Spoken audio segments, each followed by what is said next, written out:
Good morning, everyone. Today is the 37th day of our session, and today we'll be talking about share-based payment transactions. And this will be with reference to the requirements and provision of IFRS 2. Okay, and IFRS 2, I think, is a second standard issued under the nomenclature of IFRS after the paradigm shift towards harnessing much more of a principle-based accounting system or financial reporting system. And today we'll be discussing extensively, and I believe today we'll be able to cover all of the stretch regarding share-based payment transactions. This transaction is not a common transaction. These transactions are transactions that are somewhat created or entered into by blue chip companies, multinationals, and companies that have grown to become an institution. And this is also used much more at executive level as a form of reward compensation, as an alternative to Mongo's bonus scheme. And we're going to discuss extensively regarding that. And this will be more or less a continuation of employee benefits, even though it's not all of employee benefit, but the aspect of employee benefit or executive compensation scooped out of IAS 19 is what we'll be discussing extensively here. And also it's extended to transactions with parties and also transactions across a group of companies that more or less I will call a statutory or a legal group structure. Welcome to this session as we begin the session. And one of those key instruments that we'll be talking about here, which we are going to borrow a leaf from financial instruments, is the share option, okay? And we are going to look at it from different perspectives. But before we could harness that, I've more or less decided to put up a video, one or two, that will expose us as a finance person to options once again. And before then, I think I'd like us to reiterate what we discussed under financial instrument with respect to options as one of those types of a derivative instrument. Okay, I think I'm sharing this. Remember, in our discussion about financial instruments, especially with respect to derivative, we talk financial derivative. We talk about two forms of financial derivative: those that are considered forward commitments and those that are considered contingent claims. Okay, forward commitments could come in three forms or three types: forward contracts, future contracts, and swap contracts. While a contingent claim comes in form of an options contract. Okay. Now, what I am much more interested at this level is the option contract. And I think we discussed extensively on what an option is. Okay, an option, okay, I could reiterate these canons, or I could call it the basic attributes or principles that underline an option contract. Okay, the first one is that an option contract is a customized contract. The second is that an option contract is executed or traded over the counter. Okay, the other more or less attribute we discuss is that as an exception to other contracts, it requires a little investment, even though the investment is immaterial to the transaction being undertaken in form of an option price or premium, which is required, especially if you're a buyer of an option. And the next one we discuss is that usually it requires exchange of cash flows. And therefore, in such a situation, we will have option written on a swap, and which we'll call a swaption. We also talked about the credit or default risk inherent in an option contract.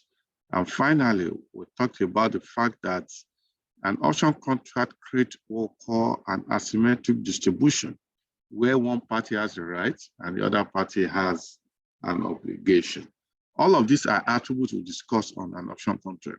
But as I've told you earlier, which I've also shared additional resources with you guys, derivative contract is an industry of its own, and the derivative market is a market of its own. And today, the derivative market accounts for huge portion of all of the financial transactions going out in the world in trillions of dollars. I believe what is trailing derivative markets after stock market is now the cryptocurrency market, which has also crossed a band of about $2 trillion. Okay, but that is that.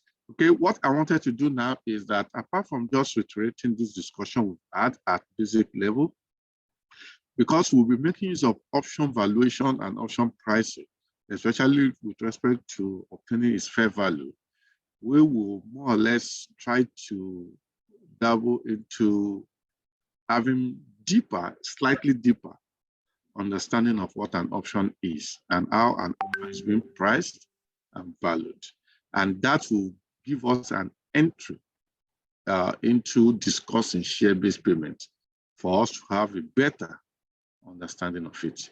Welcome all, and I could see some old faces that has gone probably astray and they are back. Steve, they are back. Okay, I want everybody to put up the video and so that we can more or less have more interactive and live class. Okay, thank you very much, Steve. Welcome back. Jide, you were I'll be up for 10 minutes, don't worry.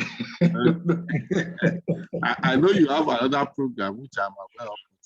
Yes, sir. Yeah, but again, we wish you but I would try. Yeah, sure. Jide, I'm not aware of any other program. I think I have to call Madam. Jide has another program at home. I have to call Madam to at least. I'm in the something brief meeting, but I'm fully online. Okay. Madam Oladokun, I think we should have. Yes, boss. Now. Madam Oladokun, your baby should have grown now to a boy. Therefore, we need to see your face. Miriam Odun, please let us see your face. Olawale Tiamiyu, I'm missing your face already. Okay, now let's just put up one or two videos and we will now discuss it as a side remark or side discussion because having a position of what we are discussing. Okay, I'm going to share the video with us now, and the first video should take about 8 minutes. From there, we can see what to do going forward.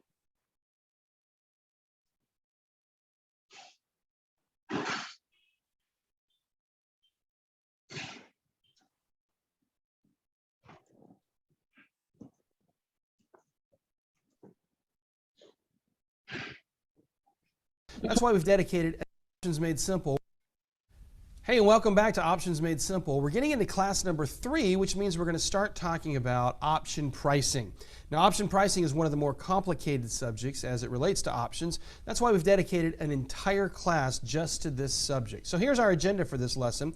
We're going to talk about how option pricing works, talk about understanding the premium, then that's going to lead us to our conversation about the Greeks, and then we'll wrap it up with some examples and some homework. So let's get started. As we look at the option price, you come into an options chain and you might look at these prices and wonder, how do we come to these conclusions of what an option should be worth? For example, if you look at this chain, you see quotes of $1.32 by $1.35, $2.53 by $2.58. Well, who's to decide what are these numbers actually worth? And when we think about option pricing, we have to really get specific because there's a lot of different moving components that come in to determine this price. So the first component you need to understand is that there's actually two values that add up to give us the option price. One component is what we call intrinsic value, and one component is what we call time value. When you take intrinsic value and time value and you add it up together, that's how we get to the option price. And so each of these components, whether it's intrinsic value or time value, each of these components have subcomponents that we're going to look at here. But together, intrinsic value plus time value gives us the option price. So let's start talking about intrinsic value. That's actually the easier one to understand. Intrinsic value is the built-in value of an option. I often illustrate it here with a rock because the rock is a symbol of solid, right? And intrinsic value is solid. It is tied in to the actual intrinsic value of the option's relationship to the stock. It's only going to increase or decrease when the stock increases or decreases. And so if the stock goes up, your intrinsic value for a call will go up. If a stock goes down, the intrinsic value for a call will go down. It's directly tied to the movement in the stock. It is not impacted by time to expiration. And this is a really important concept to understand, because when we start trading options, one of the components that's working against us is time to expiration. Well, intrinsic value is not impacted by time to expiration. And so the more intrinsic value we have, the more solid that option will be. You do want intrinsic value, and the reason you want intrinsic value is because at expiration, it is only intrinsic value that remains. If you're trading an option, any option, when you come to the actual moment of expiration, if you choose to hold the option up until expiration, at expiration, the only value that remains is 100% intrinsic value. And so if there is intrinsic value, then that's the value of the option. If there's not intrinsic value, then the option is going to expire worthless at expiration. Let's look at the formula here for determining intrinsic value. It's really simple. It's just a function of stock and strike. The strike price of the option and the stock price itself. So if you're looking at a call option, the formula is the actual stock price minus the option strike price, and the difference there is your intrinsic value. If you're looking at a put option, you're going to flip those, and it's the option strike price minus the actual stock price. That leaves you with your intrinsic value. If you want to simplify it, just think about it this way. It's the difference in strike price and stock price, whichever one you're looking at here. Difference in stock price and strike price. So let's do some examples. Look over here. This is a put intrinsic value. So the actual price of the stock is $181.71. That's the actual price that the stock is trading for at this time. Now let's say that you've got a put option that's at a $185 strike price. So you have the right to sell the stock at $185 a share, but the actual price is $181. Well, think about that. If you want to put, you have the right to sell. We have the right to sell at $185, and the stock's all the way down at $181. Would you rather sell at $185, or would you rather sell at $181? Obviously, you would rather sell at $185 because it's more valuable. That difference between the stock price and the strike price is intrinsic value. And the number for this particular trade setup is $3.29. So this scenario has $3.29 of intrinsic value. Now with the call option, it's going to be a little bit different. It's just you're going to flip the numbers upside down here. So the stock is trading at $195.82 per share. And let's say you come in here and you have a call option at $190. Well, would you rather buy the stock at $190, or would you rather buy the stock at $195? Most people would rather buy at $190 and sell at $195. And so the call option has value built into it. It's $5.82 in the money is what we call it. It's got $5.82 of intrinsic value. It's got built-in value there. And that value is only going to change if the stock goes up or if the stock itself goes down. So while the intrinsic value is somewhat obvious, the thing that may not always be obvious is why the price of the option is more than intrinsic value. Take a look over here. If you've got an option, in this case it was the $190 call option, and we had $5.82 of intrinsic value, but look at the premium. The price on this is $7.15. Why would the option price be so much more expensive than the actual intrinsic value? And the answer is that's your time value showing up. Your time value is added in to your intrinsic value, and that's how we come to that option price. And so when you have your intrinsic value, which in this case was $5.82, and you add in whatever the extra premium is that we just saw there, it was a couple dollars or so, that's how you get to your option price of $7 and whatever the change was on that. That extra component is called the premium. That is the time value component. And time value is a little bit more complicated. Intrinsic value is somewhat simple. Time value, however, that's the premium. That's like the premium you pay for your insurance premium. And we call that time value here in the world of options. Time value is the part of the option that disappears with time. The closer you get to expiration, the less time value is going to be in there. And it goes down the closer you get to expiration. So you start off at one point, point, and as you get closer and closer to expiration, every day the time value is diminishing just a little bit more. And the truth is, this is one of the biggest reasons that people lose money with options. People simply don't understand the time value component of their option pricing. So here's the way that we figure out the time value. You say, well, how do I know how much of my option has time value? Well, here's how it works right here. You take your actual option price and you subtract the intrinsic value, and what's remaining is your time value. Let's come over here and look at an example. Let's come back to the one we just looked at a minute ago. We've got an option to buy at $190. The actual price is $195.82, so our intrinsic value is $5.82.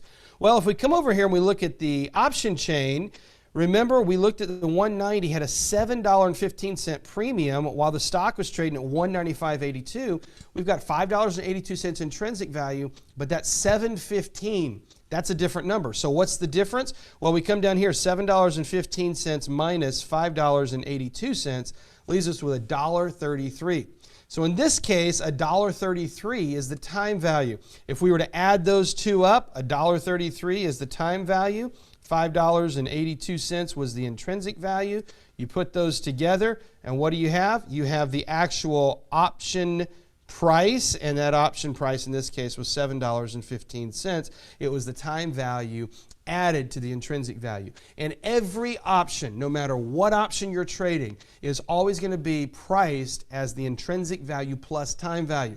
Now, the percentage of that premium, the percentage of that option price may be different. It may sometimes be 100% intrinsic or 100% time value, but it's always going to be time value plus intrinsic value equals your option price. So in the next set of videos here, what we're going to do is we're going to start to understand how these components come together.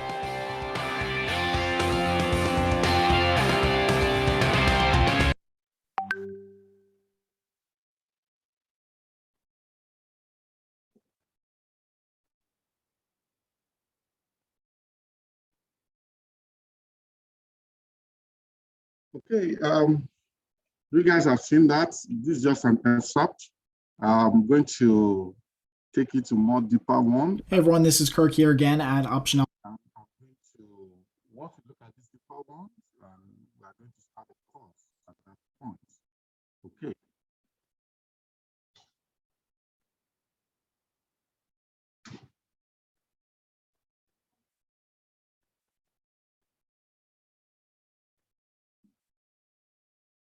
Alpha.com, and in this video we're going to go through options pricing and the Greeks. Now I can tell you honestly, this is actually one of my favorite parts about trading. I'm just a numbers guy by nature, and I can tell you that this is by far the #1 distinguisher between those people who are successful in this business and those who aren't, is understanding how options are priced, understanding the Greeks, how implied volatility and time decay and all of that stuff impacts an options price. Because if you understand that, then you'll understand where we get our edge in trading. And we're going to be going over this a little bit more in some other video tutorials further down in track 1. But today we're going to dive really deep into options pricing so that you guys have a clear understanding of it. So first of all, trying to predict what will happen to the price of a single option or position involving multiple options as the market changes can definitely be difficult as an undertaking. So it's really hard. It's easy with stocks, right? You know what's going to happen with the value of a stock because you can see it visually, right? That the stock value goes up or the stock value goes down. With options, there's so many different components that factor in. It's hard to understand sometimes what is really impacting the value of that option. So like we said, because the option price does not always appear to move in conjunction with the price of the stock, it's important to understand what factors contribute to the price of an option and the effect that they have. Option traders often refer to delta, gamma, vega, and theta of their option positions. This is collectively called the Greeks, and they provide a way to measure the sensitivity of an options price to quantifiable factors. Now, it's really important that you realize immediately that the Greeks do not determine pricing, and this is a big misconception that people have. Greeks don't determine pricing. They just reflect what could happen in option pricing changes for moves in stock, implied volatility, time, etc., etc., etc. Okay, so Greeks are forward-looking. They are not a determinant of option pricing. They basically tell you if this happens, then the price of the option should go down or up by X. Okay, so they're like little levers. So if you push this lever, then you'll get this reaction. If this happens in the stock, you'll get this reaction. And that's a big misconception that some people have. So again, before we talk about the Greeks, let's dive a little bit deeper into overall options pricing, which builds on the concept you've already learned earlier in this course and track 1. All right, so here's the deal. And the way that I always think about it is like this, and this is what we kind of created here for you guys, is that options pricing. So the price of an option is basically broken down into a couple different categories, and then we'll kind of get a little bit further and deeper into the Greeks. Now, we've already talked about intrinsic versus extrinsic value. I think we did that on the last video or the previous video inside of track 1 here, talking about in the money, out of the money, and at the money options. But basically, you can break down an options price into 2 broad components, and that is intrinsic value and time value. Intrinsic value, again, being the value of the option right now if it were to be at expiration. So does it have any value right now based on the spot price or the stock's price and your strike price? Meaning if you have a 50 strike call option, so your strike price is at 50 and the stock right now is at 55, you know that you have $5 of intrinsic value in that option right now because you can buy it at 50 and immediately sell it at 55, okay? So that's the first component of option pricing, is this intrinsic value. And again, that's just simply looking at the difference between the stock price and your strike price, whether you're on the call side or the put side. Now, the other component of options pricing is time value. Now, this is the one that always kind of trips people up. Most people get intrinsic value, but this time value aspect really has a lot to do with how option prices fluctuate in addition to the movement in the underlying stock. Because we know that the intrinsic value is going to move as the value of the stock goes up and down. That's just a straight linear relationship. But this extra component here, this time or extrinsic value, that's a little bit different. So that factors in things like time to maturity. So how long is it before expiration? Typically, options that have a long time before expiration are more highly valued because there's a long time for that contract to be out there. Options that have a low time until expiration are typically lower valued, all things being equal. Volatility, again, this is the key right here. I can tell you right now, if you've watched any of our videos here, or if this is the first video that you're watching here at Option Alpha, I am telling you right now that volatility is the key to everything that we do here as a trader and trading options. It is the number one most important thing that you can master. And volatility, when it comes to options pricing, just basically means that when the markets are more volatile, so when there's high volatility, then option pricing is high as well across the board. Calls, puts, everything on both sides. When there's high volatility, option pricing goes up as well because a rising tide raises all ships, meaning that when the markets are really volatile and swinging back and forth wildly, then each strike price has a better chance of being hit. When volatility is really low or dropping, then option pricing as a result goes down. And when markets are really low in volatility, meaning they're just kind of moving sideways, they're not really, making those huge moves like a high volatile market. In low volatility markets like that, then option pricing is low because then those further out of the money strike prices don't have a high chance of being hit. The market just doesn't move all too much. Then the last thing that really affects the value of an option is the rate of interest or interest rates. This is rho. We don't usually talk about this, so I'll kind of briefly cover it right here, but we don't usually talk about it as kind of like the main 4 Greeks. And rho really affects options that are really far out in date. So just like time to maturity and just like volatility, as the contract expiration is further and further out, we're talking 6 months, a year, 2, 3 years out, then interest rate impacts will have a bigger impact on the value of that option. For what we do here at Option Alpha and what most traders do trading inside of 60 days, the impact of interest rates is non-existent almost. So we don't really cover it as kind of like a main Greek, but it is there, just so you guys know. Okay, so that's kind of like the basics for options pricing. Now let's dig a little bit deeper into the actual Greeks, and we'll kind of relate this back to the things that we just talked about. So again, options pricing broken down into those 2 main categories.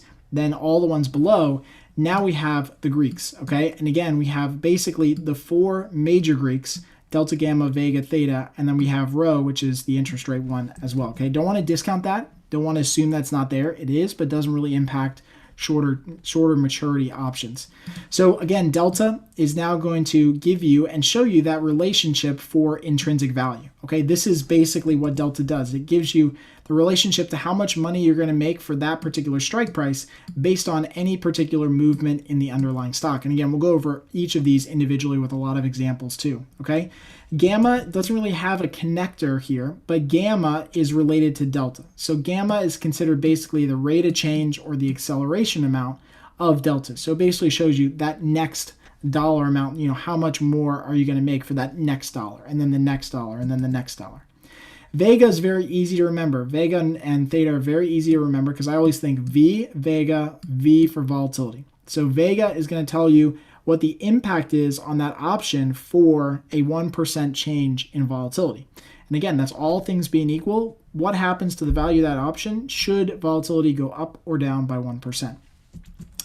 T for theta is time to maturity. This is basically going to tell you how much the value of that option decays every single day as it gets closer to expiration. Remember, options are wasting assets. As they approach expiration, the theta decay, as it's called, or the time decay, starts to accelerate as it gets closer to expiration. Time is running out. The clock is running out.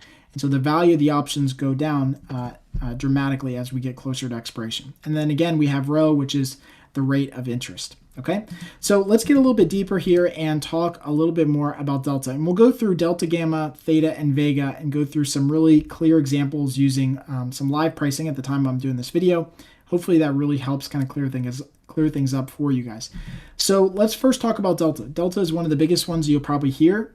We talk about it here generally, not too often, but we will talk about delta a lot, and you'll definitely see it on your broker platform. Now, delta is the amount an option price is expected to move based on a $1 move up in the underlying stock. Now, the key here is that the delta is always based on an upward movement of the stock. It's always based on a $1 move, no matter if it's a $500 stock or a $2 stock, it doesn't matter. It's always based on a $1 move and based on a $1 move up. Now, naturally then, call options have positive delta between 0 and 1, meaning that if the stock moves up, that is always good for long call options. And then vice versa, put options always have a negative delta between 0 and -1. That doesn't mean that they are bad. It just means that when the market is moving up, then it negatively impacts put options. But when the market moves down by $1, then it would positively impact a put option. Okay, so that's basically the textbook definition, if you will, of delta. But let's really kind of dig deep here and look at some examples. So this is my live broker platform. Right now we're looking at GDX. Why GDX? Because I just typed it in and we're just looking at it. Okay, the stock right now is trading, and its live time is trading at 2060. Okay, this is an ETF for gold. So it's live time trading at 2060, and I've got two contract months open. I've got the April expiration and I've got the May expiration. Now, April expiration has about 24 days to go. May expiration has about 59 days to go. Okay, so this is going to help us show the differences in how some of these numbers are going to shift and change and move as we go further out in expiration or closer in expiration. Okay, and then again, we have some of the weekly contracts that are in between here as well.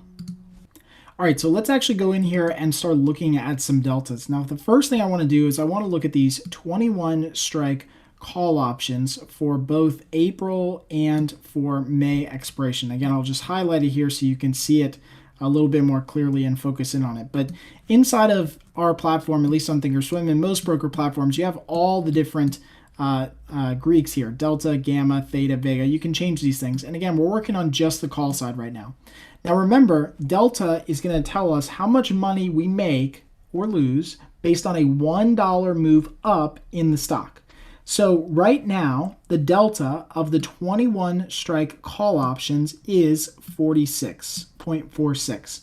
And what this means is that if the stock goes $1 higher from where it's at right now, so from 2062 to 2162, all else being equal, all things else being equal, then this value of this option contract is going to go up by $46.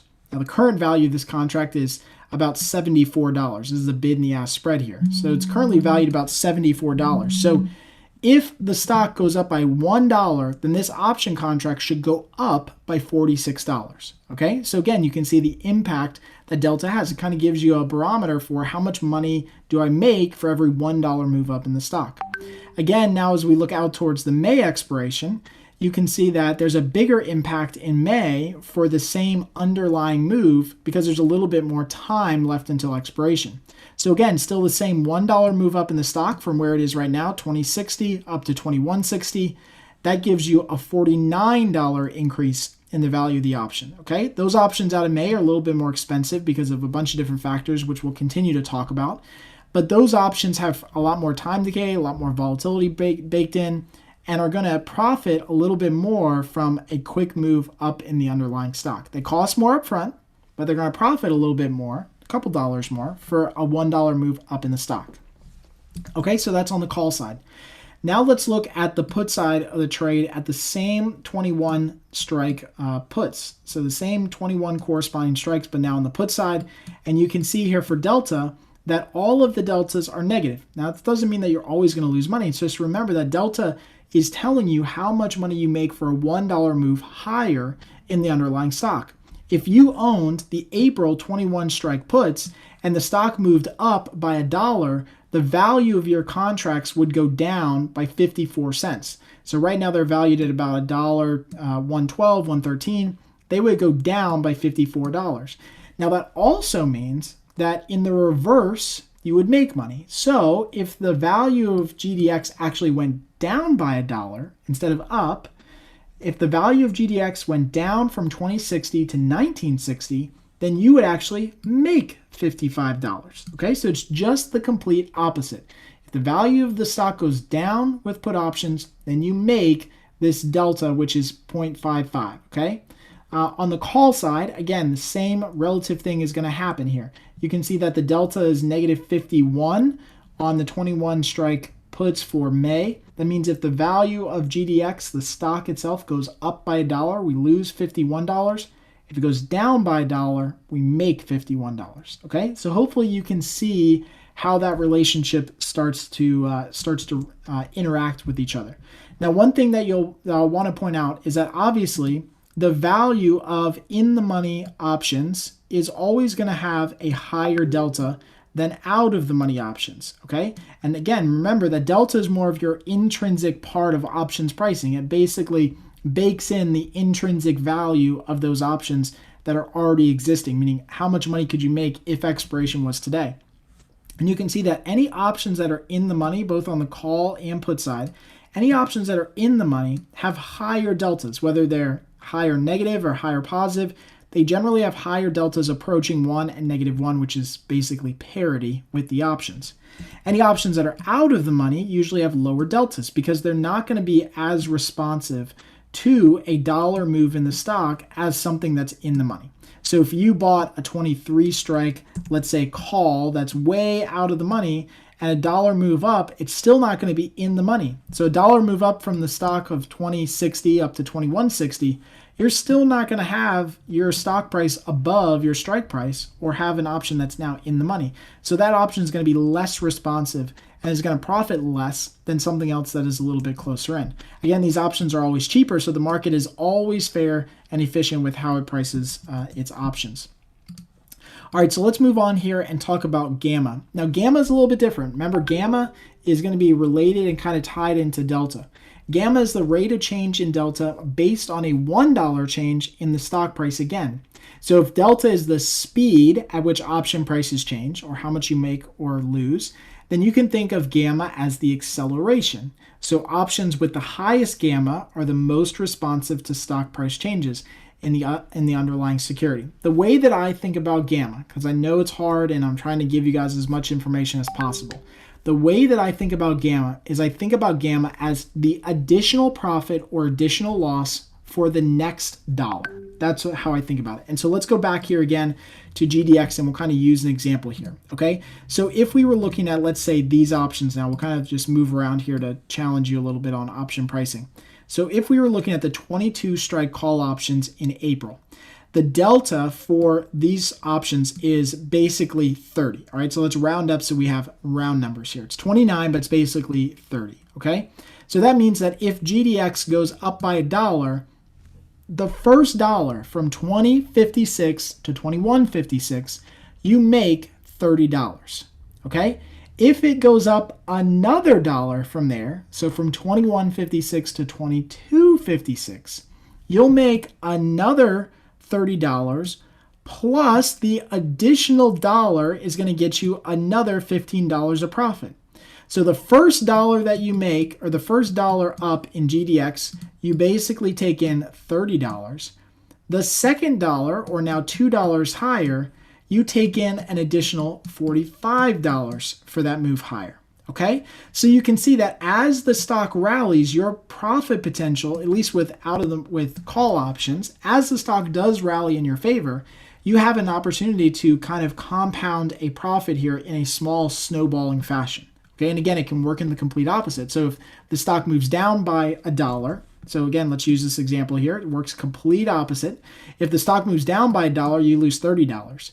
If the stock moves down by another dollar, so now it goes from 20.57 down to 19.57 down to 18.57. Then you lose another $30 plus another $15. So now you're losing even more money as the stock goes down as well. Okay, so I don't want you to think that it only works in one direction. It's definitely a two-sided market, obviously, and it works in both directions.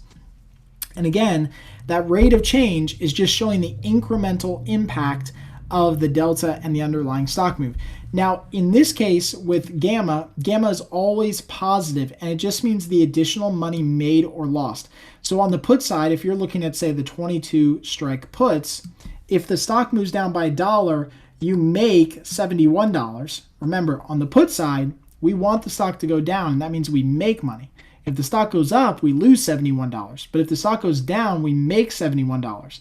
If the stock goes down by another dollar on top of the first dollar, then we'd also make another $71, check, and we'd make an extra $15 on top of that. Okay, so that's how you want to think about that. Gamma is the additional money made or lost for each incremental dollar higher and lower. And now notice, what's really important about gamma is that gamma is always highest when it's centered around at the money strikes. Okay, so generally speaking, gamma is highest when it's centered around the at the money strikes. As you go further out on each end, notice how gamma goes down. And that's because you're getting away from being either an intrinsic value or extrinsic value, right? So that's why gamma is lower at the further extremes, because it's not going to have as much of an impact on the actual options price. What's really going to have big impacts is when the option is trading right around its strike price. Okay, so hopefully that makes sense, and hopefully that kind of clears it up with. All right, so the next option Greek that we want to talk about is theta. Theta is time decay, or is really the enemy number one for option buyers. On the other hand, it's usually the option seller's best friend, and as option sellers here at Option Alpha, it is one of our best friends to have theta or time decay working to our advantage. Now, theta is the amount that the price of calls and puts will decrease every single day as the option approaches its expiration. Remember, option contracts are wasting assets. They decay in value until they reach their intrinsic value at expiration. That means that every day they are wasting away. I think about it like a bucket of water with a slow drip. And slowly over time, that slow drip is going to empty the value of those options. That's why we generally prefer to be option sellers, because of this wasting approach to option selling. So again, let's go back here to our GDX example, and we can look at some theta inside of here. And I always do that on accident. I open up GarageBand instead of my marker. So you can see here, this is theta. And again, it's negative in all cases for all options, out of the money, in the money options, everything. Theta is always negative for options, and that's because options are always a wasting asset. There's no example in which option theta would not be negative. But remember, theta is going to be really, really small far out because the option has a lot of value. As we get closer and closer to expiration, theta really speeds up. So just to give you a really good example of this, we can look at a couple different contracts here. These are the March contracts expire in 2 days from now. And you can see that the 21 strike call options have a theta of -4. When I go out to the 21 strike call options on the April contracts, which have 24 days to go, you can see that those are only losing $2 per day or have a theta of negative 0.02. So again, this is the every single day decline in the value of the option, regardless of what happens in the underlying stock, because it's getting closer to expiration. So when I look at these April expiration options and this 21 strike call, you can see that every single day, no matter what happens, this option is losing part of its value, $2 per day, to time decay. Okay, and again, that's going to happen every single day, and that's going to accelerate and speed up because you can see here as it gets closer to expiration, now it's losing $4 a day, and probably somewhere in between here around maybe like 17 or so or $10, 10 days, you can see now it's starting to lose $2 to $3 per day. Okay, so that time decay aspect is really, really crucial. You have to understand that if you are trading too close in, that theta decay means that your option either has to be make it or break it. It's either got to make money or not, because if it doesn't, then you're going to lose a lot of value from those contracts just purely on the decay in the options as they near expiration. Now, same thing goes on the reverse. Obviously, the further out that you go, the theta decay is really limited. You can see these options all the way out in May, they're losing just about $1 a day. Okay, that's pretty much the lowest that they can lose and the least amount. That means that the value of these options are going to pretty much hold up until they start getting really under 45 days. That's when it really starts to speed up. All right, so the last option Greek that we're going to talk about here is Vega. Vega is my personal favorite. I believe that this is where we make all of our money as an options trader. It's understanding the relationship between implied volatility, historical volatility, and how options are priced. Okay, and we'll get deeper into this as we go through our edge training here in a couple sessions on the beginner track here at Option Alpha. So Vega is the amount that a call or put price will increase or will change for every 1% change in implied volatility of the underlying stock. Okay, so again, it's always based on a 1% move up in implied volatility, and it basically shows you how much money you'll make or lose if all else stays the same, everything else stays the same, and implied volatility goes up. Now, Vega does not have any impact on the intrinsic value of the option because, again, it can impact the kind of like the further out stretches because it doesn't really matter if the stock moves. It's all based on implied volatility in the market. So it doesn't have any impact on the intrinsic value of the option and only affects time value of an option's price. Now, that said, IV is the most critical element of an option and the options pricing model because it's the only unknown option. It's the only unknown component. So when you really think about this, okay, the options market knows almost everything to determine the price of an option. So going back to this options pricing chart here, to determine the price of an option, we know almost everything. We know the current stock price, check. We know the strike price in relationship to the current stock price. That's a given. So we know intrinsic value immediately. We know how much time is left until maturity. We would know what the interest rates are, right? The only thing that we do not know is how volatile the stock is going to be in the future. This unknown becomes our edge. This is the one component, as I mentioned numerous times before. If you've listened to anything that we've done here at Option Alpha or read anything that we've published, you know that this is the number one component that you have to understand if you want to be successful trading because it's the unknown and therefore it is our opportunity to make money. It's our edge in the market.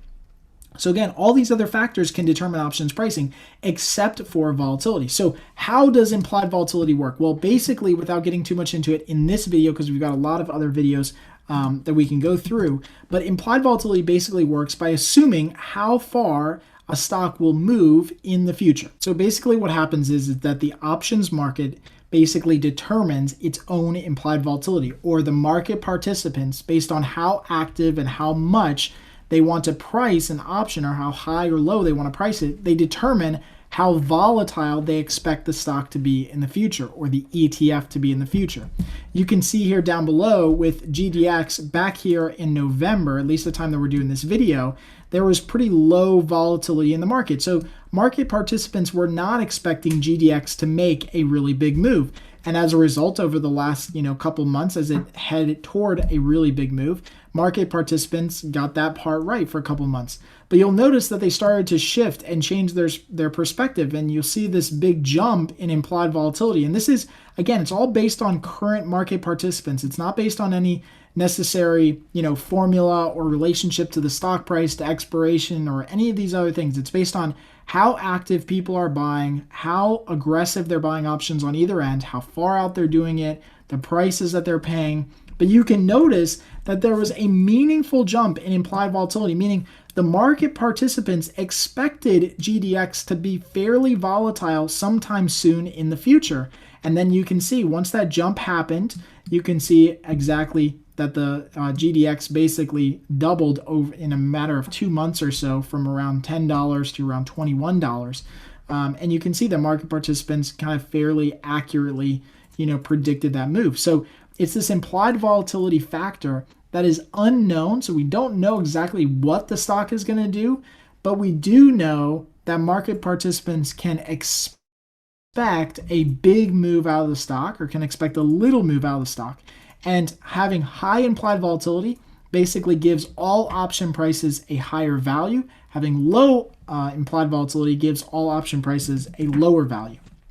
So going back to our trade tab here with GDX, when we look at Vega, again, which is volatility, we again see that Vega is pretty much a constant on both sides and is positive, because it's always looking for that 1% move up in implied volatility. Okay, it doesn't just like Delta, it's always looking for a $1 move higher. Vega is always looking at the next 1% move higher in volatility. So if we look at, again, the 21 calls, and with a Vega of 0.2, if volatility in GDX increased by 1%, regardless of where the stock moved, regardless of if it's closer to expiration or not, just a 1% move up in implied volatility causes the value of this option to go up by $2. Now, in most cases, volatility moves by a couple percent, usually 5 or 10 or even 20% over a given week. So if we're looking at a 10% move in volatility, we're looking at a $20 increase in the value of this option, and nothing else had to happen. The stock could stay exactly the same. We could be in the same day. Between now and expiration is the same time. Everything else being equal, just a rise in implied volatility, or the market expecting the stock to be more volatile than it was before, causes an increase in the value of these options.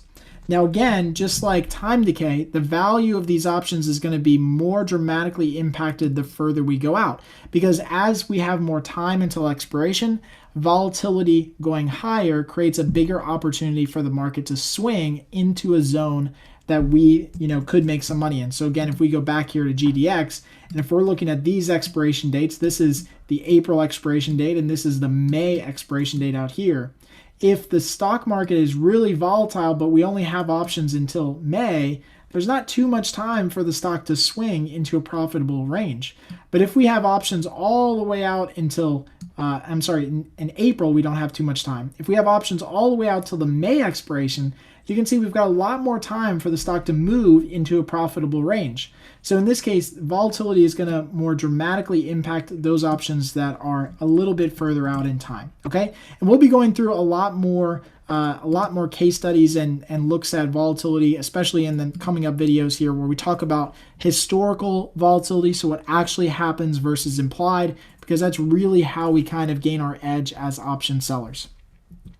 Now remember that the Greeks, like we said before, are just snapshots in time. What's more important to realize about options pricing is that the impact of future time decay and volatility can have a huge impact on option pricing, more so than the underlying position and how it moves. We've proved time and time again and posted many live trading videos that showed where the stock moved completely against us, where we did not get the directional assumption right, meaning we thought the stock was going to go lower or higher, and we were totally wrong. But the impact of time decay and volatility and understanding those components made us or put us in a position where we could take a profit on a trade, even though we had the underlying direction completely wrong. Okay, so Greeks are just snapshots. They move every single time that the market moves.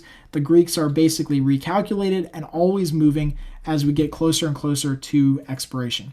So I know this has been a long video. Hopefully it was incredibly helpful to understand options pricing. If you have any comments or feedback, I'd love to know. Add them in the comment box right below this video. If you loved this video and thought it was helpful, please share it online, spread the word on social media.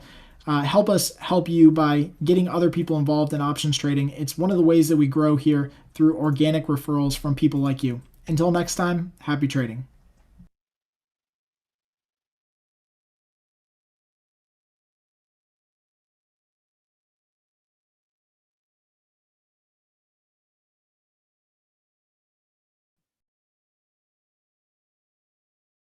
Okay, welcome back to our discussion, and I believe this has more or less thrown more light on it. And the reason why we have to go through this route is that we'll be making use of what we seem to have learned and what I'm going to build upon with respect to obtaining the fair value of an option and also obtaining the intrinsic value of an option. And given that we now know that the difference between the fair value of an option, which is an option price, and the intrinsic value is the extrinsic value, which we call the time value. Okay, and we're going to discuss that extensively as we move on. Okay, now what we're going to do now is that we're going to have a short break, and once you come back from the short break, we will commence the lecture in its whole details, starting to have basic understanding of why organizations engage in share-based payment transactions. Okay, thank you very much. We will have 5 to 10 minutes break. Okay, we'll have 9 minutes break. We'll come back 11:30 a.m. on the dot. Thank you very much.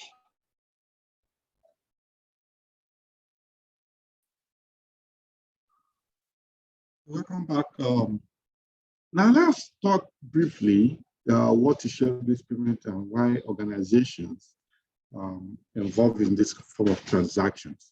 Now, share-based payment is where you have decided to issue your shares as an organization or as a company to other parties in which you have dealings with.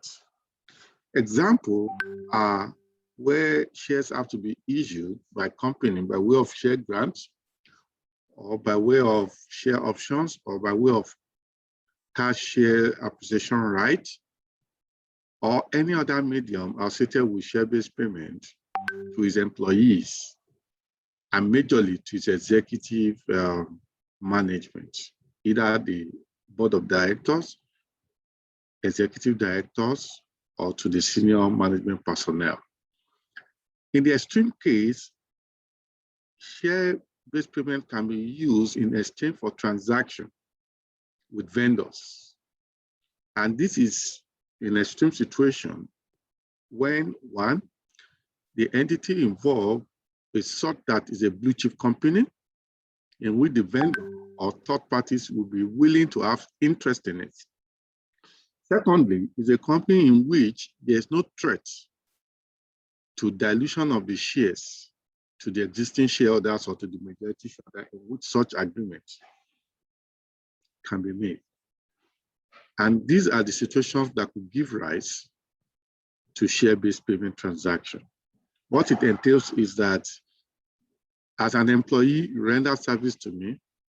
In addition to your wages, your salaries, and other benefits, we have also promised to give you shares on the basis that you continue to work in the organization for a particular period of time, which will come across later as the vesting period.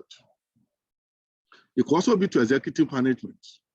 Now, you are aware that in the most recent time, there have been arguments about executive compensation to say that giving executive more bonuses, which are short-term benefits, might more or less allow them to take more risk towards enhancing such a benefit at the expense of the organization. And that's why you find out that some banks, some financial institutions in time past has run the institutions aground on the basis that their risk appetite is so high, or because they want to enhance short-term returns in order to enhance their short-term profit sharing or bonus scheme. But in order to allow them to be committed to the long-run sustainability of a business, what has happened in time, over time, is that companies or shareholders of company have more or less switched more of such compensation to share-based payments, where executive benefits such as share bonuses or share options will be granted after certain vesting periods, which can span between 3 to 5 years or more, as the case may be, so that executive will be committed to long-term sustainability of the company rather than the short-term gains or profits. And these are the practical situations in which that has occurred. And that's why I could also enhance our discussion by saying that transactions whereby entities purchase goods or services from other parties, such as suppliers and employees, by issuing shares or share options to those other parties are increasingly common. And this is because the share schemes are a common features of directors and other executive remuneration or compensation. And in some countries, the authorities may offer tax incentives to encourage more companies to offer share schemes to employees. Okay, and companies whose shares or share options are regarded as valuable, which I've explained with respect to vendors, currency, common use share-based payment to obtain employees or professional service. They use it as a medium to getting value in terms of goods and services from employees and even from third parties. Okay, and the use of share-based payment has increased in recent years. Up until when IFRS 2 was issued, there was no specific standard that addresses share-based payment. Rather, there were only disclosure requirements, which was in tandem with the requirement of IAS 19 with respect to executive bonuses or compensations, as the case may be. Now, as a result of introduction of IFRS 2, there seems to have been an improvement in the accounting for that in such a way that expenses are recorded and reported in the period to which they are incurred rather than when such compensation was paid. And all of this has also increased corporate governance, has reduced distortion in the whole financial reporting process. And that is why IFRS 2 tends to meet the objective of the IASB with respect to that. Now, when we talk about share-based payment transactions, conventionally, there are two types. Okay, let me share my notes.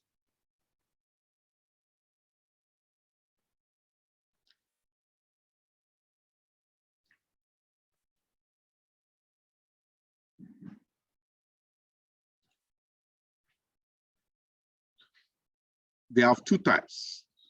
Okay, first, before what I've said earlier, let me just try and bring it up here so that I could serve as an introduction.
Okay, sorry for that. I just have to move it forward. Okay. Now, I said share-based payment are of two types.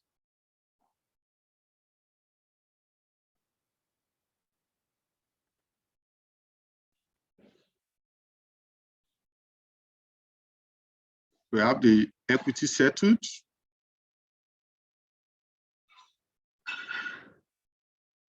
share-based payments, and we have cash settled, share-based payments.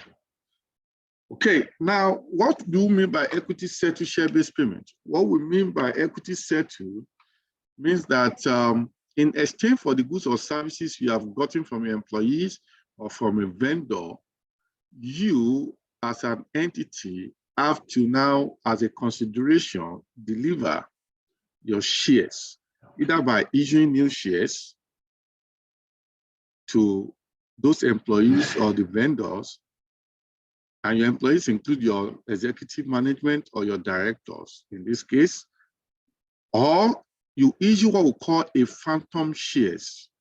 And what is a phantom shares is that when you issue a phantom shares, it means you are only saying that, okay, you are giving them a notional amount of shares that will serve as a reference to which cash will be paid. What does that mean? It means if I don't want to give you the original shares, by way of issuing you those shares, I'll create a phantom shares. Phantom shares are also known as notional shares, where I will tell you that each employee is entitled to 1,000 shares. But upon the maturity date, which is the settlement date, what is going to happen is that we are going to give you cash equivalent to those number of shares, which means if it's 1,000 shares and the share price on the day of settlement is 5 naira, it means each employee will get 5 naira times 1,000 phantom shares, which means you get 5,000 naira. Instead of you getting the shares itself, you are getting cash in lieu of those shares. But the reference point to which those value of cash is determined is what we call the notional amount of shares, or simply put, a phantom share. And that is that. Okay, which means whether it is equity settled or it is cash settled, what is paramount is that one requires physical delivery of those shares. The other one requires payment of cash in lieu of those shares, which means instead of you to give those physical shares, you are giving cash equivalent to the value of those shares at the settlement date. Okay, and that is that. And that is why there is a conclusion here that if it is the physical equity you are going to deliver, it means it is more or less an equity instrument. And it will be treated as equity in line with the position of IFRS 9. Okay? Remember, we have discussed financial instruments.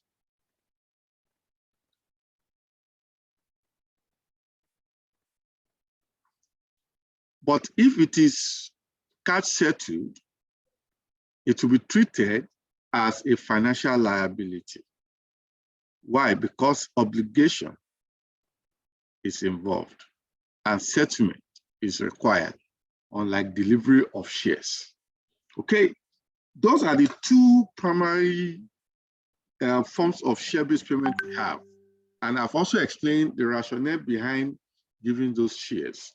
Okay, now what we need to also understand is that there's a thin line in between these where there is an option to either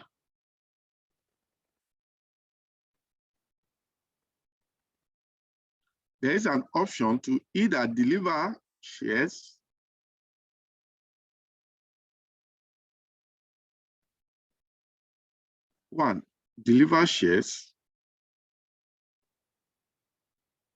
or two, settle in cash, which is in lieu of the shares. Okay?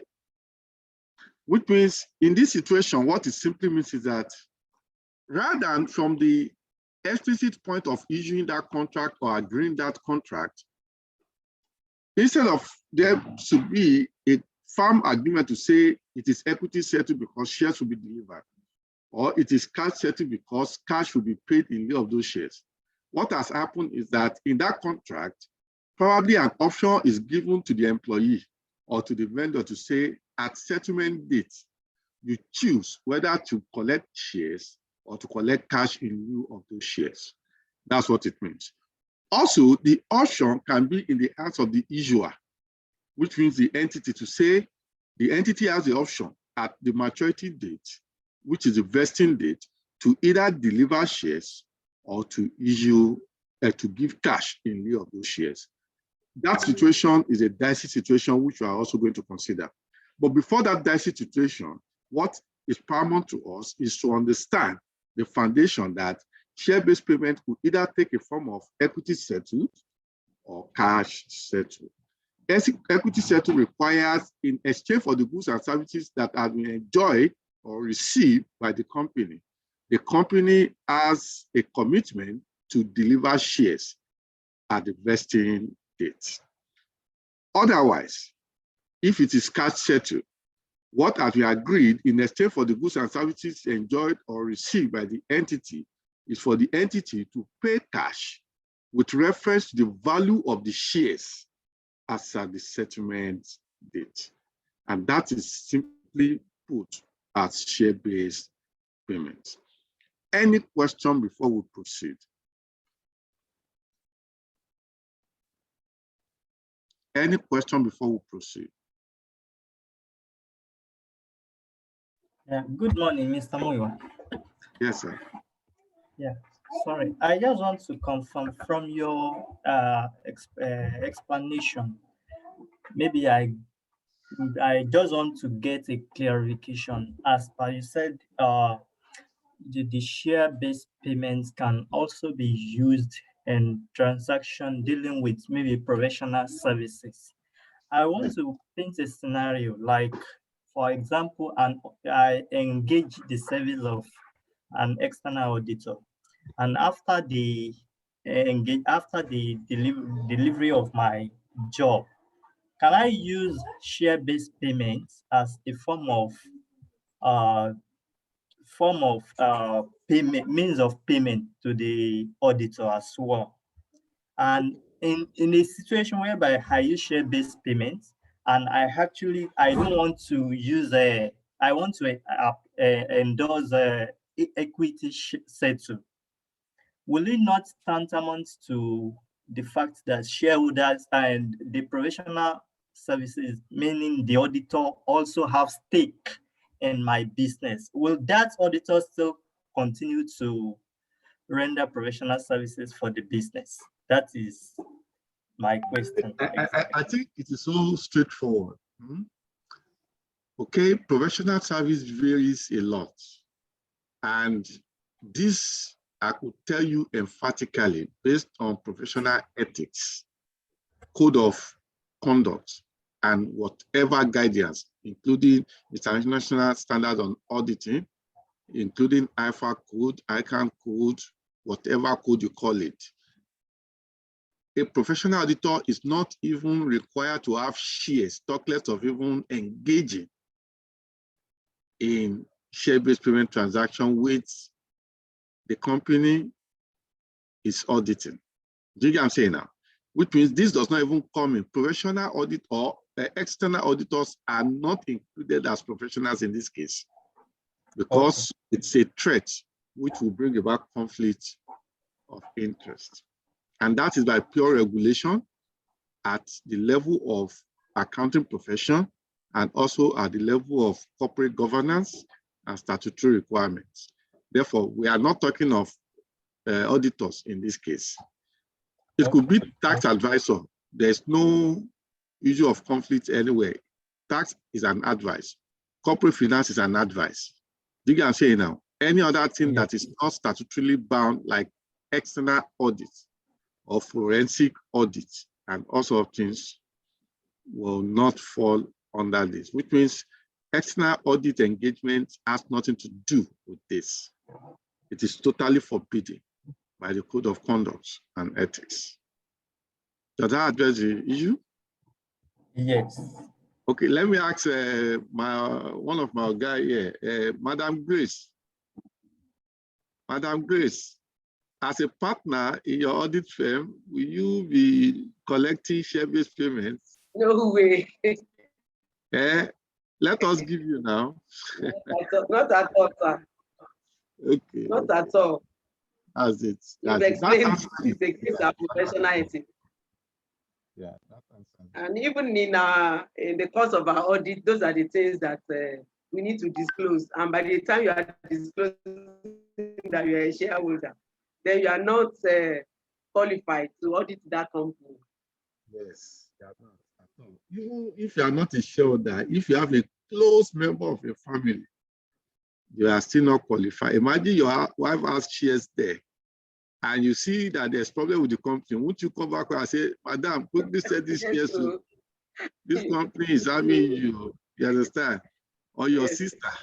You understand? That's why when you disclose it and they see that it might impede on your independence, therefore, you even have to withdraw.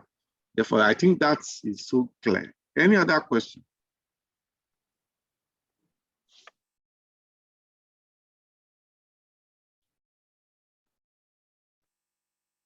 Any other question? Okay. In the absence of no question, okay, let's now go into some brief discussions. Okay.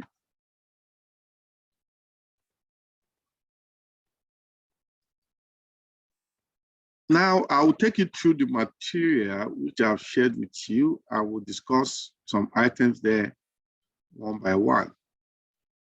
Okay, I believe I've explained equity share to cash share too. Okay, and it is deemed that share-based payment transaction is only considered to have been admissible for financial reporting purposes only when it involves an exchange that brings about purchase of goods and enjoying services rendered by others. It is not going to be applicable to other forms of share exchanges that could have been inherent in transaction. A practical example of what it does not apply to under IFRS 2 is share-based payments involved in a business acquisition or business combination. You know, if you go back to group account, we discussed about share exchanges as a consideration. And therefore, that is scoped out of IFRS 2, which means all of the requirements of IFRS 2 will not be applicable to such because expressly IFRS 3 has taken care of that. The only share-based payment we are talking about here involves you buying goods or buying goods that might qualify as an asset for capitalization purposes, or you enjoy services, whether services you enjoy immediately or services you enjoy over time, or services that you enjoy that will be considered as a component of the capitalization of another asset.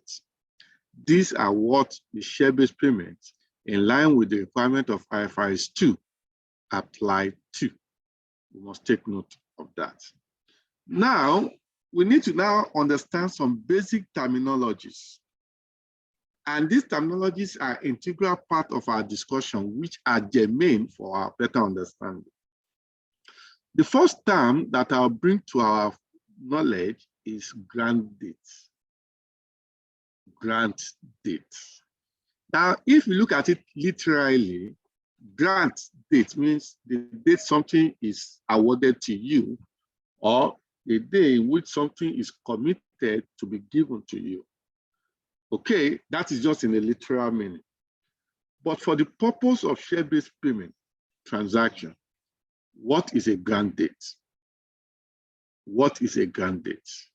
Now, the grant date can be viewed from different perspectives, and I'll explain. Now, the grant date is the date at which the entity and another party, which may include the employees of the entity, agreed to a share-based payment agreement or arrangement. Which means if your company today, the board approves that share options should be granted to staff that has worked for 4 years, and the union of the employees, if they have, and if they don't have the union, such as been communicated to the employee, in which the employee are happy and willing to partake in that scheme, that date in which such commitment was made by way of approval by the board, or upon when the employee accepted that scheme, that date will be considered the grant date. But you need to also be wary of the fact management is not, also board is not, in some cases, having the utmost power to determine whether they issue shares to someone, whether by way of employment or by way of compensation or by way of trading with third parties, except such is ratified or approved by the shareholders. And this is common for a public company by law. Because any issue of shares, reduction of shares, are subject to shareholders' ratification. Therefore, in such a situation, if the company by the board has granted that scheme, has approved that scheme on 1st of January 2021, but they require ratification from the board, from the shareholders, and that took place 28th of February 2021. The grant date in that situation will be the later date, which is the date the shareholders ratify. We must take that into consideration. And we're going to look at examples to define what a grant date is. But in simple terms, a grant date, as I've said earlier, is the date the entity and another party, including the employee, agree to a share-based payment arrangement. Furthermore, it also could be the date the entity confers on the counterparty the right to cash, the right to other assets, or the right to the shares of the entity, provided the specific vesting conditions have been met. And that is usually when you deal with suppliers in which they've rendered the services at a point, or they've delivered the goods at a spot, and in which it immediately vests, and such will be considered the grant date. I will explain as we move further. Okay? And finally, as I said earlier, if that approval by the board or management is subjected to another approval or higher approval, the grant date will be the later date in which the final or the ultimate approval has been obtained. Now, let's look at practical examples now. A professional firm render corporate finance services, and they've rendered the service. The service commenced on this date here. Let me use my spotlight. The services commenced on this date here. Okay. And this is the date in which the employer, sorry, I won't say the employer, the company that engaged them and the professional firm agree to the scheme, and they've commenced work. But that agreement is subject to ratification or approval of the shareholders, probably because it's a publicly listed company. And the approval was this later date. Between these two dates, which is the grant date? the grant date will be the later date, which is what is here. Now let's look at it. The next question we'll now ask ourselves is the measurement date. When we talk about measurement date, we are simply saying that at what date are we going to obtain the fair value of the equity instrument granted? That is, at what date are we going to measure the fair value of the share option that has been given to an employee, or of the share grant that has been awarded to an employee? That is a measurement date. And that is in tandem with one of those key parameters we discussed under IFRS 9 and IFRS 13 with respect to fair value. I will say fair value, you obtain the price at a measurement date, because a measurement date could be at different reporting dates. A measurement date could be at a particular point in time.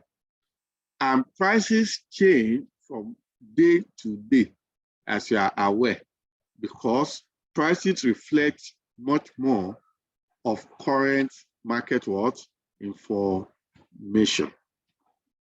Now, in this case, measurement date for an employee will be the same as the grant date of the equity instrument. Whereas measurement date for any other party other than internal party, which are employees or management, the measurement date for professional firm that has rendered service, a vendor that has supplied you goods, the measurement date for them will be the date the entity obtained the goods from them, which means the day the goods was duly received by you, or the services is considered to have been rendered by the other party which you have enjoyed. And that will be your measurement date. And as we move on, we'll better appreciate why it is true. Because remember, everything we are going to do will be measured at fair value. And fair value has to be measured at a point in time. At what point in time are we measuring as regards share-based payments given to employee, and as regards those given to external parties? Okay. Any question at that point? Any question at that point? Any question, please?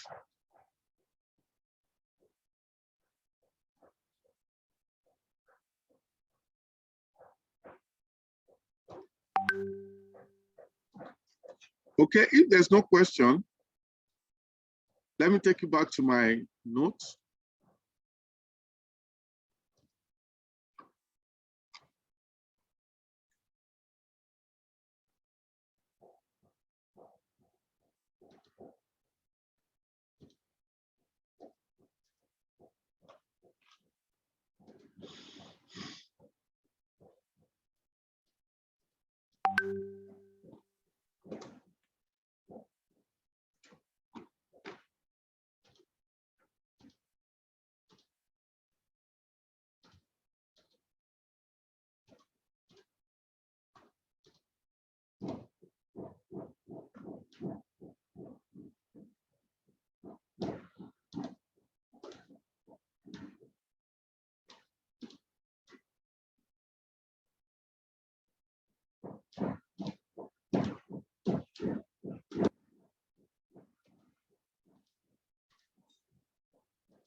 Can you see it clearly?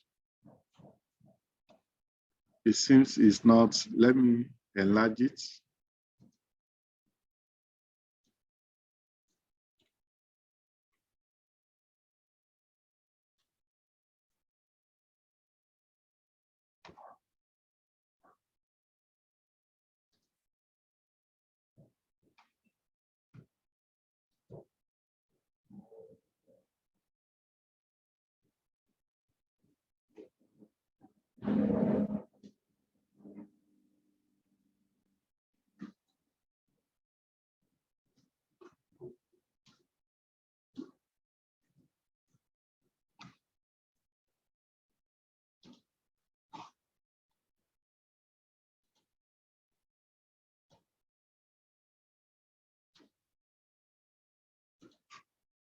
Okay, I think this is better.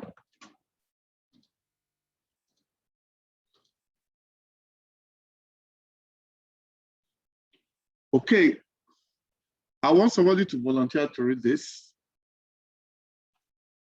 and I'll explain them one by one again.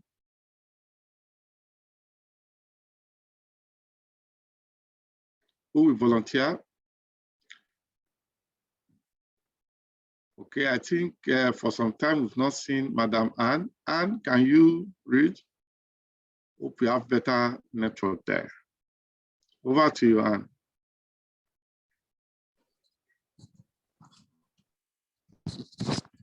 Okay. Share-based payment transaction. A transaction in which the entity receives goods or services as consideration for equity instruments of the entity, including shares or share options, or acquires goods or services by incurring liabilities to the supplier of those goods or services for amounts that are based on the price of the entity's shares or other instruments of the entity. Share-based payment arrangement is an arrangement between the entity and another party, including an employee, to enter into a share-based payment transaction.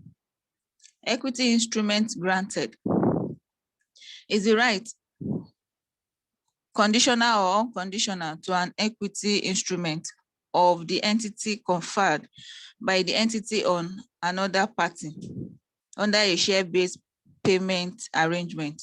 Share option, a contract that gives the holder the right but not the obligation to subscribe to the entity's shares at a fixed or determinable price for a specified period of time.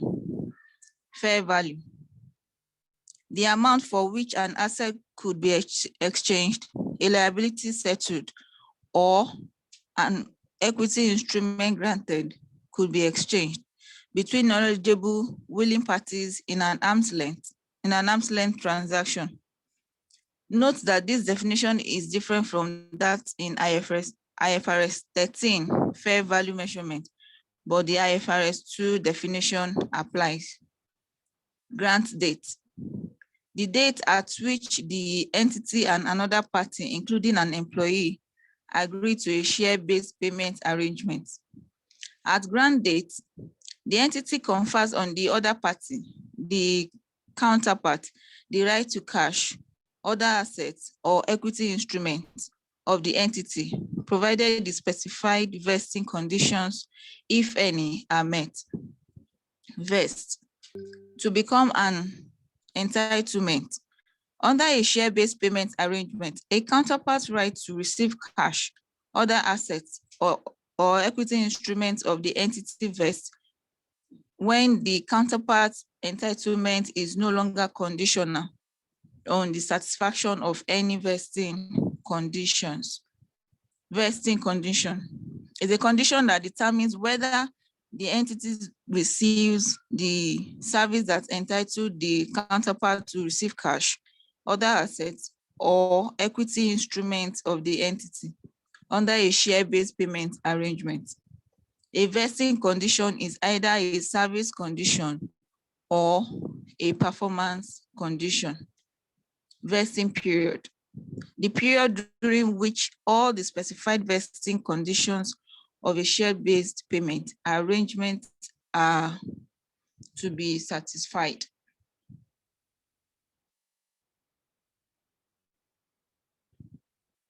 Thank you very much, Anne.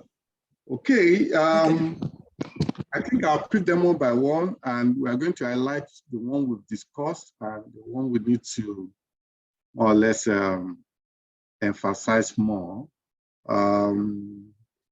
Okay.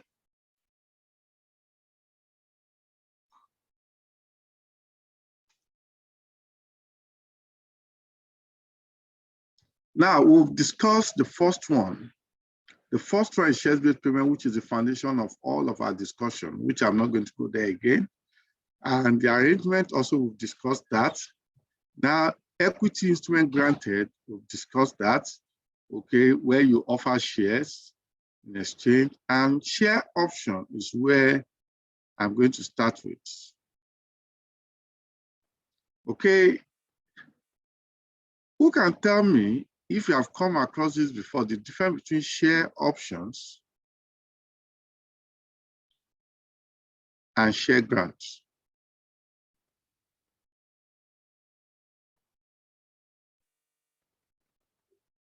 What's the difference between these two?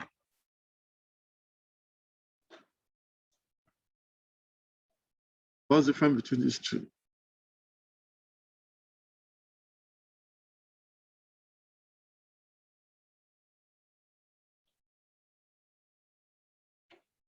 What is the difference between these two? Yes, I think in my own understanding, share options requires exchange of cash flow, but share grants, it does not involve exchange of cash flow. Okay, thank you. Any other perspective?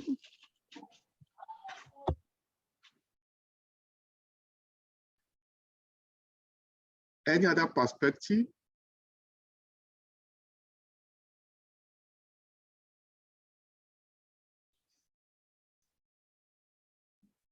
No other perspective? Okay, if I can just say something to that, I think share option has the word option, whether to convert to shares or to get it as cash at the vesting date. But share grant is like, you don't have an option to change it to cash. It's just a grant to you from the shares of the company. So I think share option, the holder of that option can decide whether or not to get the option at the end of the day or to get it in the form of cash. So that is just my contribution. Okay, thank you. Let me take it from this perspective. Share option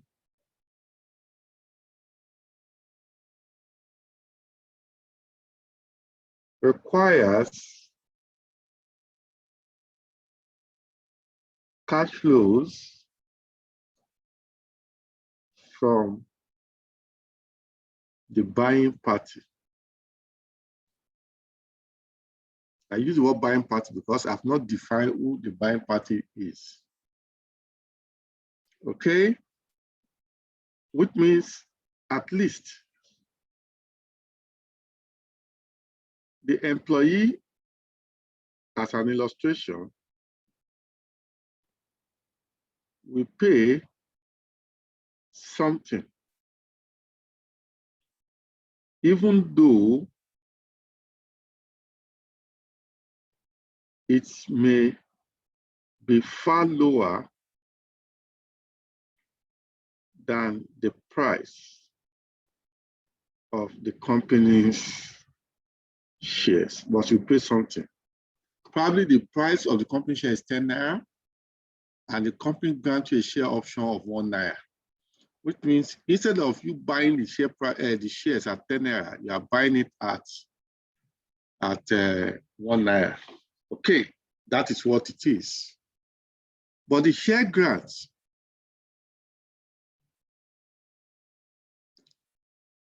is synonymous to share bonuses. to employees and executives, as the case may be. That is, the employee pays nothing for the number of shares granted or awarded by the company, which means the share of the company that goes for 10 naira, the company is giving you at is 0. You are not paying any kobo or naira to get it. What it seems to be is that you have already provided enough services that are paid for that 10 naira. But for share option, they are saying that the services you have provided for that 10 naira is just 9 naira. Therefore, pay 1 naira balance in order to make it up 10 naira. That's what share option is like. While share grant means you have worked for it all. Therefore, you don't need to pay anything in addition. Share option means you have worked for it to the extent of 9 naira. Out of the 10 naira share price, you pay the 1 naira balance to make it balanced by nature. Does that simplify it, please? Because I will take time to break it down because of the sensitivity of the transaction. Any question? Any question? Okay, since there's no question, let's now move further. Fair value. Now, we all know that we have reached a conclusion or a compromise. Now, when we talk about fair value, except otherwise stated, we are talking about the market price. And we have dealt with that extensively under IFRS 13 and in our discussion under IFRS 9, financial instruments. Okay, and take note of this, that the definition retained under IFRS 2 has not been changed such that it is not in tandem 100% with the definition under IFRS 13. And there's a reason for that. And as time goes on, probably we'll see the justification for that once we are exposed to some level of transactions within this scheme. Okay, but again, they are saying the same thing in principle. Okay, with respect to market price. Okay, and also with respect to exit price in that regard. Okay, we've discussed grant dates earlier, and this just emphasizes the same thing we have discussed, and we have also demonstrated our understanding with practical illustration. Okay, next is vest. What is the word vest? One thing is for them to grant you something. One thing is for it to vest. If you join a company today, let's say you join Fiponomics Green Finance Professional Limited today, and in your contract of employment, it is being agreed that in addition to your salaries and other things, you are entitled to share option after working for 3 years. Now, the date you join, which it was contained in your contract of employment, which you accepted, that date is your grant date. But you are given a condition that you should continue to be in employment of the company for the next 3 years. If you have now worked in that company for 3 years, the day you clock the 3rd year will be when you are now entitled to those share options. That is when it has what? Vest. That is when such shares, you have the right to exercise it and say, give me my shares. And if it's not shares, if it's cash settled, give me my cash equivalent to the value of the shares as at that date. That is what we mean by vest. Which vest means that what has been awarded to you as at the grant date, you are now entitled to it. And under a share-based payment arrangement, a counterparty, which is the employee, the professional firm, or a vendor, right to receive cash, if it's cash settled, other assets, which are usually financial assets, or the company shares, has become vested as at that what date. Take note, which means no other condition is required of you to be able to have access to it because you have fulfilled all of those conditions. But watch me very carefully. I've not told you what those conditions are defined to be, but I've only given you examples of those conditions. Like saying the company says you must have worked for 3 years. Later on, we'll now get into what are the vesting conditions. There are two perspectives to which we look at vesting conditions, but we're going to look at it extensively. But in summary, let me just give you a clue.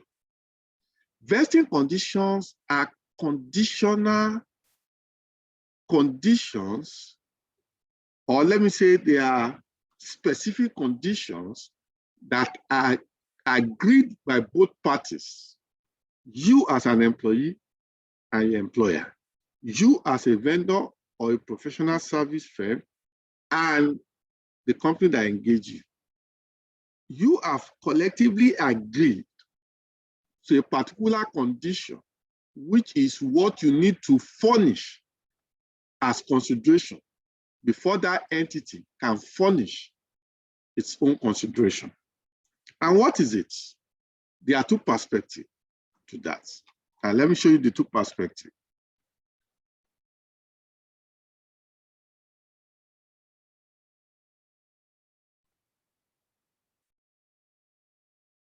Two perspectives to a vesting condition.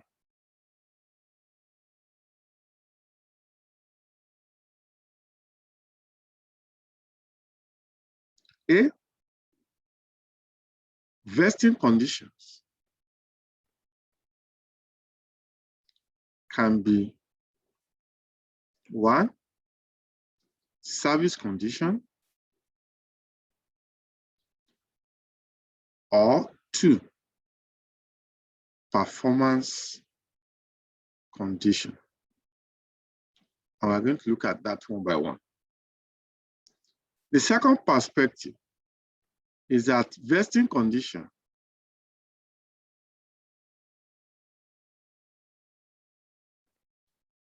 can equally be classified as one, non-market condition,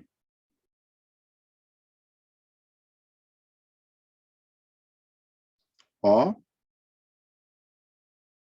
market condition. What are these all about? Who can give me an idea before I forge ahead? Who can give me a clue? A clue to what, sir?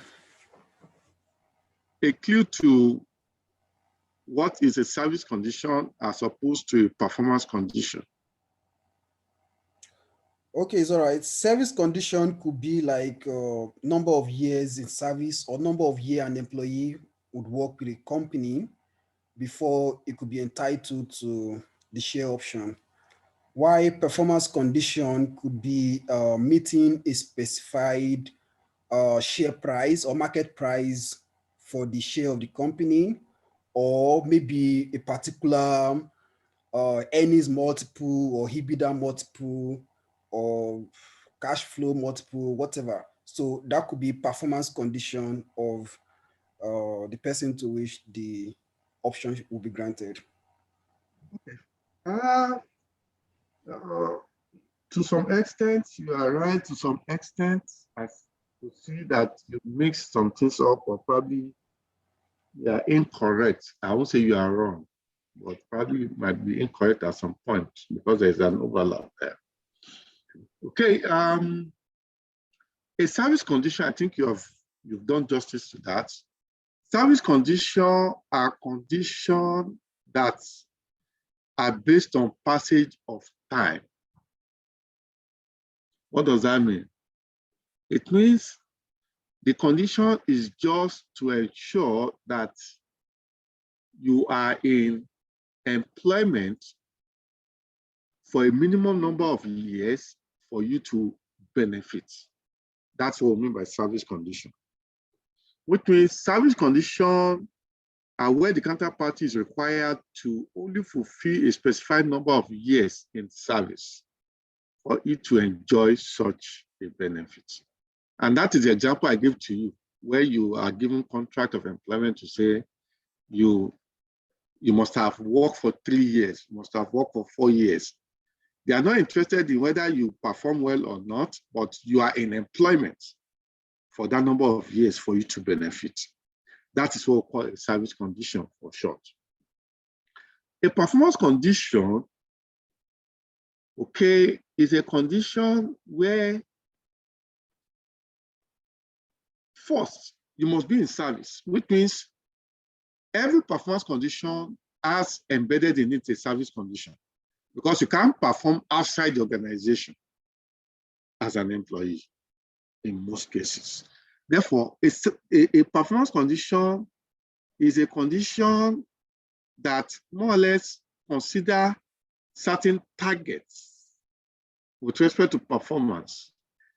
And what it simply means is that they might give you a condition to say, as an executive director in charge of a division, if this division is able to expand its capacity by 10% in the next 3 years, you are entitled to so much. That's a performance condition. You are the MD of a company. They gave you a condition that if the profit of the company can be increased on a year-on-year basis for not less than 15% for the next 3 years, you are entitled to this benefit. That is equally a performance condition. But the uniqueness of it, where I'm now going to, is that a performance condition can either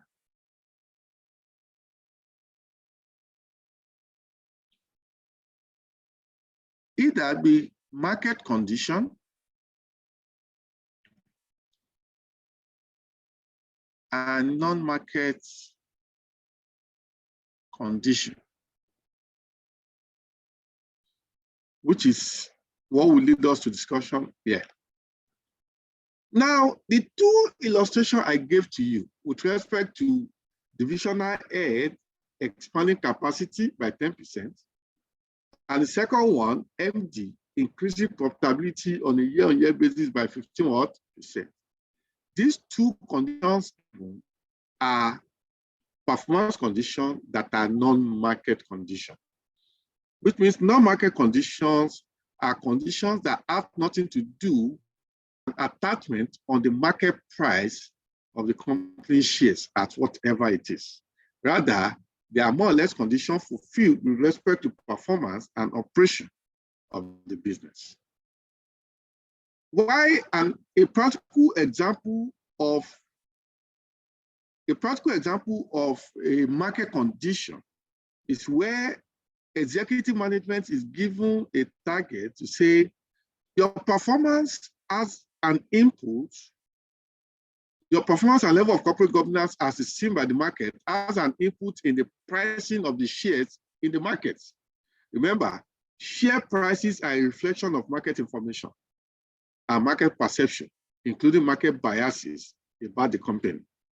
The question then is, the board or the shareholders are now saying that executive management, you will not only get benefit based on the fact that you are making profit, but also based on the fact that you as an entity, as a management, has impacted the entity in a manner that has increased investors' confidence, that has increased investors' bias positively against the company, which would trigger higher prices for the company shares. And what that means that the condition they've now attached is that over the next 3 years, how the operation and other activities of the company and of its executive has impacted the company such that its market price has increased by not less than 20% over a 3-year period, will qualify the executive management for share options or share grants or share appreciation rights or whatever it is. In such a regard, such condition is now market condition because it is attached to market indices, not just indices within the all control or within the internal system of the entity. Remember, capital market is a market where no individual, talk less the company or whatsoever, have influence over. Why? Because it's the forces of demand and what? Supply. It is a price mechanism that dictates prices in the market. Therefore, in that situation, you find out that such a market condition has its own uniqueness, or because it is based on market factors or market indices. And that is what we call a market condition, which means in a simple way, I could tell you that vesting condition could be service condition or could be performance condition, which can either be market condition or non-market condition. Does that answer the question now? Or have I better explained what they are? Any question?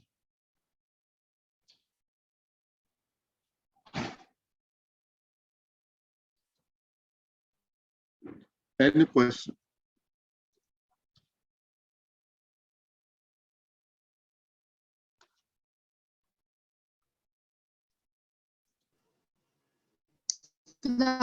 Any questions? Yeah, afternoon. Yeah. Hello, good afternoon. Please, I'm Yeah, not clear on the market and non-market. I get the service and the performance, but I'm not clear on the market and non-market conditions. It's very simple. Market conditions are conditions where it has an attachment to what market factors or indices are. Somebody saying that you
Sorry, I think my network went off.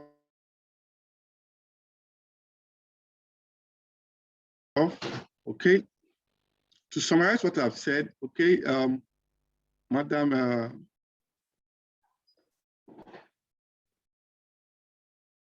Oladokun, okay, over to you.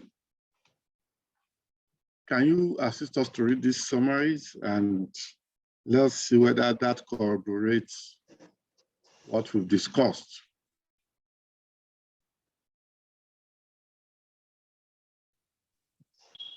All right, sir. Vesting conditions are the conditions party to become unconditionally entitled to receive payment under a share-based payment agreement. IFRS. Vesting conditions include service performance conditions. Other features, such as a requirement for employees to make regular contributions into a savings scheme, are not vesting conditions. Can refer to IFRS 2, paragraph 15. Service conditions. Service conditions are where the counterparty is required to complete a specified period of service. IFRS Appendix A. This is the typical scenario in which an employee is required of service. The share-based payment is recognized of service. IFRS performance conditions other than market conditions. There may be performance conditions that must be satisfied before share-based payment vests, such as, sir? The network seems to be poor and it's breaking and it may affect the recording. Okay, who has a better network there to read so that it doesn't affect the recording? Huh? Okay, I'll read from here. I think I should start from the beginning. Vesting conditions. So that I can flow, yeah. Thank you. Okay.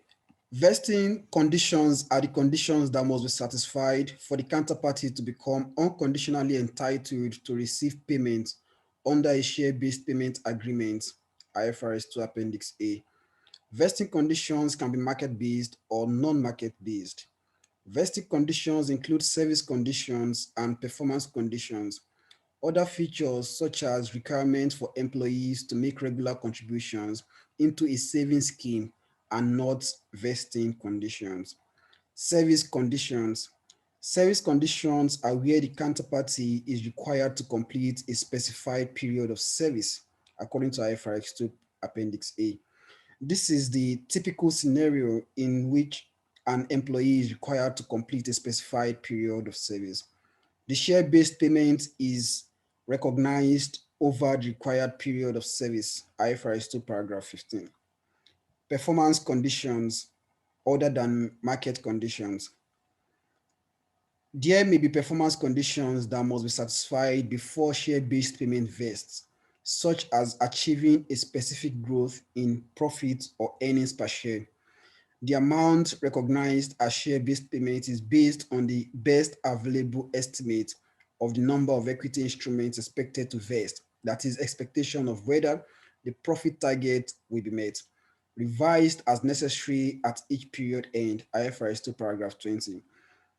A vesting period may vary in length depending on whether a performance condition is satisfied. For example, where different growth targets are set for different years, and if the first target is met, the instruments vest at the end of the first year. And if not, the next target for the following year comes into play, IFRS 2, paragraph 15. In such circumstances, the share-based payment equity figure is accrued over the period based on the most likely outcome of which target will be met, revised at each period end. Market-based and non-market-based vesting conditions.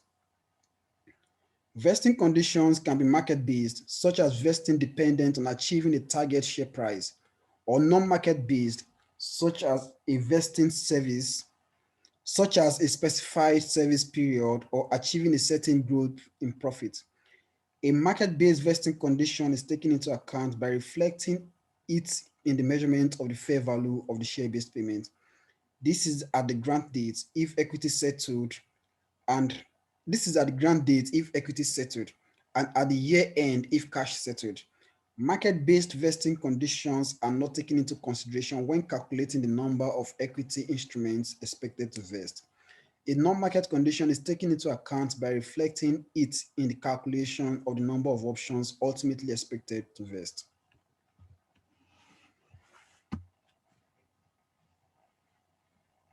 Thank you very much. Now, Madam Tomilayo, is that clearer now?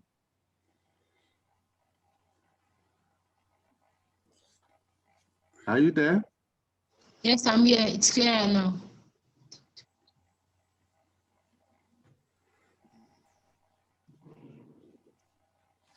Yes.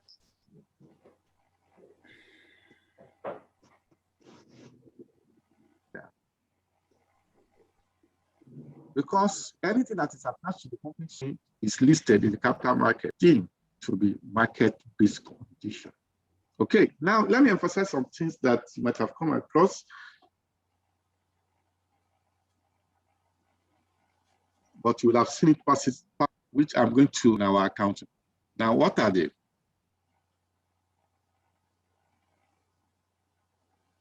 First thing here is this. In estimating the value of our share-based payment, what is critical is this assumption that we are making use of the best available estimate. And what's the best available estimate is like based on our experience in the past, based on our current information or condition, and based on our future expectation, what we expect is going to be the likelihood of occurrence of all of these at the point it vests is what we are going to consider. And we're going to see that from practical scenarios as we move on.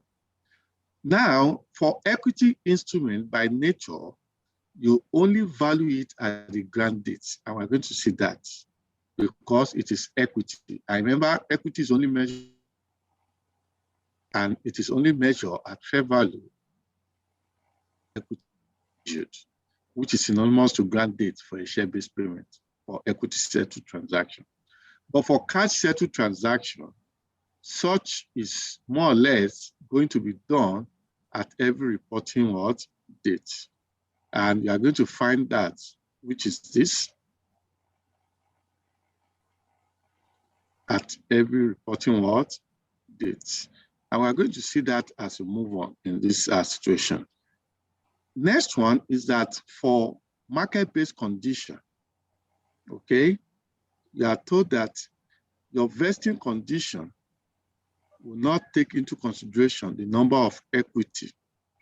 And we are going to see that as we move on, that the assumptions we have here with respect to number of shares that we'll consider is likely to vest at every reporting date, which is adjusted to reflect this best estimate, will not be applied if it is a market-based condition. And I'll tell you why before we get to the option valuation. The reason being that valuing the option at fair value at every reporting date, you understand, is a function of the fair value, which usually makes use of Black School's model. You might have heard of BSM, and we're going to get there, okay? And in that model, the model has factored the up and down, the likelihood of this movement over time up to the point of vesting period in the process of obtaining the fair value, which then means that there won't be need to adjust the amount of equity or numbers of equity, unlike when we are making use of performance conditions that are non-market or service condition, where such is not done. Okay, and we're going to see that. We use Black School's Monte model for market-based conditions. Why for non-market-based conditions and every other service condition, we use pure option pricing model as we move on. Does that make sense now? Any other question before I move further?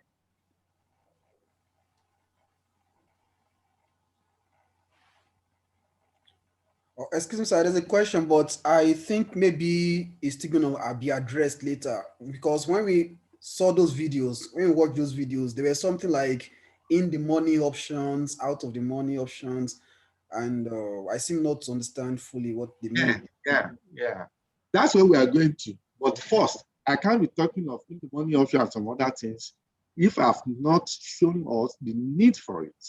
And that is why, I took time to explain the share option, okay, which I did some little analysis here, okay, and I took time to also explain fair value with respect to market price and with slight modification from what we have under IFRS 13, and that will lead us to that discussion as soon as possible.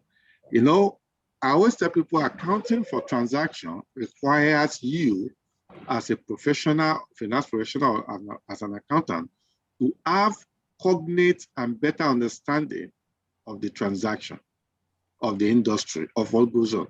You can't just jump and try to say you want to account. You can't account for what you have no knowledge of.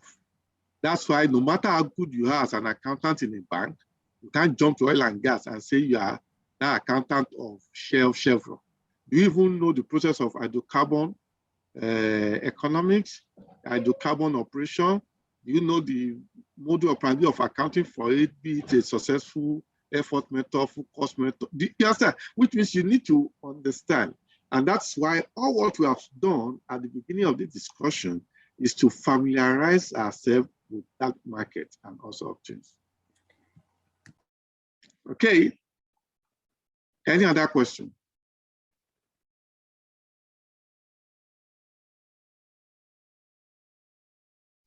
Okay, thank you very much. Now, I think we'll be going back to where we started from today in the video, okay, before we get to the accounting.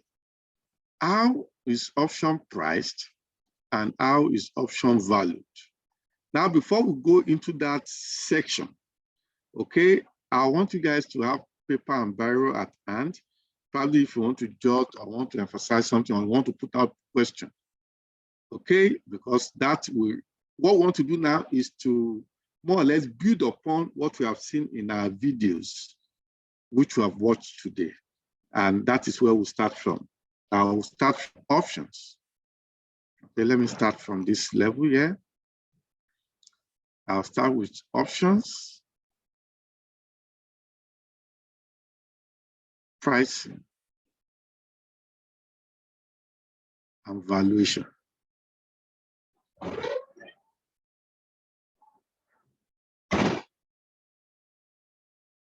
We have 10 minutes break to refresh our memories and come back. You can look at the material I've given to you in that 10 minutes, or look at what you might have jotted, or you just want to relax as we'll be going into the discussion, and which will be very, very interesting for us. Okay, thank you.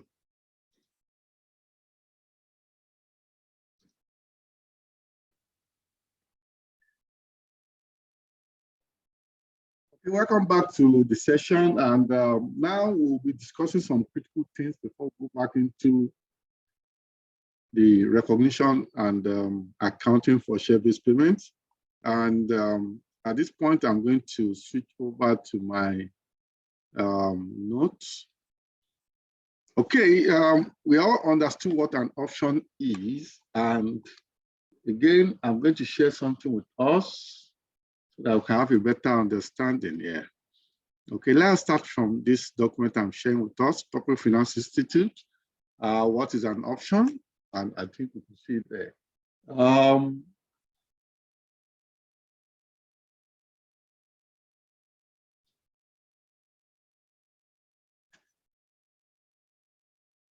Shagun, can you read what an option is again? Okay.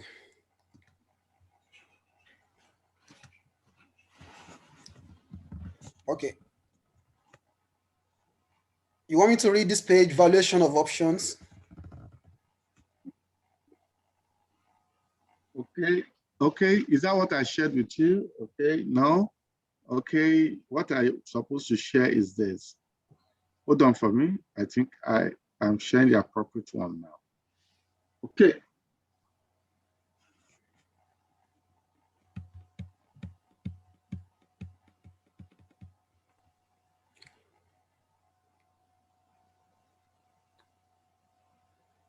Can you see it now? Yes, I can see it. Okay.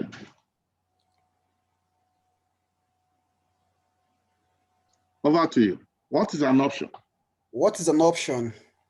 A formal definition of an option states that it is a type of contract between two parties that provides one party the right, but not the obligation, to buy or sell the underlying assets at a predetermined price before or at expiration day.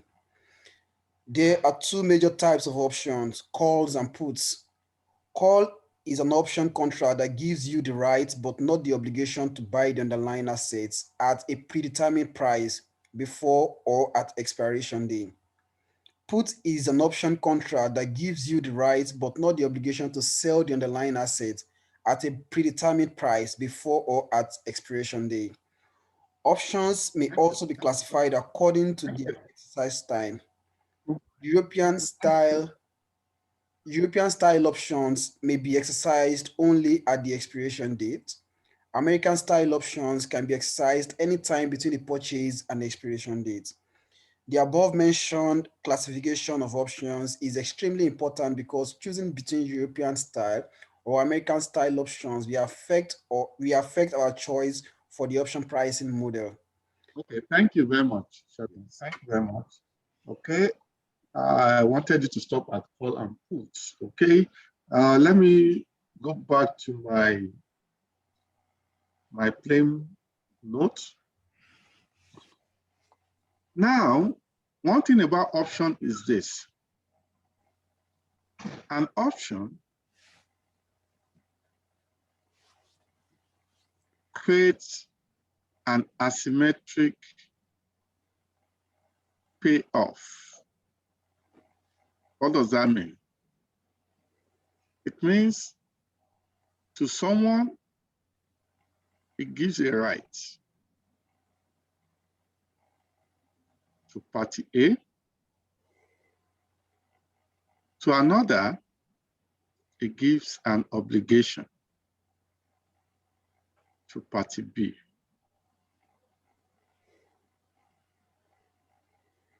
And what does that signify? It signifies that the person that owns the rights is otherwise known as the option buyer.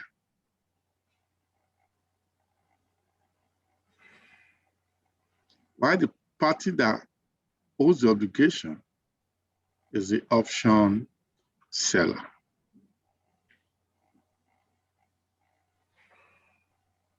Now, the name given to an option seller is the short.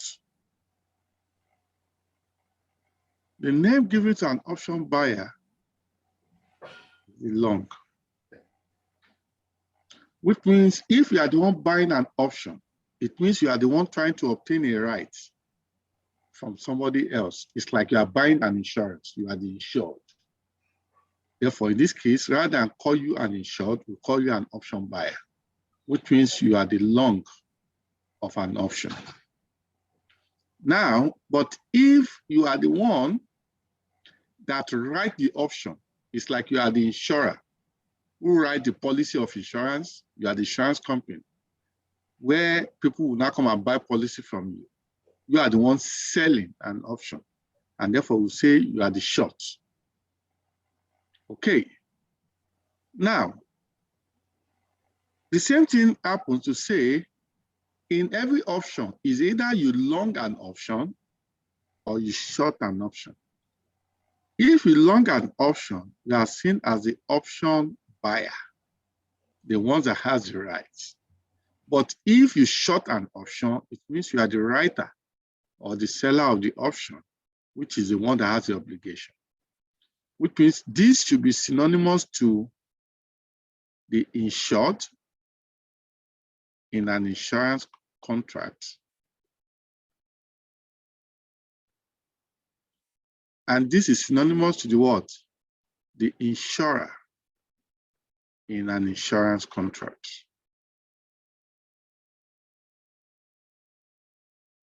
I'm just trying to use it as a way of analogy.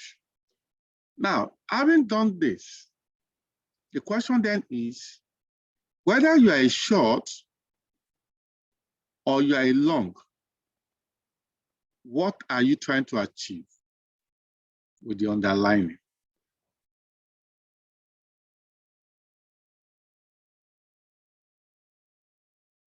What are you trying to achieve with what?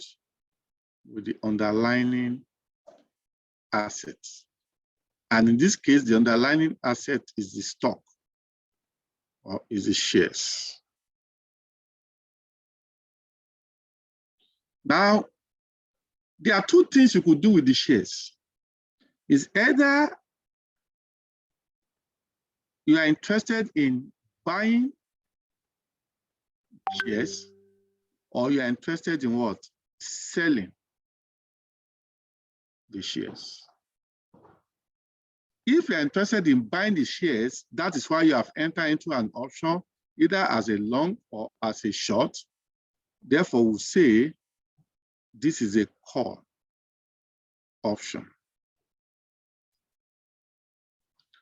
But if your interest in the underlying asset is to sell it, either as a long or as a short, what you are simply doing is that you put up a call. I'm sorry, you put up an option, sorry. You put up what? An option.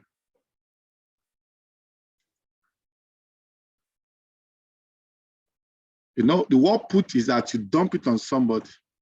The word call is that you retrieve it from somebody. That is the language, which means as a buyer of an option, you can either buy a call or you buy a put option.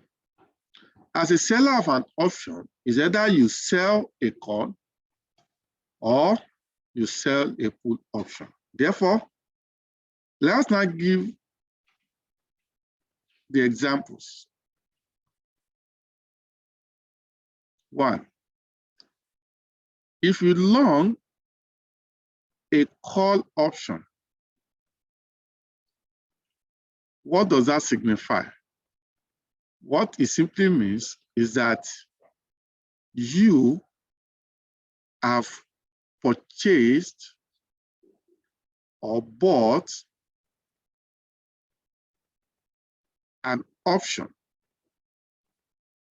to be able to buy the shares, which is the underlying assets, at a particular price. And this price, it is fixed in the future. That is what has happened. Which means when you long a call, means you have bought an option to buy a share at a particular price in the future. Secondly, if you short a call option, what have you done? Shorting a call option means you have sold or written an option to a counterparty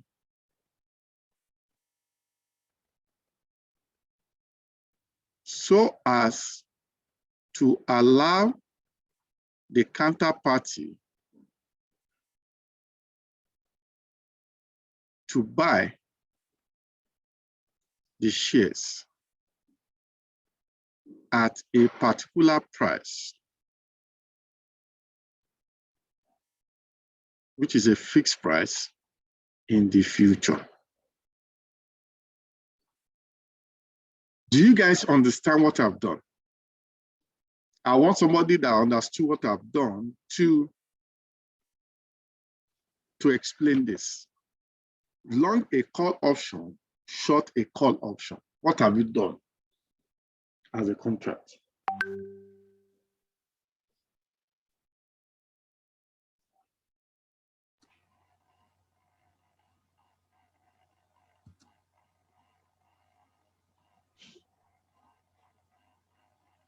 Hello?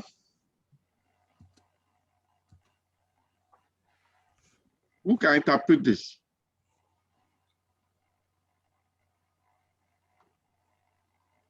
Okay, I want to interpret it. So based on what you've said earlier, when you long a call option, is when you purchased an option to buy the shares of a particular at a particular price in the future.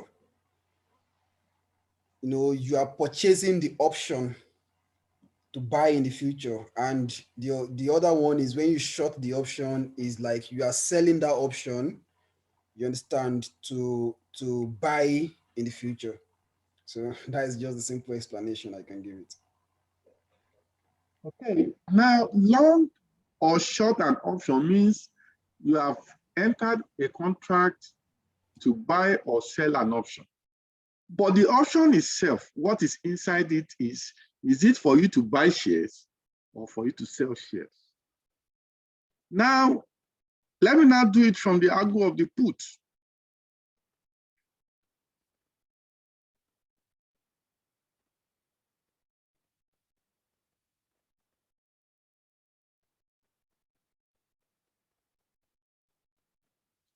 When you long a put option,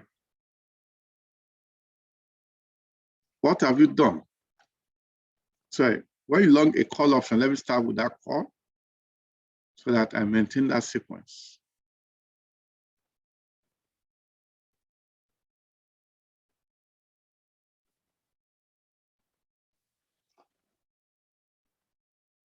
In that case, what you have done is,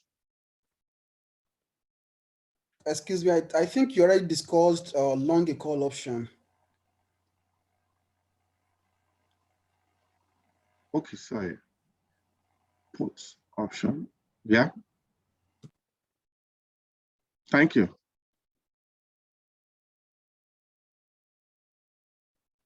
Now, when you long a put option, what have you done? Since you long, it means you have purchased an option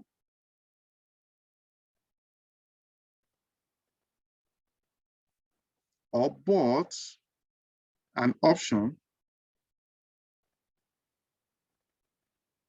to be able to sell the shares at a particular price,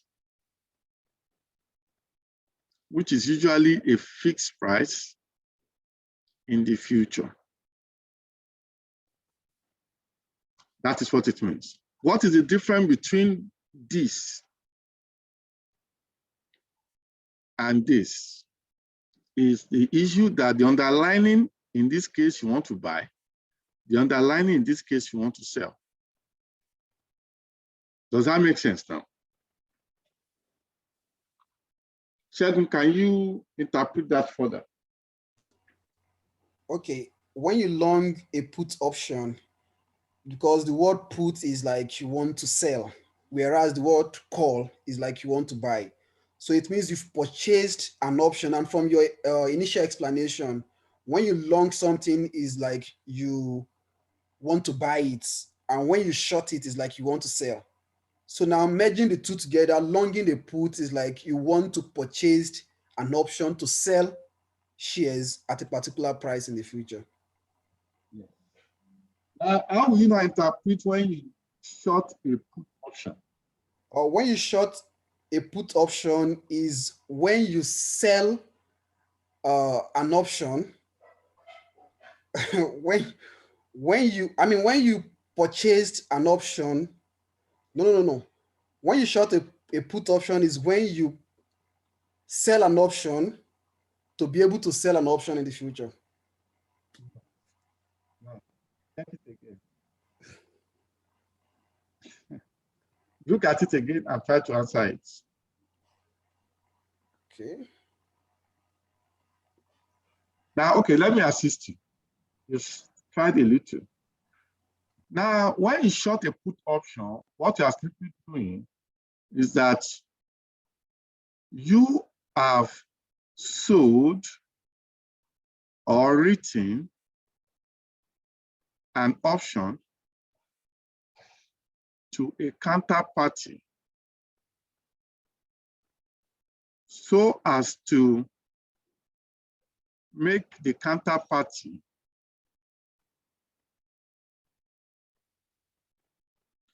to sell the shares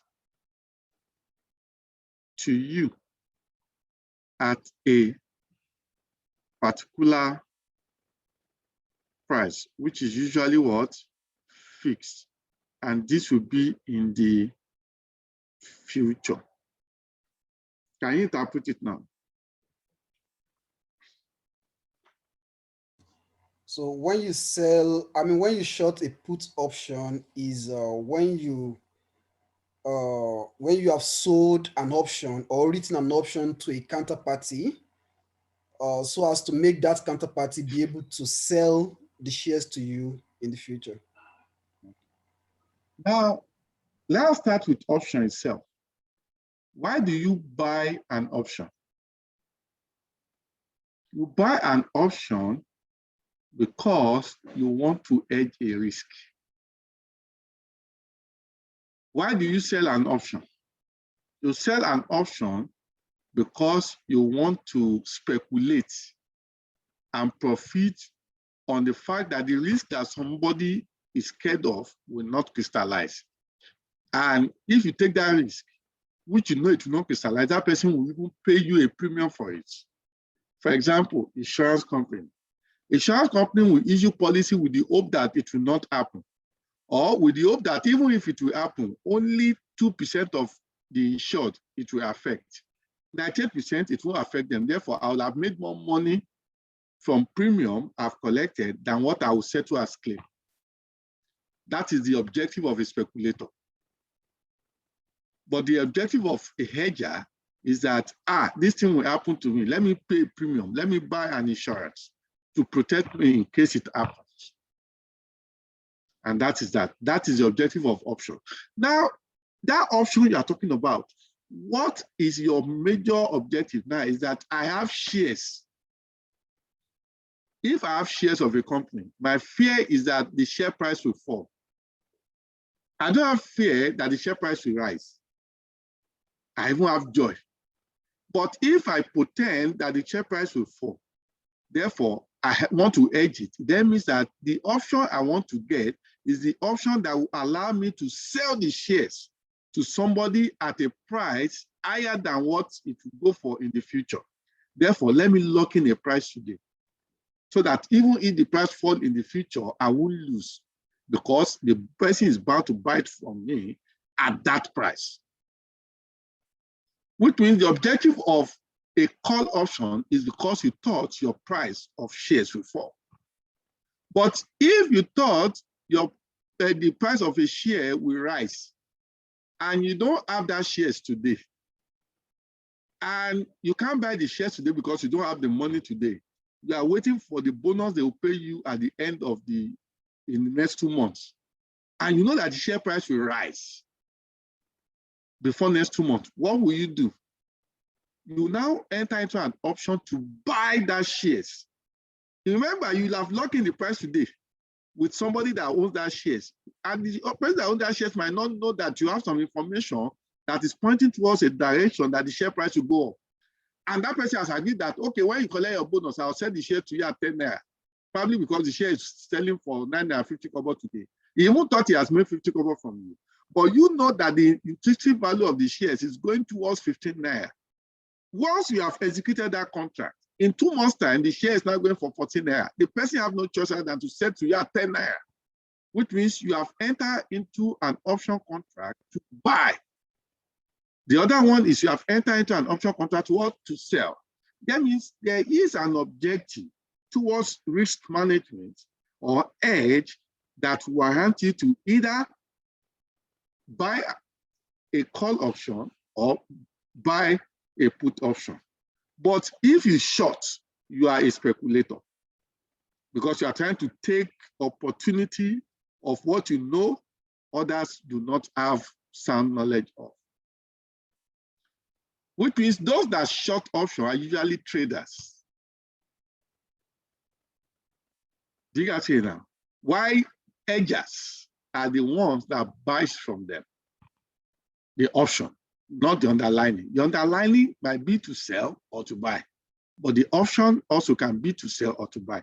That's why you hear things like long a call option, short a call option, long a put option, short a put option. Does that make sense now? Madam Grace, are you enjoying this?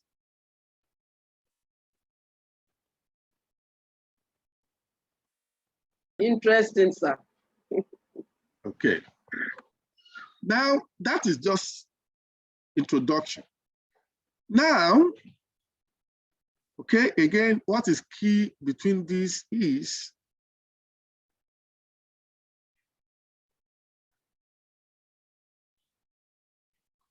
the issue here is buy, and the issue here is what? Sell. Now, let us now look at it, the pricing and the valuation. Let me start with the payoff.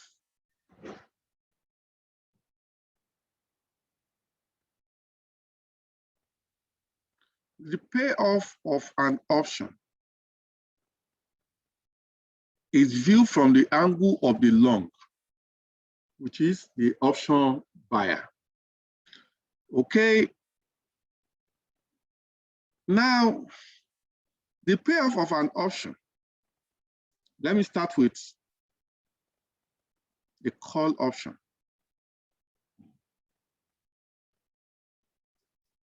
The payoff, which I will explain what it is later, is the maximum of zero and the difference between the stock price at present and the exercise price. That is, this is the actual stock price or share price at time t. And X is the exercise or strike price. And that is what I refer to as the fixed price the other time here. Which means when I talk about a particular price that is fixed, what I am talking about is the exercise price. Is the exercise what? Price. Take note of that.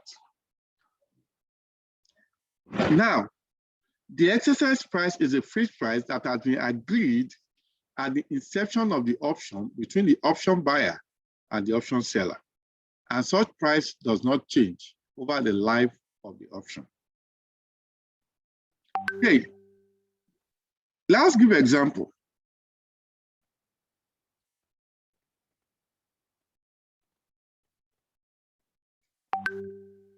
What is the payoff given that the exercise price is 10 naira per share, while the stock prices or the share prices is as thus. The share price is as thus. A,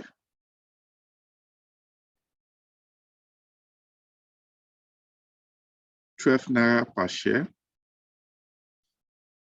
B, 9 naira per share.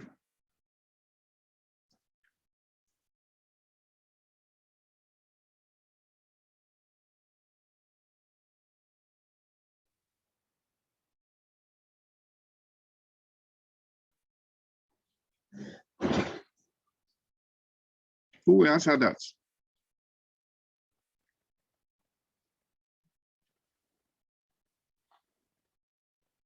I need an answer.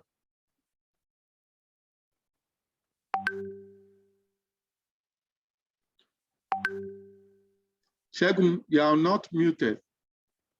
You are muted, sorry. It's all right, sir. So the first one should be 2 naira. That is the stock price of 12 naira minus exercise price of 10 naira should give us 2 naira. Why the payoff for the second one should be minus 1 naira, which is the stock price of 9 naira minus exercise price of 10 naira. A, the payoff is maximum of 0 and the difference between the stock price, which is 12 naira, and the exercise price, which is 10 naira. Which means the maximum of 0 and 2 naira. Which one is the maximum? 2 naira. Between 0 and 2 naira. 2 naira. Now let's look at the B. The payoff is the maximum of 0 and ST. ST is what? 9 naira minus X, which is what? 10 naira. And that is the maximum of what? Is 0 and minus 1 naira. Which one is maximum between the two? 0. 0. That is how we determine the payoff of an option. Now, who can tell me why it is 0 and not minus 1?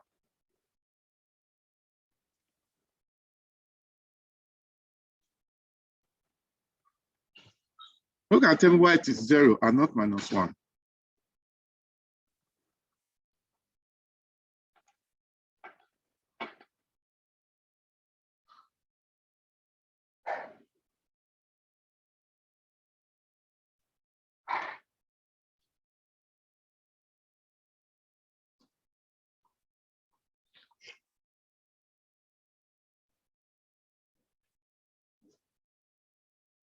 Hello? No answer? Okay. The reason being that it is an option. You are buying an option, you are not taking any risk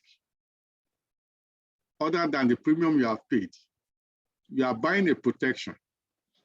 And therefore, what happened is, imagine you are the one that have bought an option from me.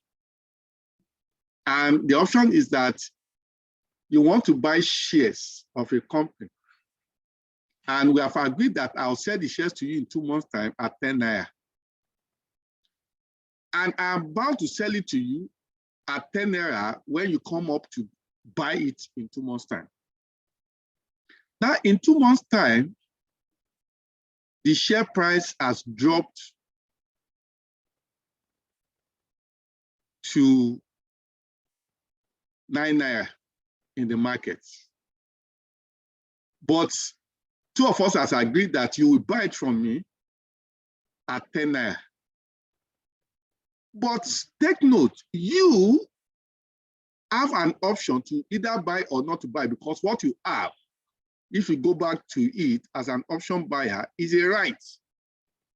Which means you can decide to exercise your right, or you can decide to walk what? Away. But as a rational investor, what will make you exercise your right is what ensures that you have value for. What you will not have value from, what do? You walk away. The question then is, will you have value when you have agreed to buy something at 10 naira and it is now sold at 9 naira in the market, and you have the option to buy it or not to buy it, what will you do as a rational investor?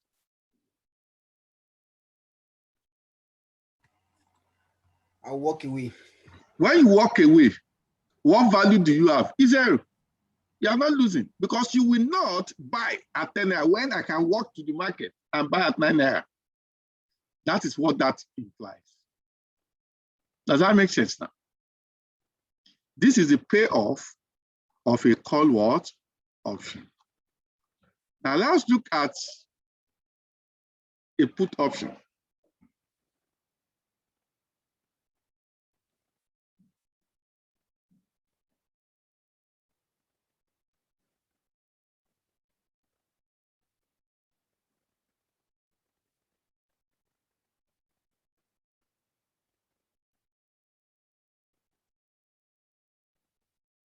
Now the payoff of a put option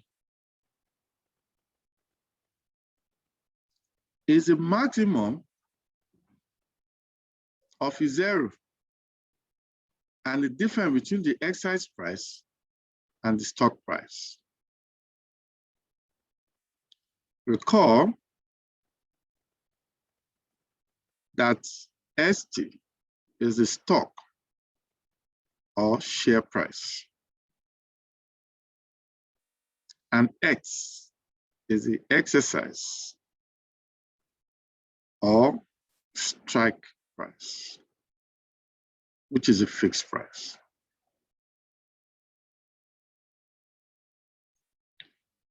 Now, let me pick similar example.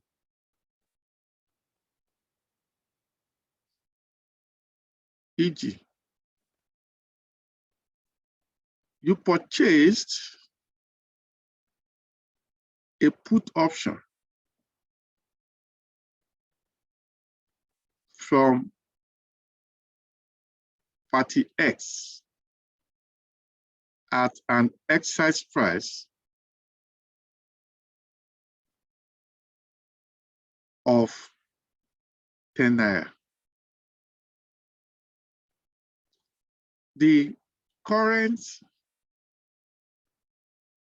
market price of the share is as thus: A, 12 naira per share, and B, 9 naira per share. The question then is, what are the option payoffs?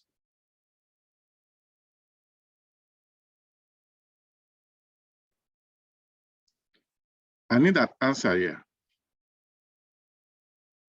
Who will answer it?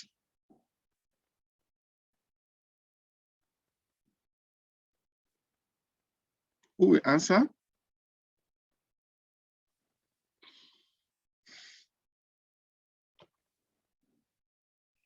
Who will give me an answer?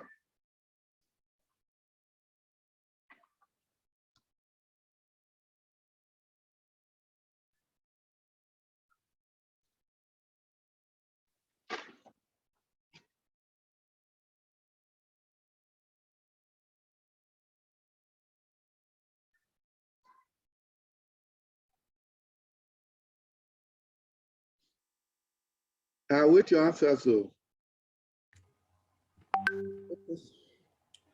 It's all right. The payoff will be the exercise price minus the stock price.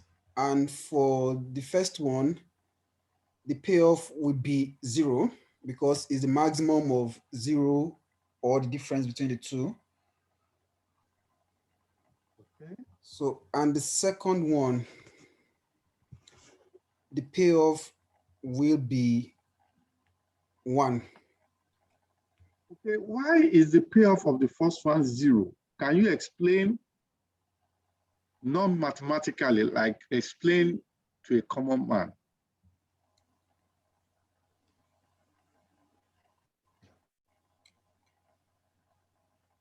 We await your explanation. the payoff will be 0 for the first one because, as you explained initially, the option buyer, has the right to decline if he's not getting value from it, and he will rather walk into the market and buy at a lower price of 10 naira rather than buying at. Not buying. This is a put option. Okay, the option seller can decide. Oh, you are still a buyer of an option, but the option that underlines what you are doing is such that you want to sell the shares. Okay. So since you have the option to either sell the shares or not to sell it at the vesting date, so you can, if you are not going to get value from it, you have the rights and not you have the right to decide not to sell. Why do you well, it's not about the right now. Why do you decide not to sell? Why can't you sell it?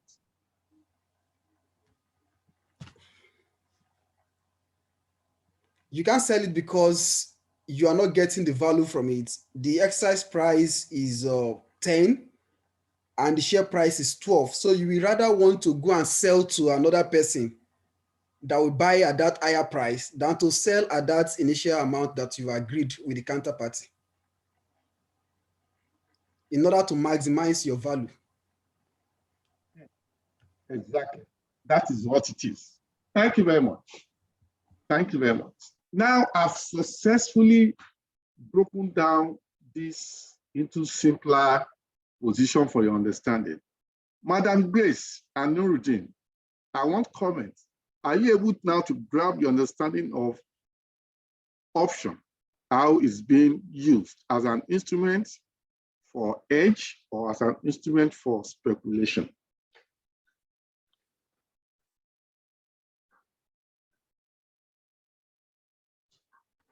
I want your contributions.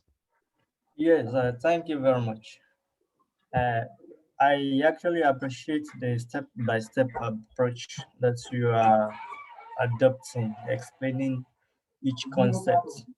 I actually grab it and I'm following it step by step accordingly. I understand everything. I understand. Thank you. Madam Grace? Yes, sir. Yes. What do you say on this? My understanding. Yes, from the two illustrations, I have a better understanding of speculation, because if you speculate and on expiration, you find out that it's not worthwhile, you can decide to walk away. Your investment, you can decide to walk away. Thank you, thank you. So now, yeah, thank you very much. By understanding this payoff, we can now go deeper into having to appreciate option pricing.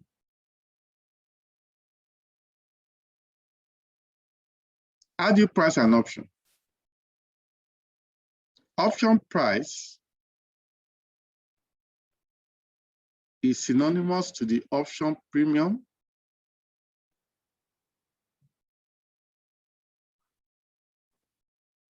at initiation. But option price is now synonymous to the fair value of an option over time. And that is what matters now. What is the fair value of an option? What is the fair value of an option? The fair value of an option is the sum of the intrinsic value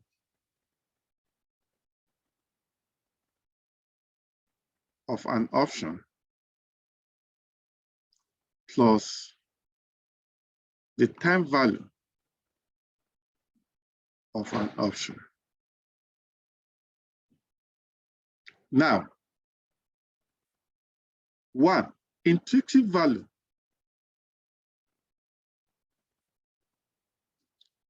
is a function of 1 and 2. Is a function of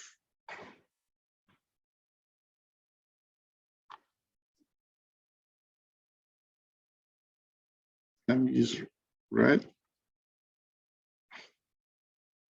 Is a function of 1, the stock or share price, and I'll put the word actual, which is obtainable in the market, and the exercise or strike price, which is the fixed price that do not change with the markets. 2, the time value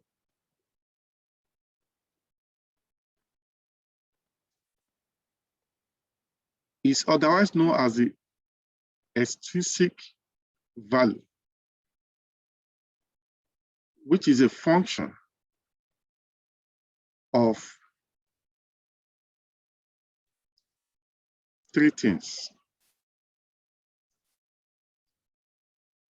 1, 2, and 3. What are they? 1 is time to expiration, the remaining time to expiration. Okay, which means the difference between the capital T and the small t. We'll see that as we move on. 2, volatilities, which is measured by standard deviation of variance. Volatility is the spike in the underlying asset in the share price. And last one is the rate of interest, which is usually risk-free rate, RF. Okay, these are the things that influences the fair value. Now let's break it down. Intrinsic value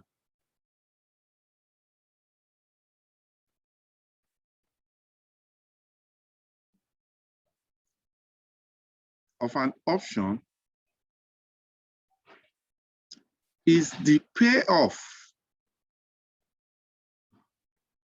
of an option, that is the real value of an option without considering the effects of time value. Hence, the intrinsic value is equal to the payoff of an option. That is,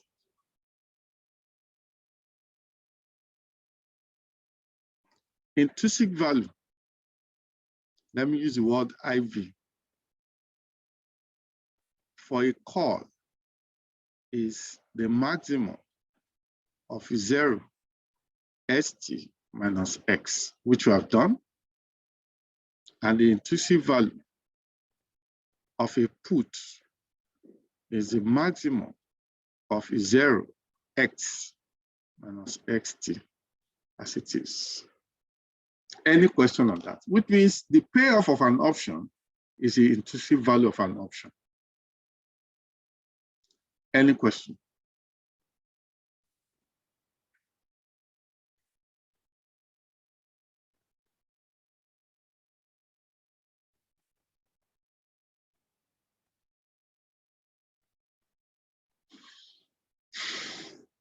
Any question?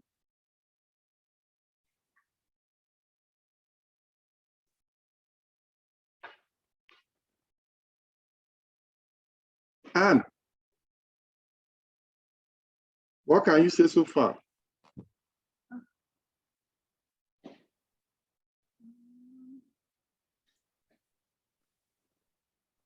So far, all I can say is that it's interesting, even though I've been battling with network issue yet. So at some point I was following, but when I came back on board, it's like I'm lost. Yeah, but the beauty of it is that you have access to the Notwithstanding, no. Yeah, so the video, that's what I was going to say. So I'll catch up later. Okay, thank you. Shegun, what can you say? Are you shocked by concluding that the intrinsic value of an option is obtained as a payoff of an option? I'm not confused at all. Like, it's very, very clear to me. Yes, Okay. and you know that the video we watched initially already gave us a perspective of it, and now it's coming clearer. Thank you. Now, but recall that we said the fair value of an option is the intrinsic value plus the time value. Therefore, how do we obtain the time value? TV. This is IV. How do you obtain the time value? Since the fair value is intrinsic plus time value, the question then is, will make time value the subject of the formula? And doing so is that our time value is fair value minus intrinsic value. The question then is, how then can we ascertain the fair value? How do we ascertain the fair value? Who has an idea of the fair value mathematically?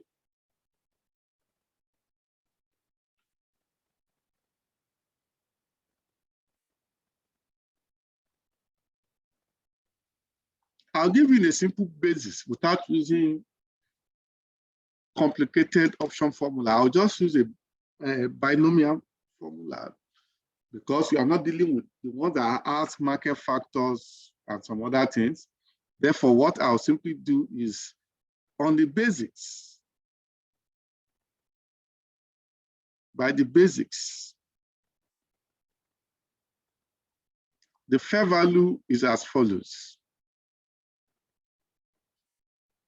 1, for call option, the fair value equals the maximum of 0, the stock price, minus the discounting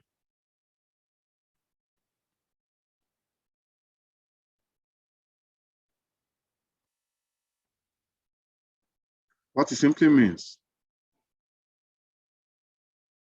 And for the put option, the fair value is the maximum of 0 and the discounting of the strike price minus the stock price. Who can interpret this equation or this formula for me so that we can move on from there? Who can?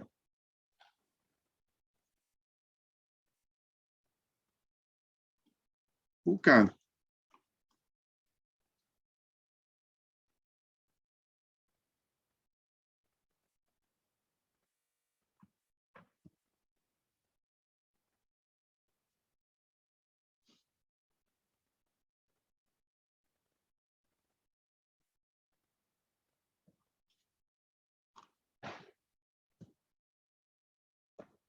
Who can?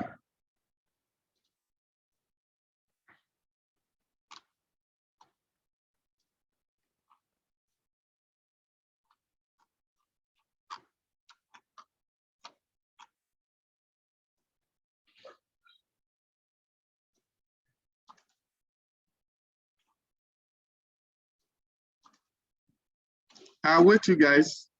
No response? I can try. Okay, hold on.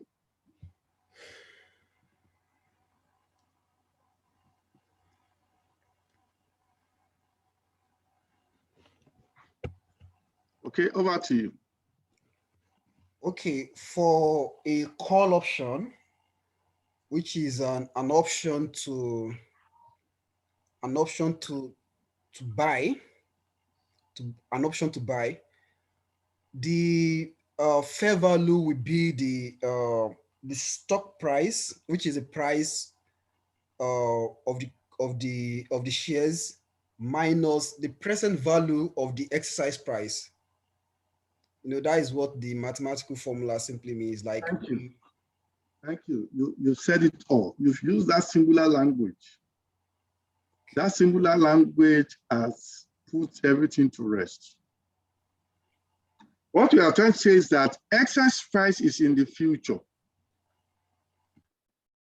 The stock price is the actual price today at time T. Now, to compare Apple with Apple, we need to discount the future back to the present so that they can be on the same level.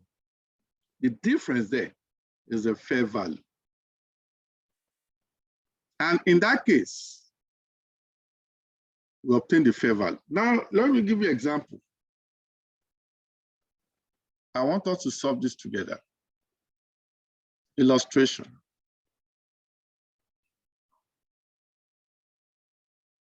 Given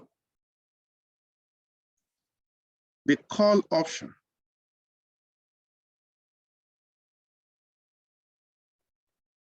and put option with the same strike price of 10 naira.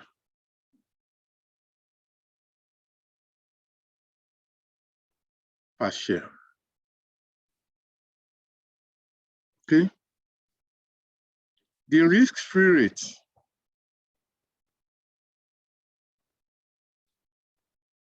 is 5% per annum. The option is to be exercised in 90 days, given that 360 days is equivalent of a year calendar.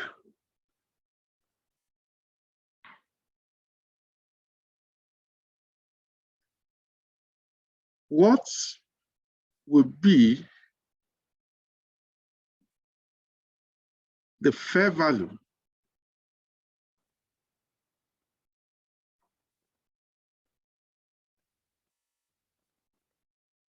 the intrinsic value and the time value in, okay, time value after 30 days into the option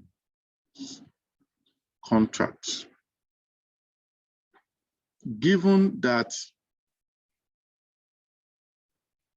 the share price at time 30 are as follows. Okay.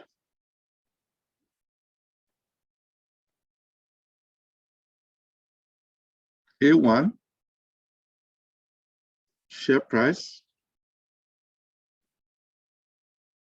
12 naira per share. A2, share price at 9 naira per share. B, describe if the options based on A above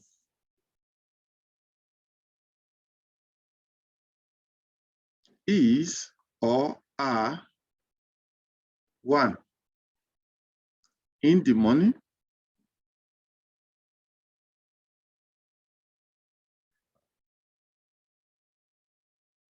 2, at the money, and 3, out of the money.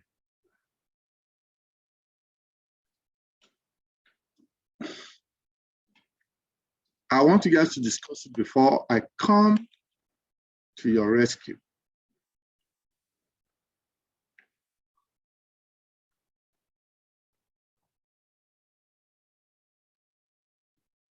I'll read the question again to you guys, and you have 5 minutes to discuss, or 10 minutes to discuss them. Given the call option and the put option with the same strike price of 10 naira per share, the risk-free rate is 5% per annum. The option is to be exercised in 90 days, given that 360 days is equivalent of a year calendar. What would be the fair value, the intrinsic value, and the time value after 30 days into the options contracts, given that the share price at time 30, which means after 30 days into the contract, as follows. A1, share price is 12 naira per share. A2, share price is 9 naira per share. B, describe if the options based on A above is or are in the money, at the money, and out of the money. Thank you.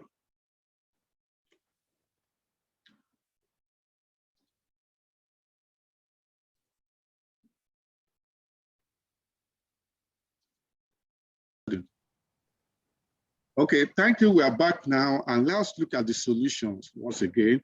Shegun, can you read the question once again? Okay, sir. Illustration.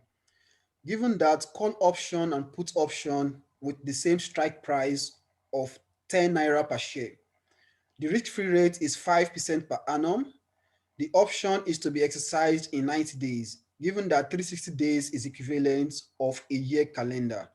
What will be the fair value, the intrinsic value, and the time value after 30 days into the option? After 30 days into the option contract, given that, sorry, I can't see. Okay, given that the share price at time 30 are as follows. A1, share price 10 naira per share. A2, share price is 9 naira per share. B, describe if the option based on A above is or are 1, in the money, 2, at the money, and 3, out of the money. The strike price X is 10 naira. The share price XT, A is 12, B is 9. Okay,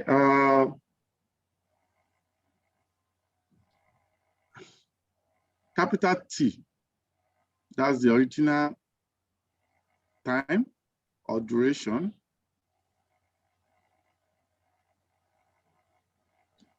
Let me write it well. For reference purposes, original time or duration was 90 days for the contract. T is a time passed or the time lag. 30 days have gone. Okay, which means these prices are after a 30-day period. Okay, T minus T is what we call time to maturity or time to settlement. And that is 60 days, Abby? Yes, sir. Out of 90, it is 30 has gone. It means 90 minus 30 will give us 60 days. Okay, what other information do we have? Risk-free rate. You know, your risk-free rate might be your treasury rate, or usually it's your treasury rate because of the duration of this tenor, and that is RF, and in that case, that is 5% per annum. Okay, what other information is there? No other information.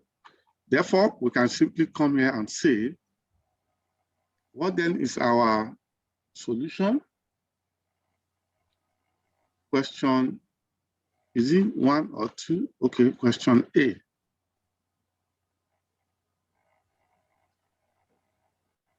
A1.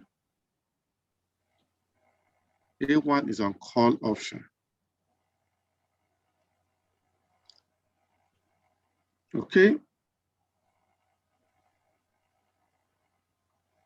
Okay. A1 for call option.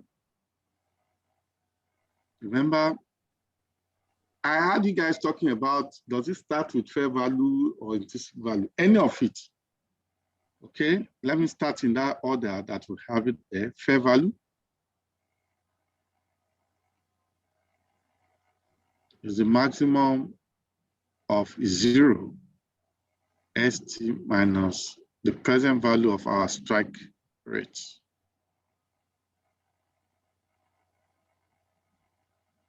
And what is that? Maximum of 0, and what is our stock price? 12. 12 was, yeah. 12 minus 10, 1.05 raised to power 60 days over 360. Remember, it's not up to a year. Do you get that? You know, T is 1, Abby, or 2. But when it's less than 1 year, it's going to be fraction. Exactly. Yeah, you must take that into cognizance. That is part of what you have learned in financial management. Okay. Therefore, in that case, what do we have? Maximum of 0 and 12 minus. Let me use my calculator. And that's the beauty of Excel. Okay. 60 divided by 360. Okay. 1.05 is to power the answer. Okay. 10 divided by the answer. Therefore, that gives me 9.92. Okay, that means the maximum of 0 and 9.92 minus 12. 9.92 minus 12 is 2.08. Therefore, what's the answer here? The answer here is 2 naira 8 kobo. That's the fair value. Now, what is the intrinsic value? Intrinsic value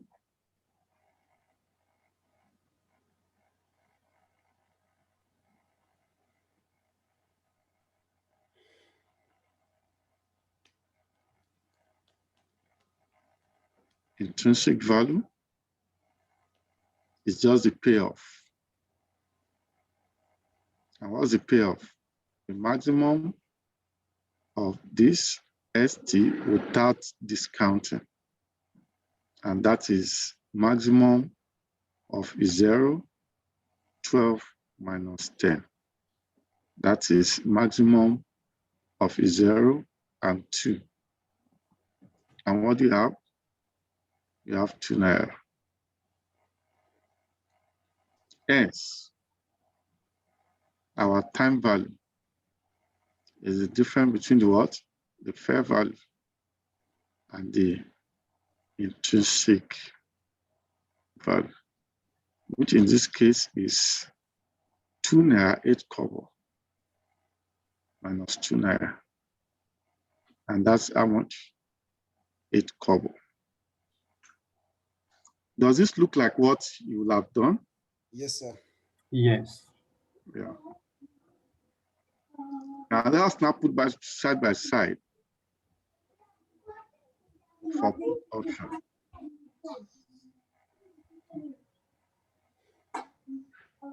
For a put option,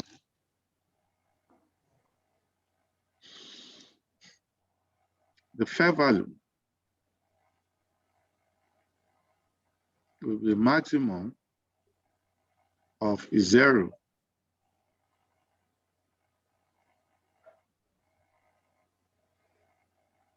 minus ST. And in this case, what do you have?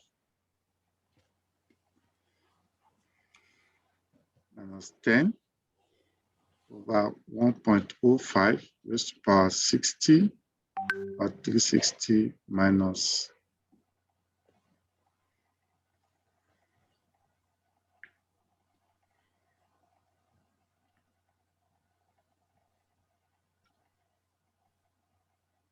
minus 12. And that is maximum is 0.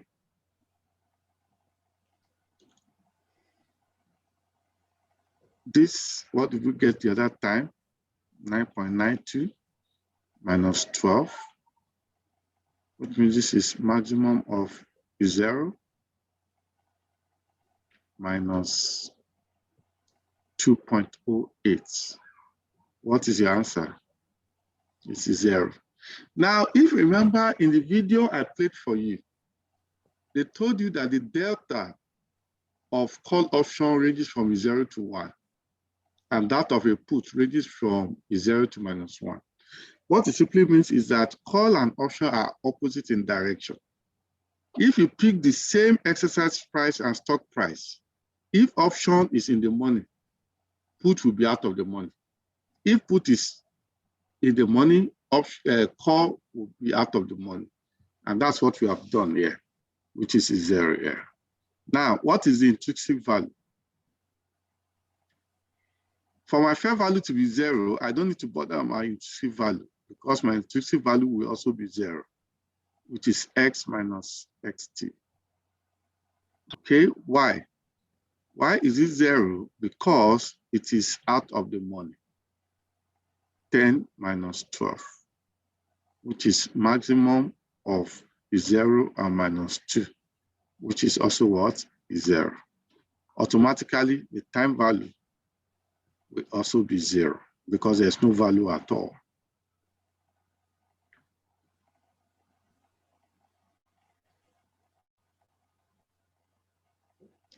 Is 0 minus 0 will give you what? 0. Now, that now leads to the basic principle you need to familiarize yourself with. When you say something is in the money, forget about the formula. It is in the money when it is valuable to you. And the way it is valuable to you from the cost side is different from the way it is valuable to you on the put side. And I'm going to show you that as a move on. Now, when you check this, in this case, I'll say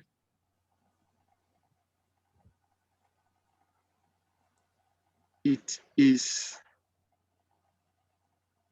in the money. And it is in the money given that our payoff is greater than 0 for a call option. Yeah. And here, it is out of the money because without us limiting it to 0, this is already less than 0. And it is in the money if the actual price, stock price, is greater than the exercise price, which means it will pay you to buy at the locked-in rate than go to the market and buy at a higher rate. But conversely, it is out of the money for a put option if the actual stock price is higher than the exercise price. Because if you are to sell, it's better you go and sell in the market than sell at a fixed rate, which is lower. Okay, we'll use that same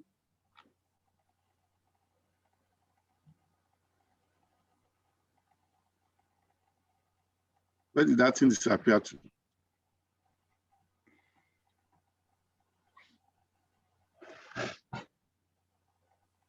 Okay, let me write it. It is out of the money.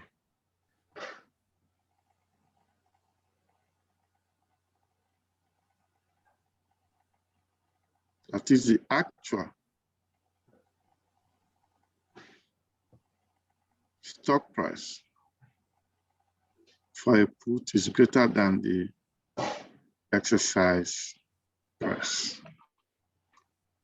And here I said this amount here when it is less than 0.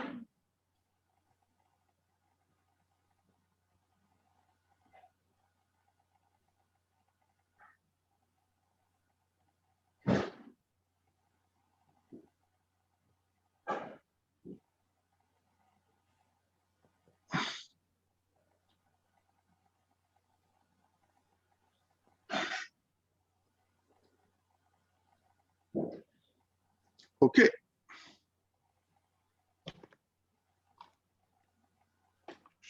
Now let me use that to do for,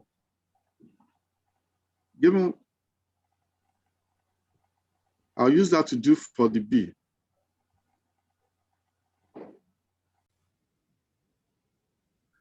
Now let's replicate the same thing for, let me see how I can copy this so that I don't rewrite.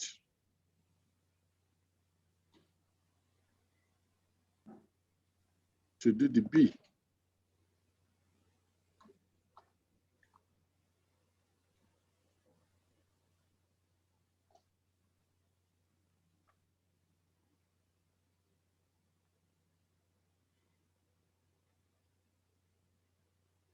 The price for B is 9. This will change.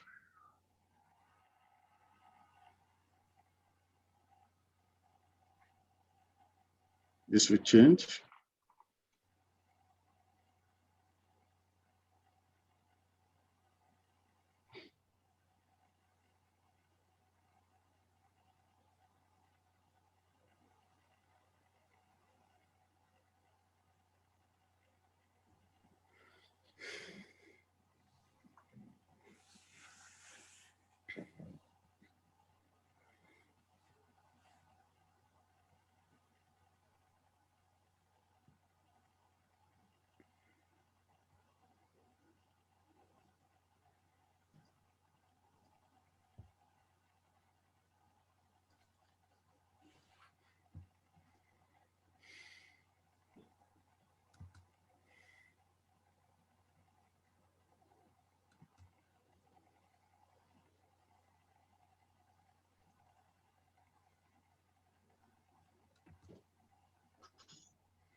Okay. Now this is B.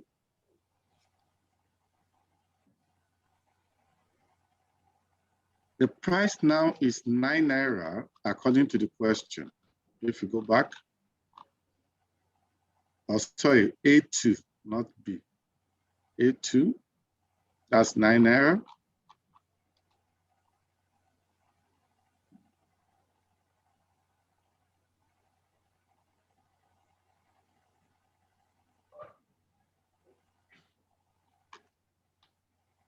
A2.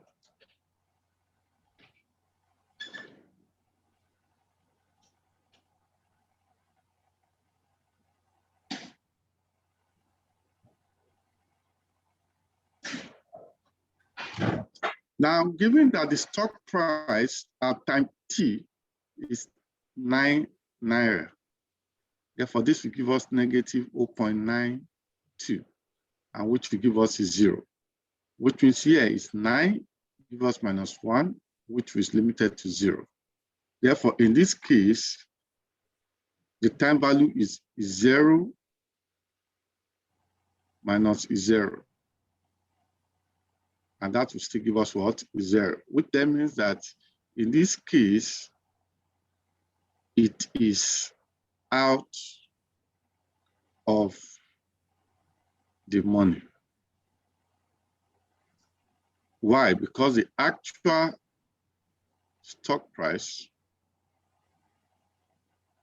is less than the exercise price. Therefore, I'll change this side to less than 0. Which means you can see where it is in the money, where it is higher, it is out of the money, where it is lower. Same thing I'll do for put. Let me copy it.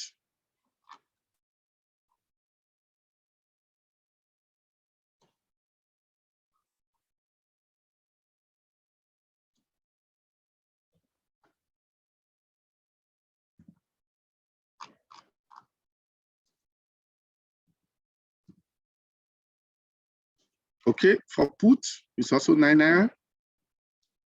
What will have happened?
Okay.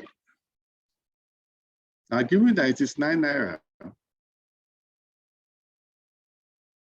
this is now 0.92.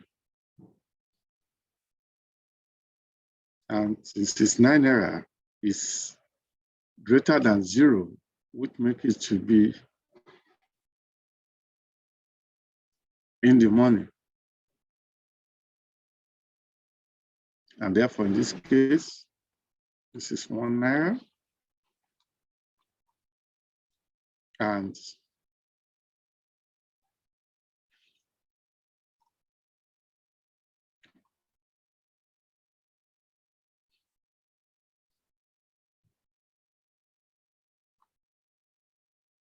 we have the time value to be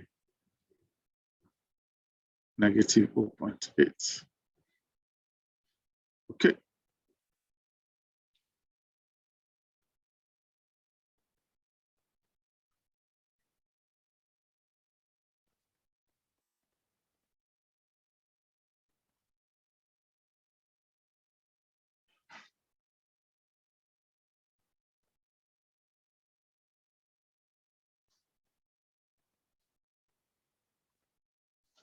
Okay. It is in the morning.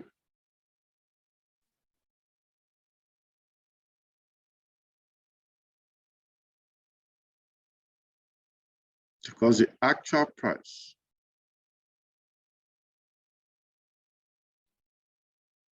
is greater than,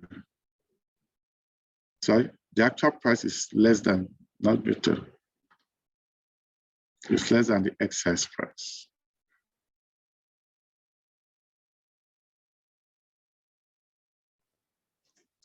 But what is much more interesting to us here is for call option, because that is what has been deemed to have been sold by the company to its employee under a share-based payment scheme.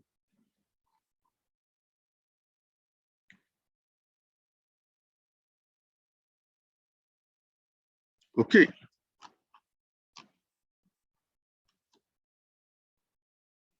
That is that. Now, at the money is where the actual price, at the money is where the actual price, this situation is where the actual price, stock price, is equal to the exercise or strike price. That's when it's at the money. Okay, you can study it further, but that is where we are going to stop with respect to this. And what I'll just simply do to also enhance your knowledge is to draw up the payoff matrix in form of a chart. Let me just do that for you in order to widen your scope. Okay, let me draw up a chart for you. Call option graph.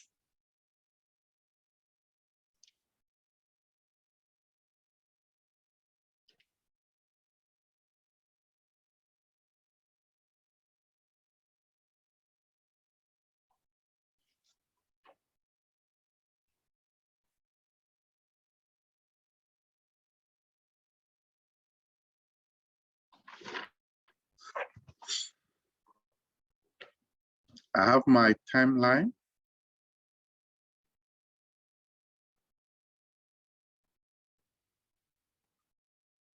This is my value matrix. Let me say in dollars. This is a positive region. This is the negative region. This is my stock price as time t. And this time ranges from now to the future.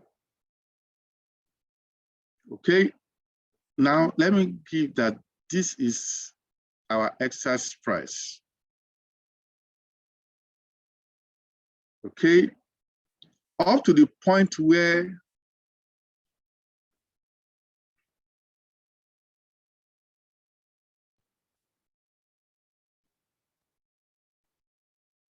we have our excess price, we have a straight line.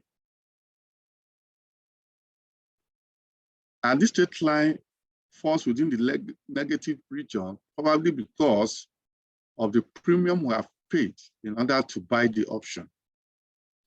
And that premium is recovered as the actual stock price starts to grow above the excise price up to a level. At this level is a break-even point.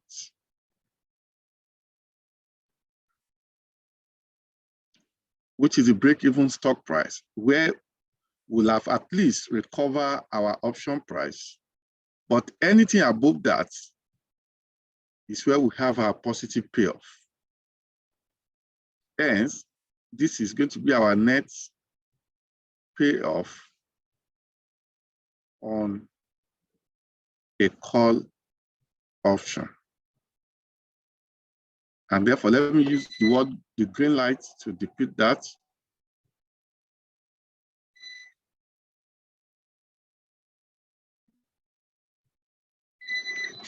This region. is our profit region.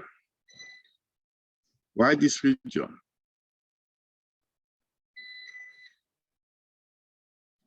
Is the loss region. Okay, remember X is our exercise price. Now it is this region that account for, okay, let me say, given that ST is less than the strike price, U, that is the option buyer, loses what has been paid as option premium or option price, which is the price you pay to buy the rights. Okay, very simple. But if it's a call, if it's a put option,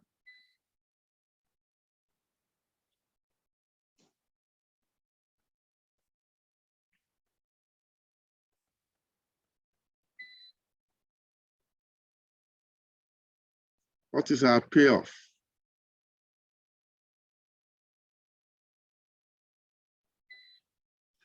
Our payoff graph for a put option is a reverse situation. I should draw the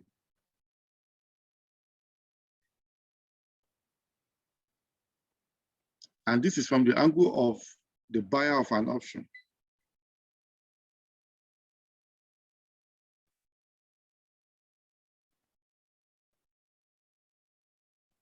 This is the negative. This is a positive value. Let's say in dollar amounts.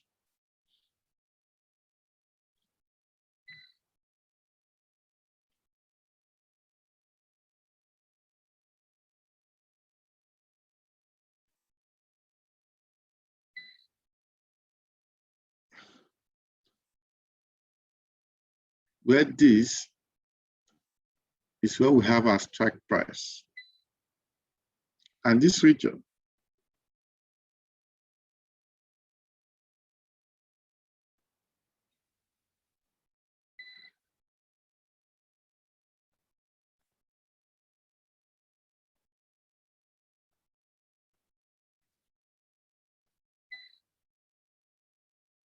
which I'll put in green, is our profit region, where we have the payoff.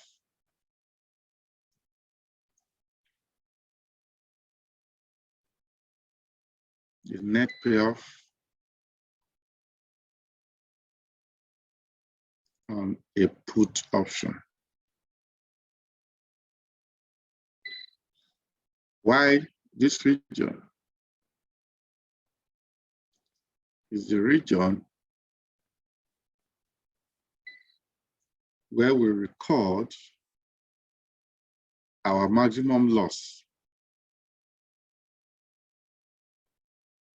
Now, and this comes in a situation where the stock price is below the exercise price, where you, as the option buyer, loses what has been paid as option price or option premium to the option seller. And this payoff is from the perspective of the long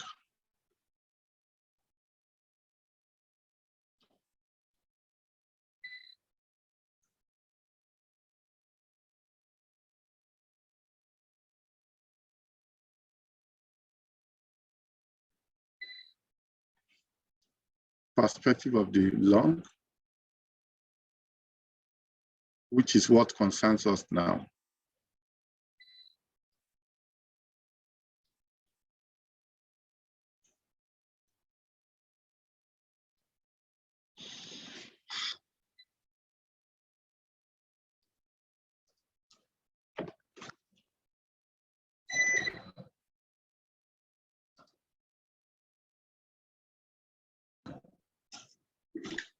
Okay.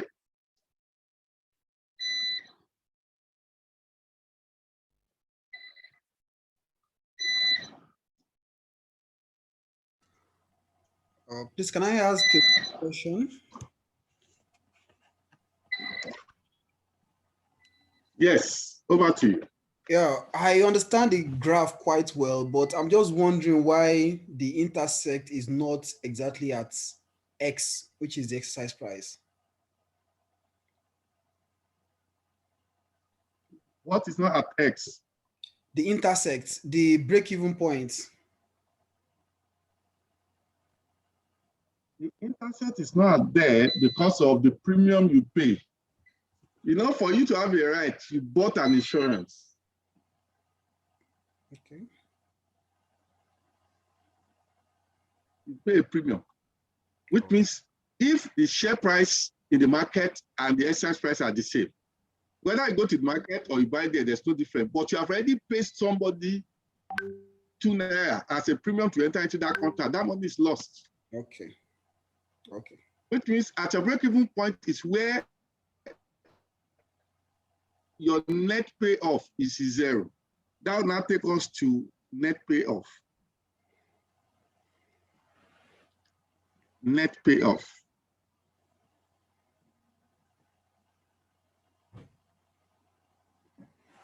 of an option. Your net payoff for a call is what you have seen as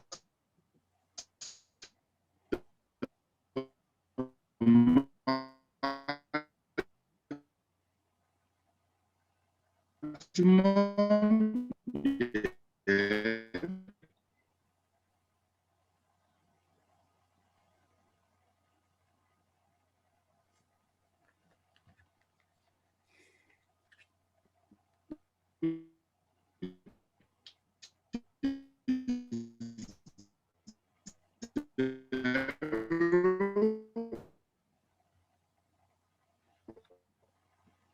Or let me put it as net payoff is equal to options. Therefore, let me now put it as profit or loss. As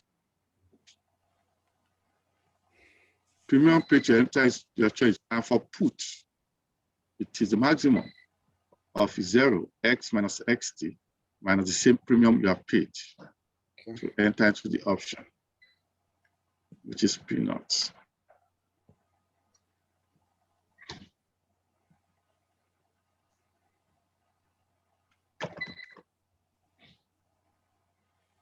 Do you get it now? Yes, sir. That is it. Now, I'll give you 10 minutes for break. We will now come in to use all of this knowledge to account for the share-based payments. Even though most of what we have done for accounting purposes, the examiner will provide you those information. You are not going to do this fair value yourself, but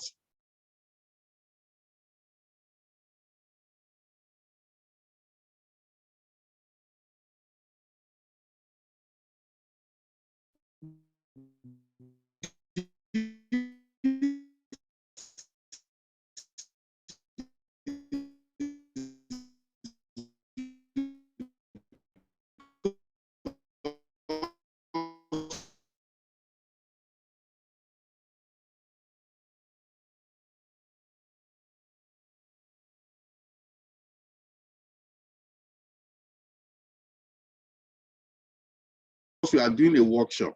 It's a practical session so that you can understand it. When they give you investment, you won't see all this process of trying to expose you to this pricing and valuation. They'll just tell you that fair value is this, intrinsic value is this. And what the standard says is that at this point, use fair value, at this point, use intrinsic value. But today, when we now get to what the standard requires of us, of when to use fair value, when to use intrinsic value, especially as settlement, you will have better appreciation of what we are saying. And that is the reason why I've taken you through this route. Any other question?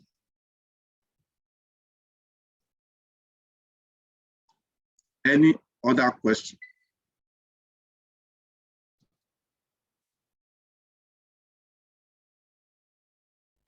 Okay, let us go on a short break. As we return, we'll now go into the accounting. Recording progress.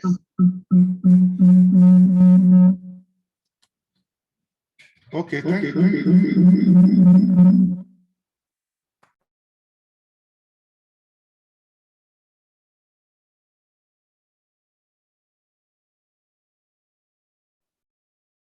Thank you. We're back. Let's continue from where we stopped. And now we'll be going into the major discussion. And I have to switch back to where we are. Remember, this is where we stopped before we proceeded in our discussion about the option valuation and some other things. Now, in summary, we said we could have equity settled, share-based payment, or we have cash settled. And we have situation where we have option of settlement, either at the instance of the company or at the instance of the other counterparty, the employee or our vendors. Now, if it's equity settled, as we have said earlier, we measure it at fair value at the grant date, especially for employees, and this does not change as time goes on. That's why there's no changes in the fair value, but there is changes in terms of number of employees that will be used as a measurement basis. Okay, and we're going to look at that. We'll call it a true-up approach, and we're going to see that as we move on. The second aspect is cash settle. For cash settle, we also measure at fair value, but the difference is that measurement of cash settle is done at every reporting date.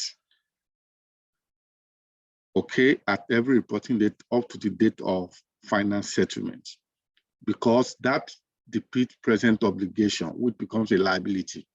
And liability, unlike equity, is remeasured at every reporting date. Okay, you must take note of that. And therefore, there's a change in the fair value as time goes on, up to the point of exercising. And we're going to see that with practical illustration. The other aspect is where there is an option. Now, the first option we're going to look at is that if it is a company that has the option, which means the issuer's option, in that situation, what do you do?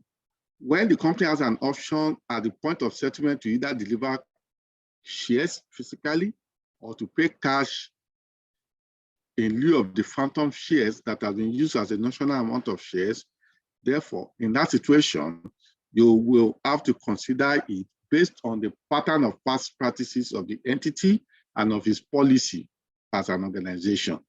If pattern of past practices, experience of the company, and of its policy that they must always issue shares, therefore you treat it as equity settled. Otherwise, if the company has much more or less disposition towards settling in cash in order to avoid dilution, therefore we treat it as cash settled. And it is easier known from the angle of the board consideration to know whether it's cash settled or equity settled, given that option. The other aspect is if the option lies with the beneficiary, be it your employee or vendor, it is unlikely for you to know what is their intention. Therefore, you treat it as a compound financial instrument. And in a compound financial instrument, what you have to do is to split it into the liability component, which is the significant component of it, and the residual component, which is the equity component of it. And we're going to demonstrate our understanding of that as we move on. But now, let us start with equity settled. Now, for equity settled transaction, what do you do? Okay, and based on all the narrative we are shaping, we are going to look at it from this perspective. I want somebody to read this. Can you read on equity settled? Okay. Equity settled share-based payment transactions. The primary objective for equity settled share-based payment transactions is to account for the employee services received in exchange for the issue of equity instruments, such as shares or options. Such transactions should be treated consistently with other issues of equity instruments, by recognizing the fair value of the services received as an increase in equity. It is not generally possible to value the specific services received from an employee in return for, say, the grant of a share option, and therefore the fair value of the share option granted should be used instead. Please let me scroll up, sir. The granting of share option is the giving of a right to a share option. The fair value of the share option should be measured at the grant date. This is the date that the employee and the employer enter into the share-based payment arrangement. The right to the share option is provided at grant date, provided that the employee provides his or her services for the specified period of time or other conditions are met. Cash settled share-based payment transactions. A cash settled share-based payment transaction is one where, for example, an employee is promised a cash reward based on the future movement of the entity's share price. For such transactions, the employee's service received by the entity and the corresponding liability incurred should be measured at fair value of the liability. The entity should remeasure the liability at each reporting date and at the date the liability is settled. Changes in the liability should be recognized directly in profit or loss. The services received by the entity and the liability to pay for those services are recognized as employee services are recognized as the employee services are provided. Share-based payment transactions, cash settled or equity settled, where either the entity or the employee has a choice of issuing shares or paying cash in return for the provision of the employee's services. The entity shall recognize a liability if it determines that it has an obligation to settle the liability in cash. If on settlement, the entity issues shares rather than by paying in cash, then the value of the liability should be transferred to equity. Vesting conditions. Okay, I think it's okay there. That's what I want to allow you to reiterate. And to do that, I will switch over. Please, I have questions, sir. Okay. Yeah, like reading these are share-based payment transactions, cash settled or equity settled. There's a phrase that I didn't quite understand. Okay, what's the phrase? I just wish you can switch back to that, please.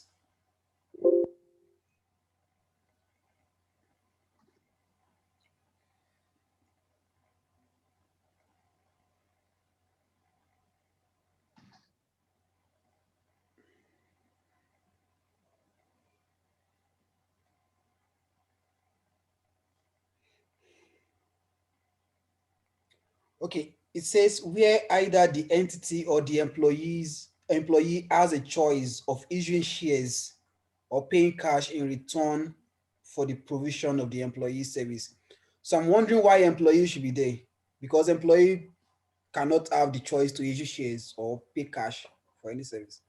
That means you missed something up. Okay. Go back here. What we mean here is that when the holder has a choice, who is the holder? Your employee or your third-party vendors? Yes. Who has rendered service or goods to you? Therefore, why can't employee have a choice of either collecting the shares or collecting cash equivalent to the shares? Okay. Do you get it? Yeah. What they are saying is that the contract might be that is the issuer, which is the company that has that choice. And it can also be that it is the holder, which is the employee or the third-party vendor that have that choice. Therefore, why can't an employee have a choice to either take shares or take cash equivalent to the amount of shares? Okay, it's all right. I quite understand, but it's the word issue that got me worried. But it's okay. Okay. Now, let's go back to this. I want Nuruddin to read this question, and the first thing is for you to determine, is it cash settled, is it equity settled, or is it the one that there is an option to either settle in cash or in equity, and who has such a choice? Sorry, I have little background noise in my background. Okay, I if that's, don't know. there's no noise as you are talking now. Yes, then the carpenter is working. Maybe he just stop knocking Okay, the sound. okay. Can you read the question now? Okay. On 1st January 20x1, an entity grants 100 share option to each of its 400 employees. Each grant is conditional upon the employee working for the entity until 31st December 20x3. The fair value of each share option is $20. During 20x1, 20 employees leave and the entity estimates that 20% of the employees will leave during the 3-year period. During 20x2, a further 25 employees leave and the entity now estimates that 25% of the employee will leave during the 3 years period. During 20x3, a further 10 employees leave required. Calculate the remuneration expense that will be recognized in respect of the share-based payment transaction for each of the 3-year ended 31st December 2023. Thank you. Now, who can tell me whether it is equity settled or cash settled or otherwise?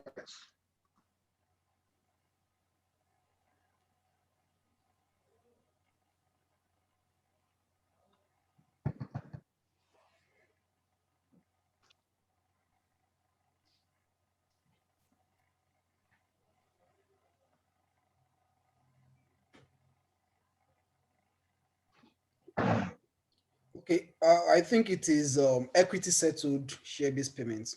Why is the equity settled? Yeah, the number one reason is because it's a grant of 100 shares options. You understand?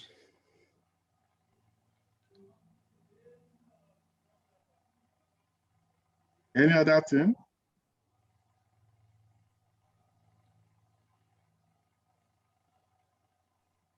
Any other thing?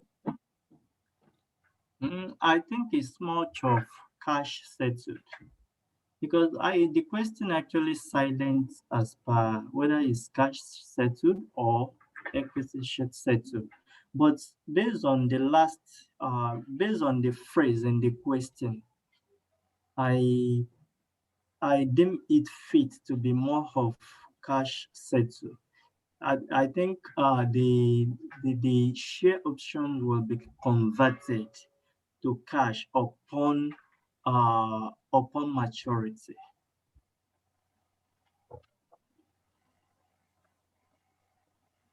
Okay, let me give you a clue to it. We'll go back to the beginning of our discussion.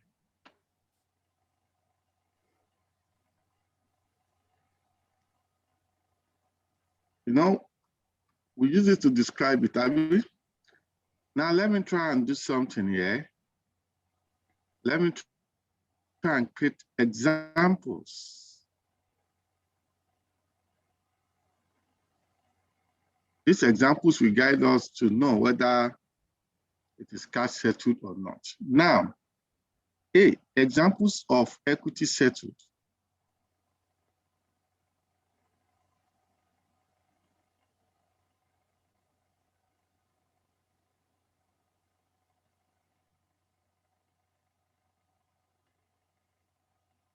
For equity settled, is either you have a share option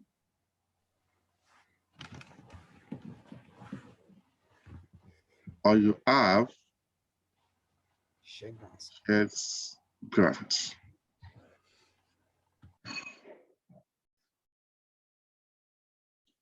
And in cash settled,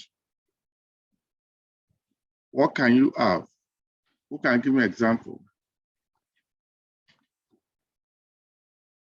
Who can give me an example for cash settled?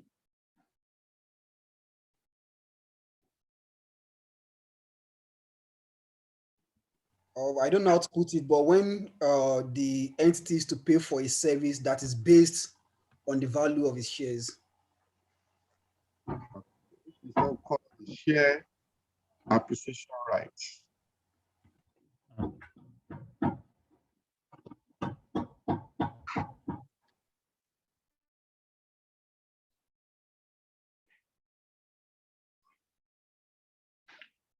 Or where you have rights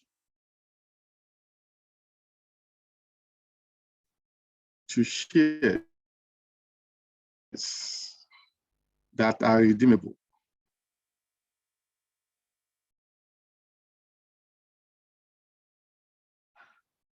What it means is that they'll give you the shares, but you have the option to immediately sell that shares back to the company or to any third party.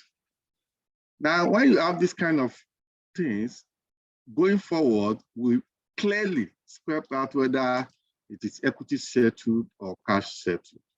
Now, I'll now put it to you, Nuruddin. Based on what I've discussed now, which is an addition to our earlier discussion, and going back to the question, what will you consider it to have been?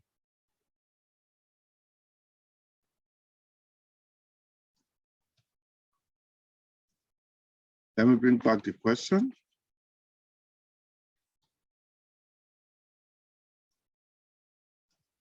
What is it? Is it not equity settled or cash settled?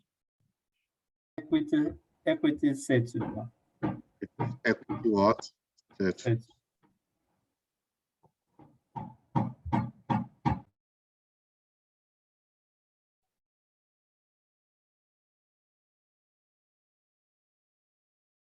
Now, how do we account for it?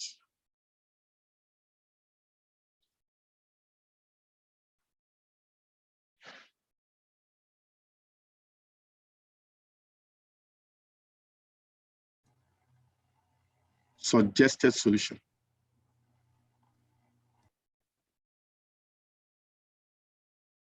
First, the equity will only be measured once, and that is at the grant date for an employee. But for third-party vendors, it will be when the goods is considered received or services considered enjoyed. That's number one. Number two, the fair value will not be remeasured for equity, for the equity. And you all know why. You can refer back to IS 32 based on what we have done in the time past.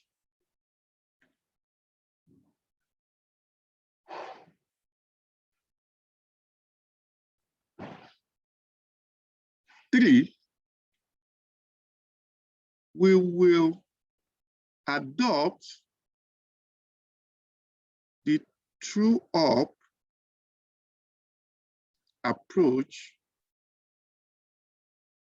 to obtaining the best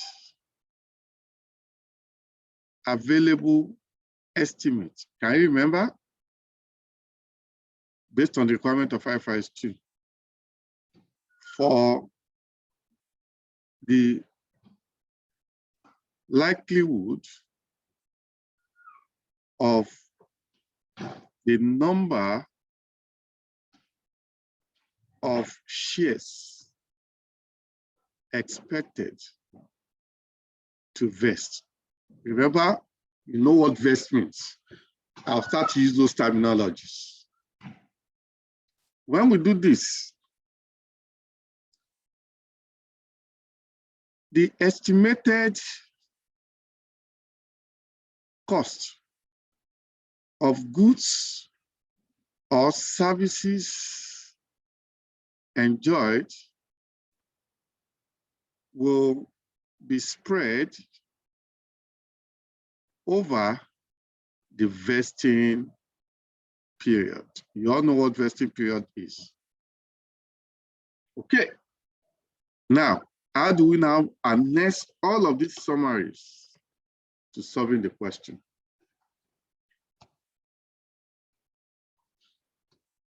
Okay. Now, the first thing you do is to extract information out one by one.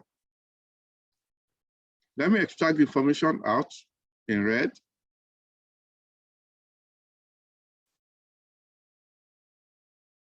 The grant date is when? What is the actual date from this question? Who can tell me the grant date?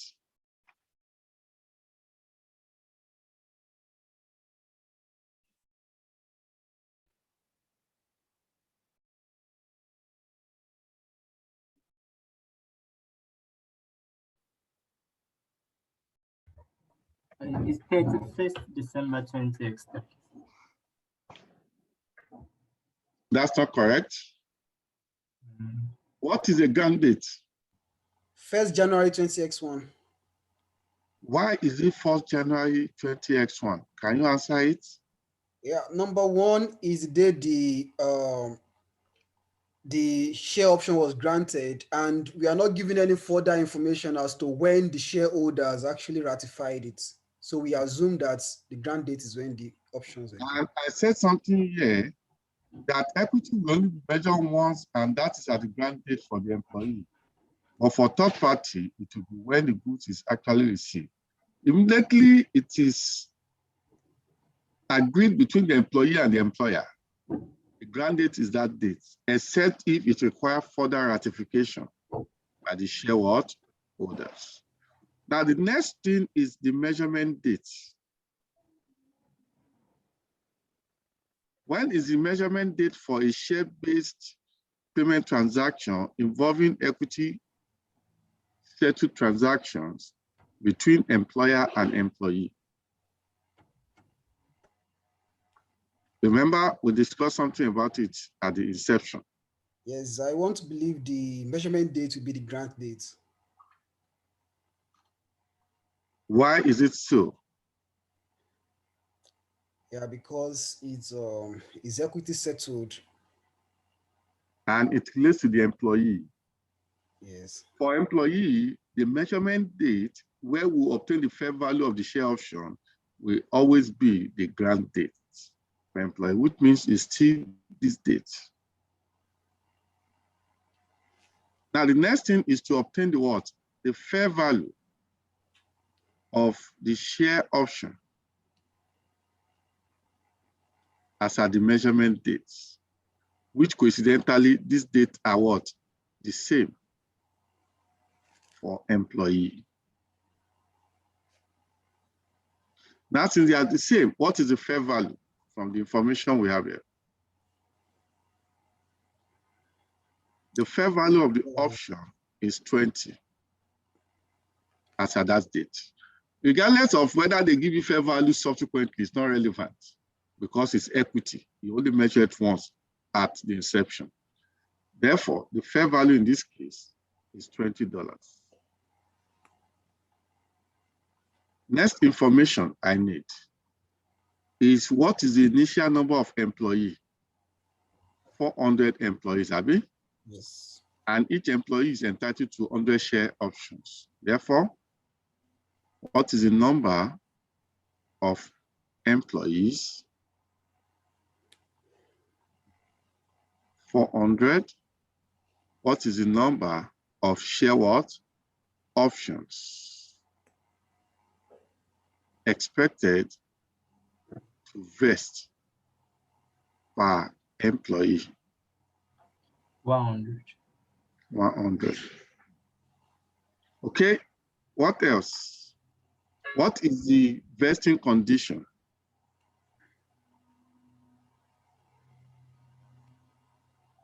What is the vesting condition?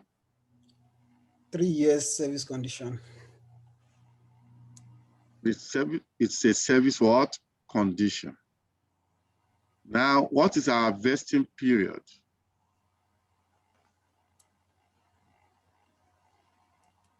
What is our vesting period? December 2013. It's 3 years. 3 years.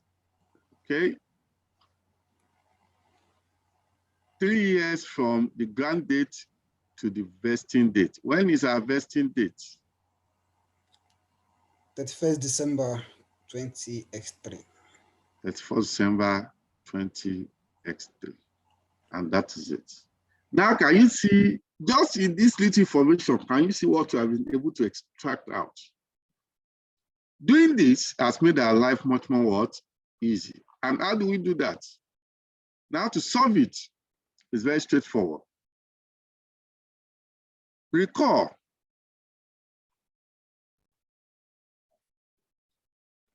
that an expense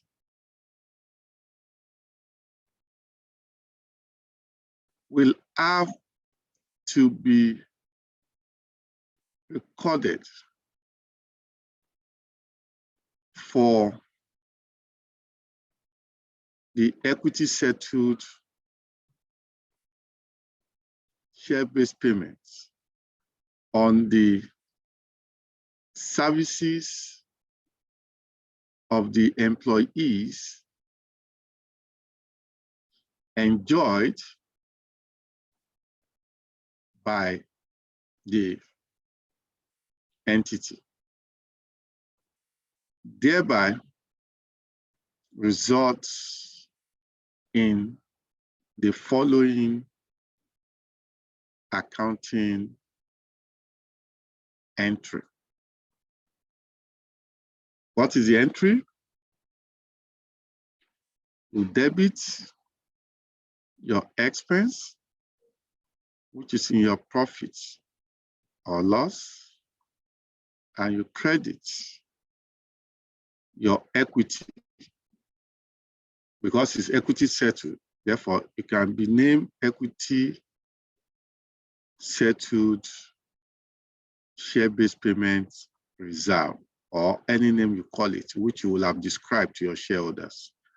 And you do this with the portion that is amortized or accrued for the year, because it's a yearly accounting. Now, this is the entry. How do you now get the value? See, I'm going to approach it. Later, I'll use Excel also to do that.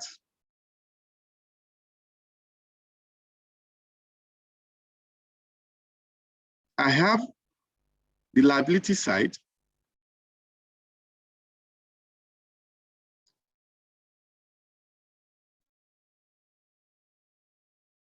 And I have the expense side. Okay. The liability side is like the credit.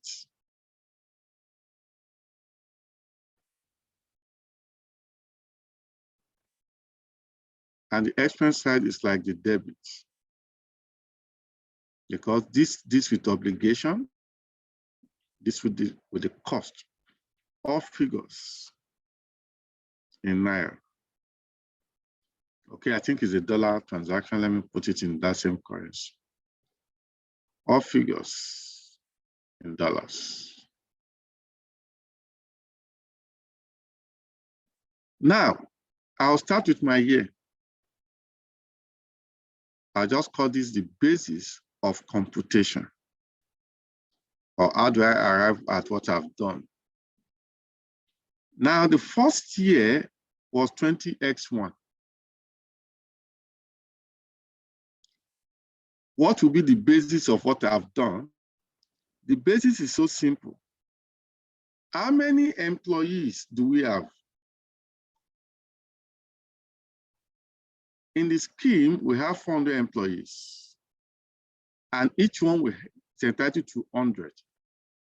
If we assume that from now till the end of the third year, no employee will leave, it then means that 100 times 400 will give us the total number of shares to be granted. But is that the case? The answer is no. What are we told? We are told that during X1, 20 staff left, which means automatically those ones will not enjoy it because they didn't even live up to 3 years. That means in simple terms, I will have just said 400 minus 20 staff, which means 380, I should account for them. But remember, it is not about people that have left. It is about the best estimate of the likelihood of people that are going to what? Leave over the 3-year period. And our HR has been able to extrapolate and tell us that based on past experience and based on the current 20 employees that have left in 20X1, there is more likelihood that 20% of our employees out of this 400 will have left over the 3-year period, which means what matters to us now is this best estimate. Though this 20 plus past experience was used in arriving at this 20. Therefore, it means we can only provide for those that will likely benefit. And who are those that will likely benefit? 80% of our staff will benefit. 80% out of what? 400 staff, which means 20 is lost. Now, 8% of that is, I think, 320 staffs. And each staff will go with what? 100 shares. That means 320 staff times 100 is about 32,000 shares. Now, these 32,000 shares, what is the fair value, which will be the cost to the organization? The fair value was said to be $20 what? Dollars. Therefore, at 20 what? Dollars. Now, if you multiply that, check with your calculator. 80% of the staff out of 400 is 320. Each staff is entitled to 100, which means 100 shares will be issued per staff, which means in total 32,000 shares will be issued. Now, each one costs $20 to the organization, times $20. It means the organization will have totally incurred 640,000 as value of shares that will be issued to the employee, which is equivalent to the value of services the employees have rendered to the organization. But the issue there is, are you going to report all of the 640 shares in 1 year? The answer is what? No. You spread it according to information I provided to you here. The estimated cost of goods or services enjoyed will be spread over what? The period, which means we have to spread it over 3 what? Years. I'll now multiply it by 1/3. In that case, it means I'm only recognizing 1/3, which is the current year. And by doing so, I will debit my expense with 213,333. I'll credit my what? Liability with 213,333. And that is very straightforward for year 1. Excuse me, sir. Why do we have to write liability side instead of equity side? Sorry. Okay, no, it's share. It's not liability, it's equity. Sorry. I think, what's it called? My friend Nuruddin has Nudi has impacted because Nudi was the one that first told us it is cash settled. This is the equity side, sorry. Nudi, please.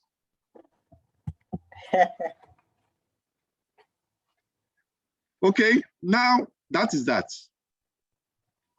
Now in 20x2, remember there's balance brought forward for our equity because equity is a balance, Abi? Yes. 213. Do you understand now? Okay, there's nothing for expense. Expense close out in that year. You start all over again.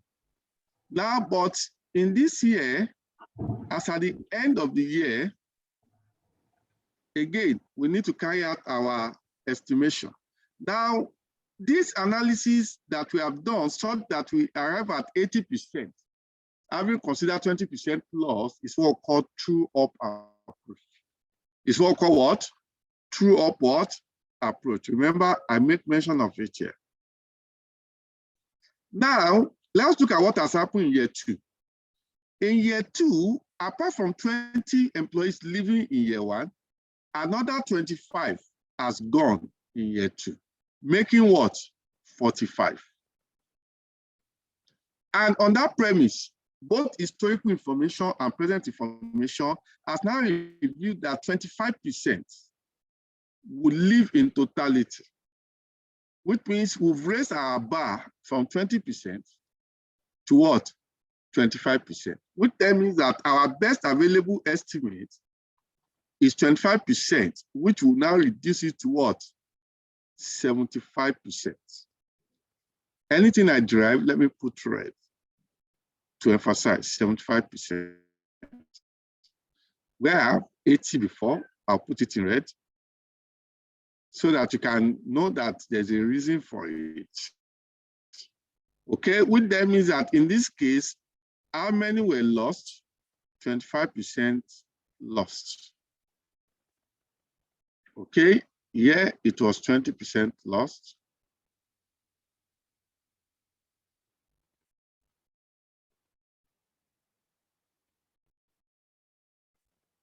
Now, if that is the case, what then do we do? 75 of 400 staff,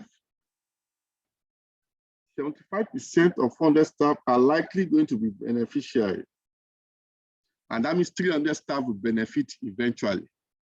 And each one is entitled to 100 shares.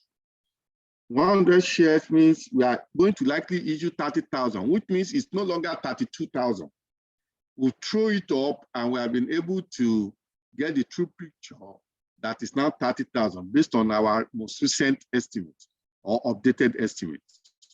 I remember, regardless of whether they give you fair value prices, it's not relevant because it's equity. It's measured once at $20. Now we are now in the second year. It then means that cumulatively, we should have recognized at least 2/3 of the cost over a 2-year period as our equity, which means you will have recognized year 1 and year 2. That's what it means out of the 3 years, that is the service period. And therefore, what will have been 2/3 of that? 30,000 times 20 is 600,000. 2/3 of it is 400. Now, what does that signify? It signifies that peradventure, our equity is no longer 213, has increased to 400 because of what? An expense, which is the difference between 400 and 213. Which means our expense is the increment in our equity position arising from the share-based transaction. And in this case, our expense is 186,667. And that is that. Any question?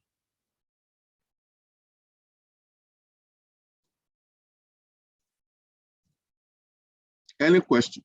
Now let's do the third year and final year. Third year. What's our balance brought forward? Is 400.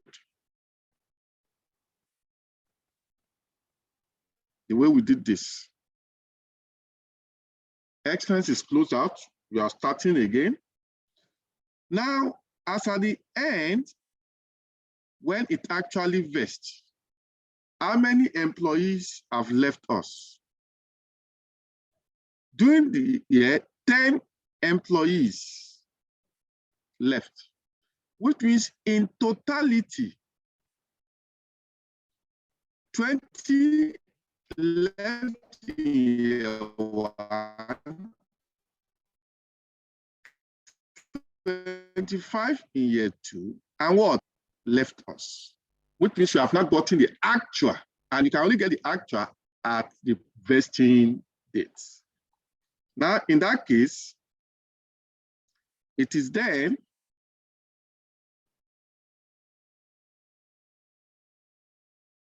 $400 minus, remember, 25 in year 1, 20 in year 1, 25 in year 2, and 10 in year 3. Which means invariably, out of 400, 20 will not benefit in year 1, 25 will not benefit as a result of the left in year 2, and 10 left before end of year 3. It means only 345 staffs will benefit. And each one is entitled to 100 what? Shares.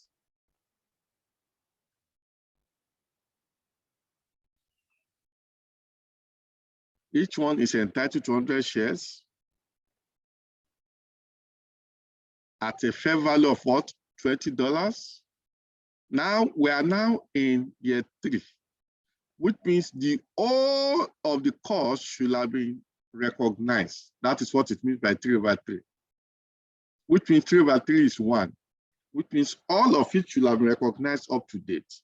Which then means that 400 minus 20 minus 25 minus 10 gave us 345 times 100 shares each, which means we are finally going to issue 34,500 shares.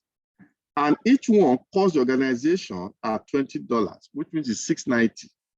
Times 3/3 still give me $690, which means cumulatively now, we should have recognized $690. But up to year 2, we have recognized 400. What is the additional we are recognizing as expense in year 3 is $290. Therefore, what have we done? What we have simply done is as follows, that our accounting entries are that in 20X1, we debit our expense under employee costs, and we credit our equity under share-based payment. With how much? With 213,333. In year 2, we further debit our expense for employee or staff cost, as the case may be, and we credit our equity with the share-based payment with the tune of 186,667. And finally,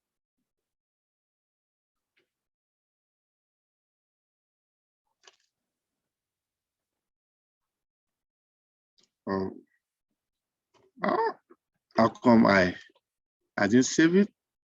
Let me return it. 690, I guess. That's how we got to 90. Okay. I can even better present the accounting entry. I'll put it in 20X1, 20X2, 20X3.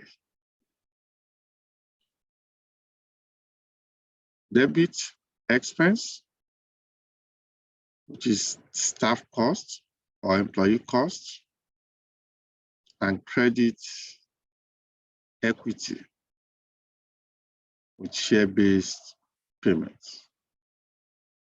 In year one, it is 21333. Year two, it is 186667. And year three is 290. When you add everything together, it sums up to the 690 that is outstanding in our equity as at 31 December 20x3. Does that make sense to us now? Yes, sir.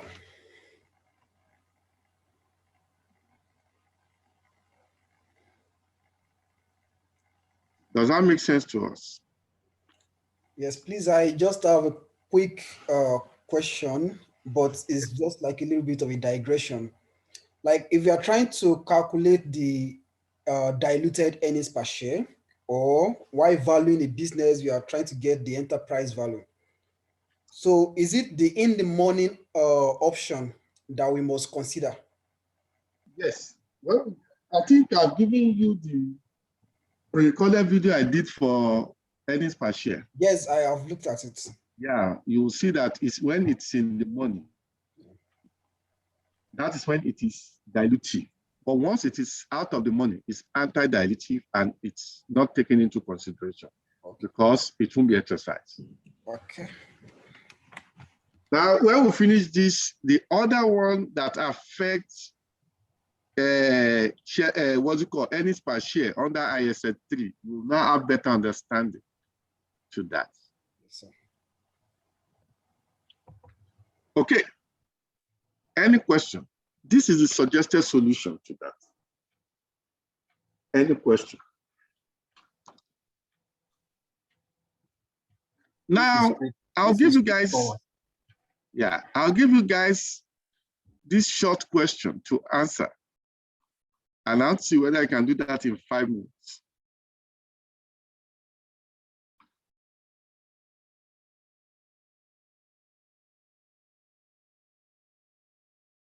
I want you to answer question 1.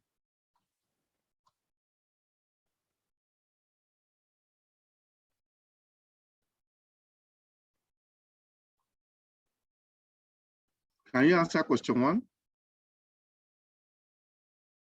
I'll give you 5 minutes.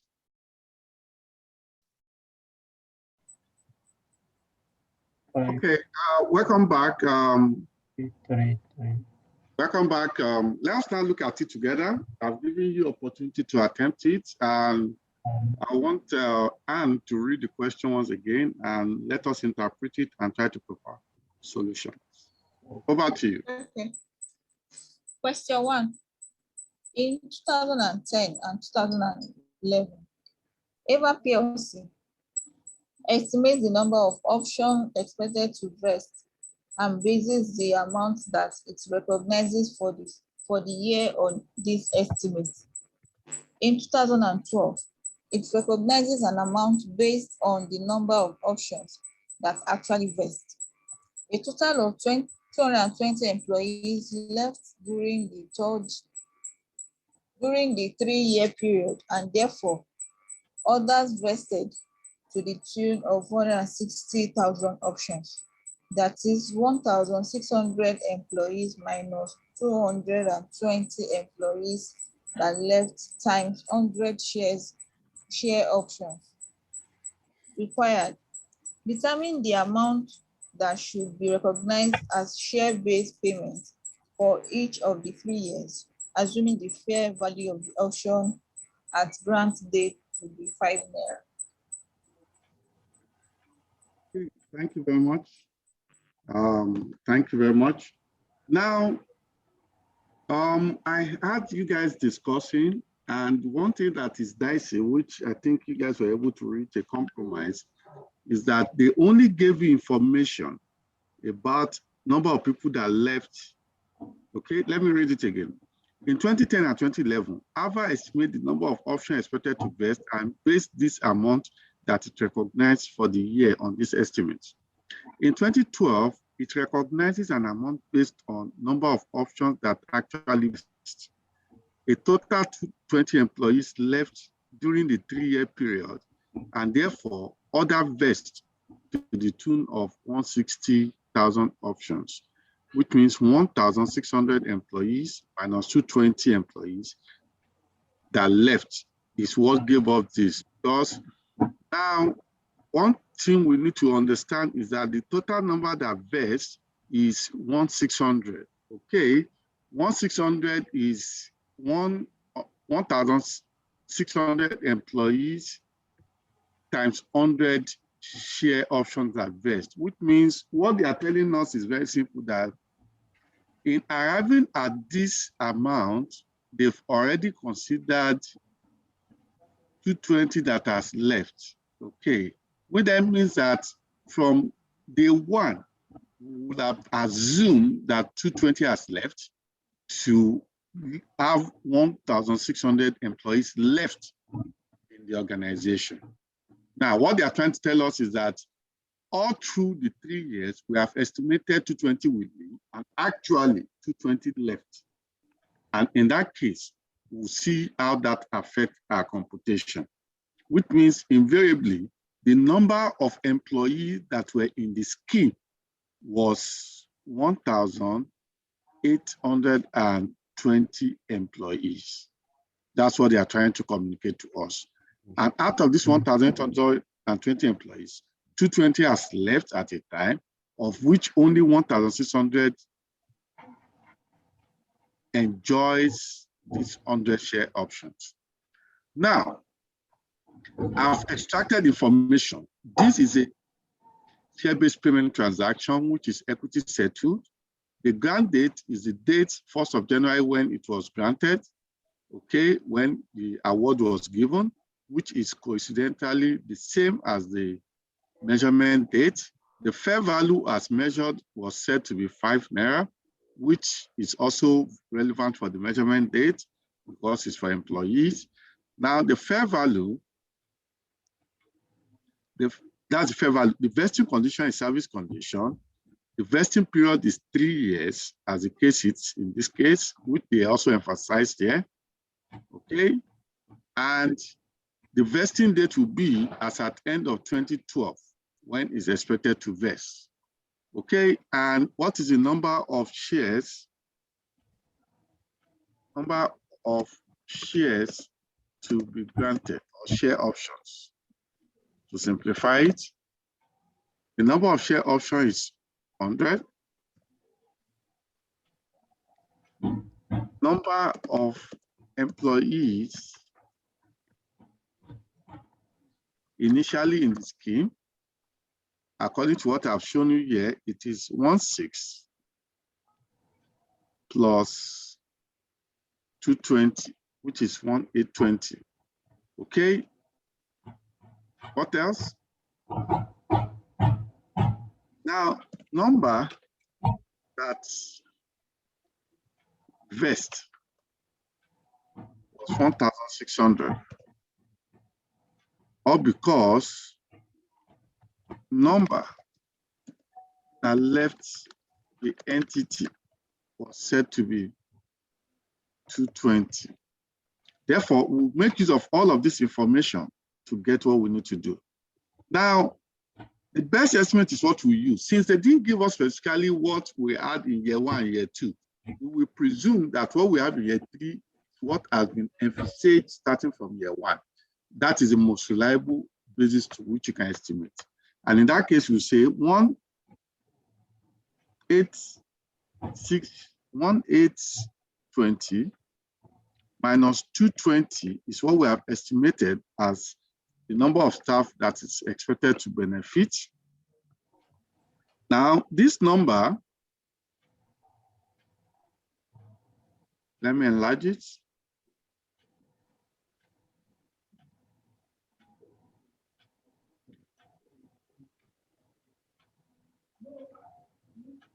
Let me just okay.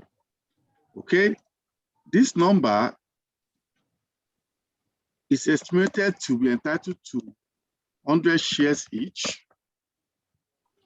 and the cost of each share is 5 naira NGN. or let me use 5 naira.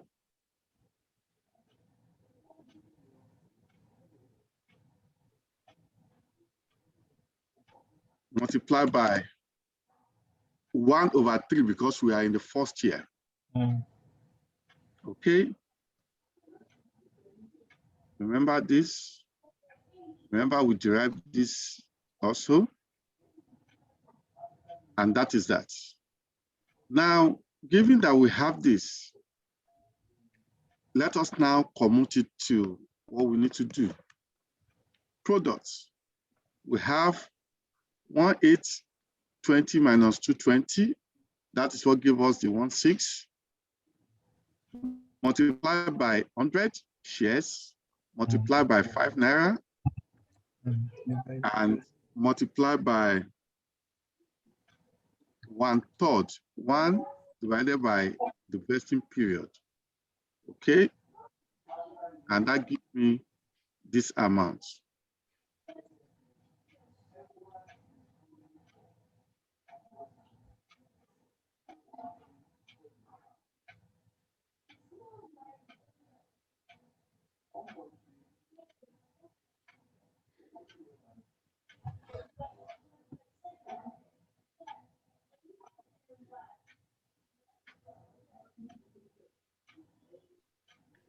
That gives me this amount. Okay, that is for the first year. It is debit my expense and credit. Debit my expense and credit my equity. Now in 2011, balance brought forward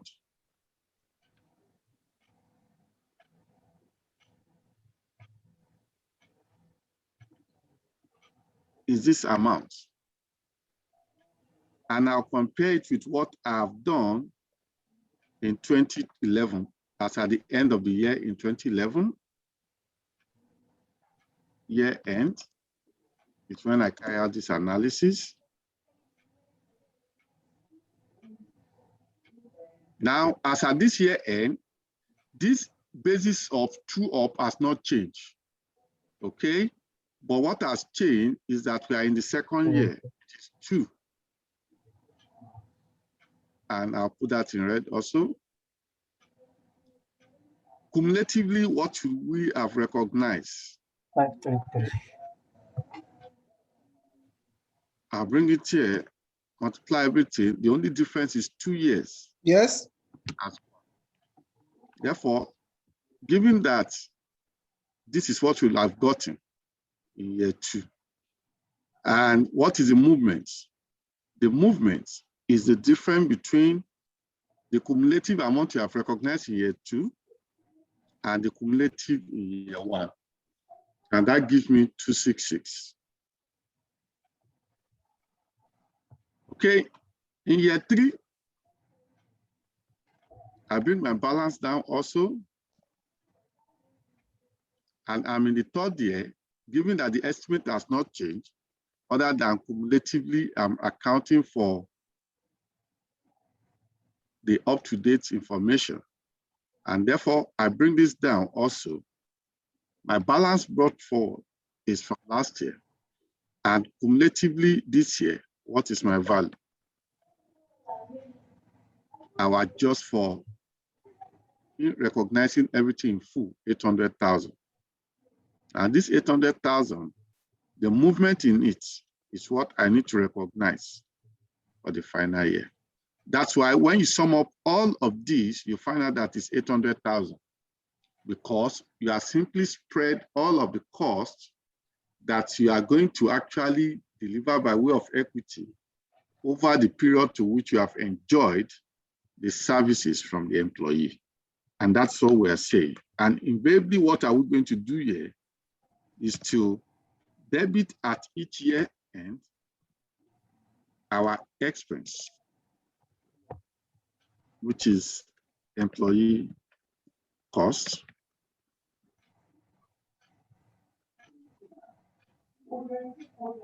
and credit equity, which you can call share-based payments reserve, or any name you can call it, which you will have described. And each of the year, 2011, 2012, and 2010, 2011, and 2012.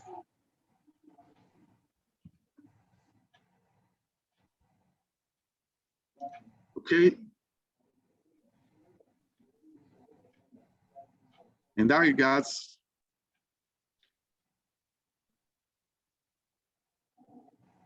what is it? These are the amounts in each of those years.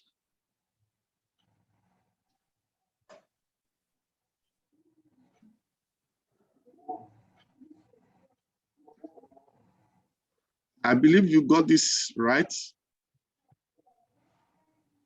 Is this the same concept you have adopted?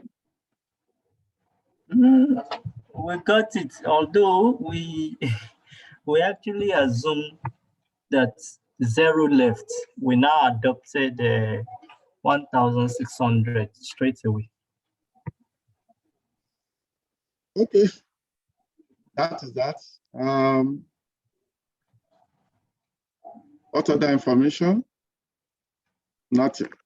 Now, can you quickly use the same knowledge as we have it here to solve for the second question? Can you look at the second question?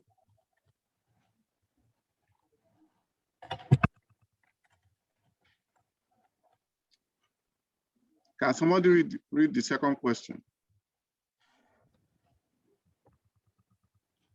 Okay, question 2.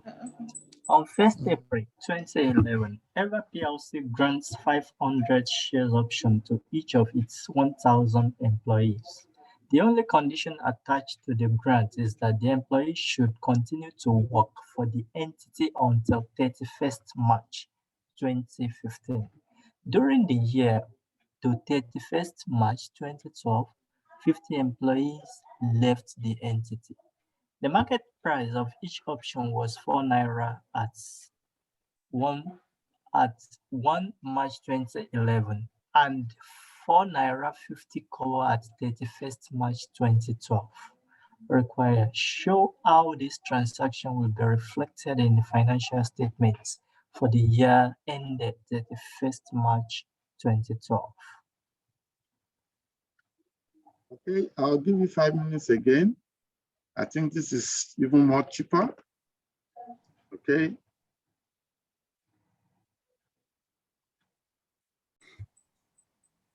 Hey, let's now look at it together. I've listened to your discussion, and I want somebody to read this question again, and I will tell you how I've extracted my information out. Okay, over to you. Question 2. On 1st April 2011, Ever PLC grants 500 share options to each of its 1,000 employees. The only condition attached to the grant is that the employee should continue to work for the entity until 31st March 2015. During the year to 31st March 2012, 50 employees left the entity.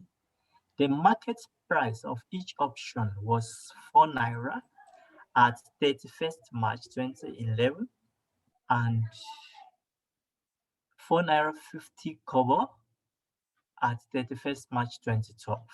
Required. Show how this transaction will be reflected in the financial statements for the year ended 31st March 2012.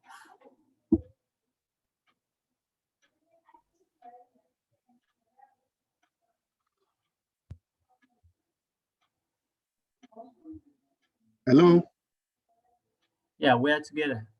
Yeah, can you read it again? I think my network had Okay. 1 or 2. Question 2.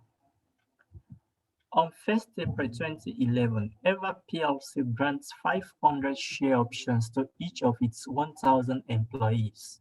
The only condition attached to the grant is that the employees should continue to work for the entity until 31st March 2015. During the year to 31st March 2012, 50 employees left the entity. The market price of each option was 4 naira at 31st March 2011 and 4 naira 50 kobo at 31st March 2012. Required.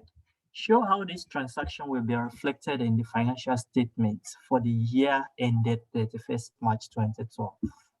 Okay, thank you very much. Yeah, let's check it one by one. This is a share-based payment transaction, and it is equity settled, as I've stated it here. The grant date is the date, which is 1st of April 2011, in which Ava Limited or PLC grant 500 share options, and which also will coincide with the measurement date for for employees or staff.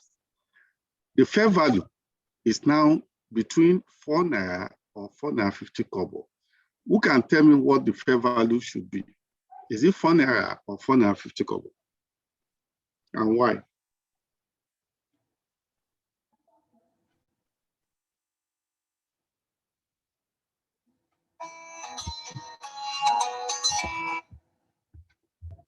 Who can answer that? Yeah, for me, I would rather go with 4 naira. Right. Yes, because it's the market price as at the date the option was granted. And since it is employee and not maybe supplier or any other third party, employee is meant to be measured as at the grant date.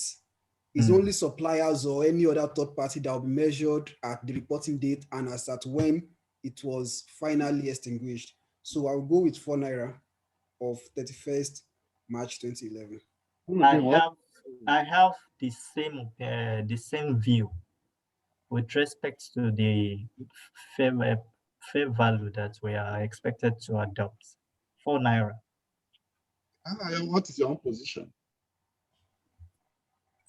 I think it's that 4 naira. My own base is because that grant date of 1st of April 2011, rather than choose the future date of 31st March 2012. Even I don't really understand to that extent that Shegun had explained to, but my own reason for taking 4 naira is just because the grant date is 1st of April 2011. So I'll go with 4 naira.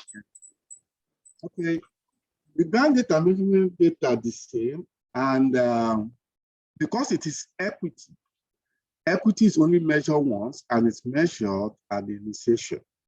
For employee, the measurement date for that equity is the grant date, which make it the 4 naira.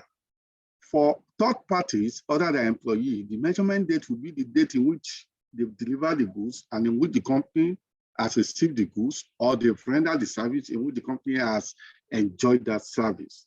Okay, in this case, it is 4 naira, and it won't be remeasured to 4 naira 50 kobo because it's equity. But by the time we get to cash settled, you will see when it can be remeasured if it is cash settled. But for now, it is 4 naira, and I think you guys got it well. Vesting condition is a service condition because you are only expected to work for 4 years, which means our vesting period in years is 4 years. Vesting date will be 31st of March 2015, which is 4 years away from 1st of April 2011. Number of share options is 500. Number of employees that were involved in the scheme initially were 1,000. But as at end of the first year, 31st March 2012, how many has left? 50 has left. Okay, the question then is, we are told to show how this transaction will be reflected in the financial statement just for the first year. You don't need to do for all of the 4 years.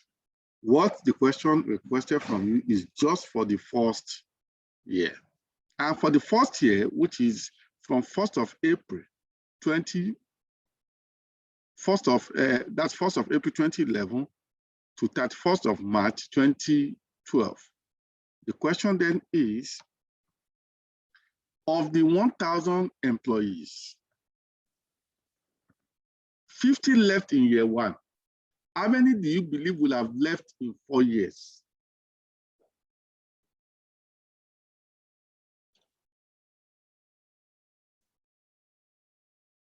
without any other information, if 50 left me in year 1, even if I don't have any other basis, I'll use that 50 as a basis of people that are likely to live in year 2, year 3, or year 4, except if I have superior arguments based on my past practices, expectation, and others, which does not exist in this question.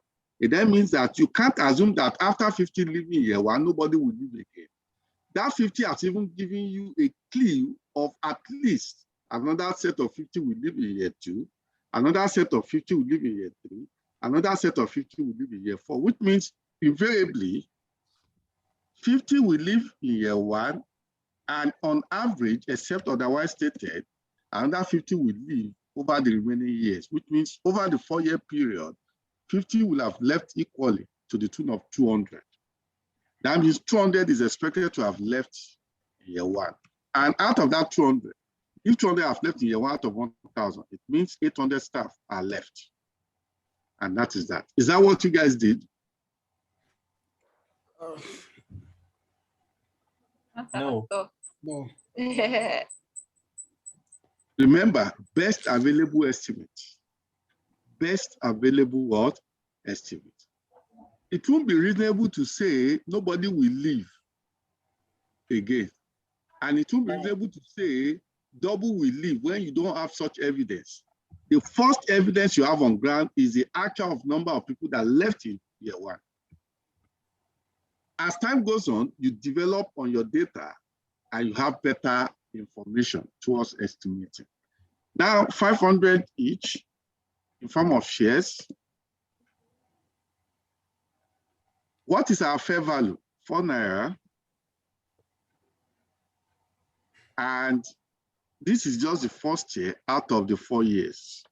And that is that. Therefore,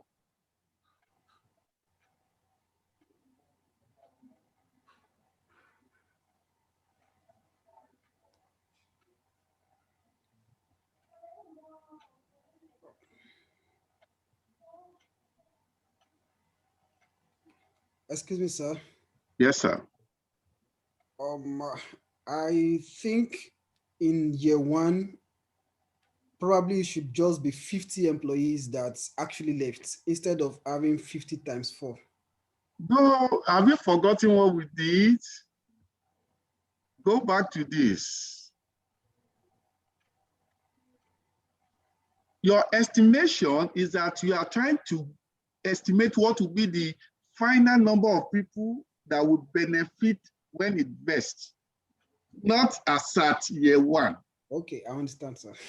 And that is why when you did that, you now do what? You now more or less take the portion of the current period. Okay. Okay. Your estimation is not of today, but of what will likely be as at the vesting date. That is it. Okay, in that situation, what do we have? The product of 1,000 minus this 50 in 4 places.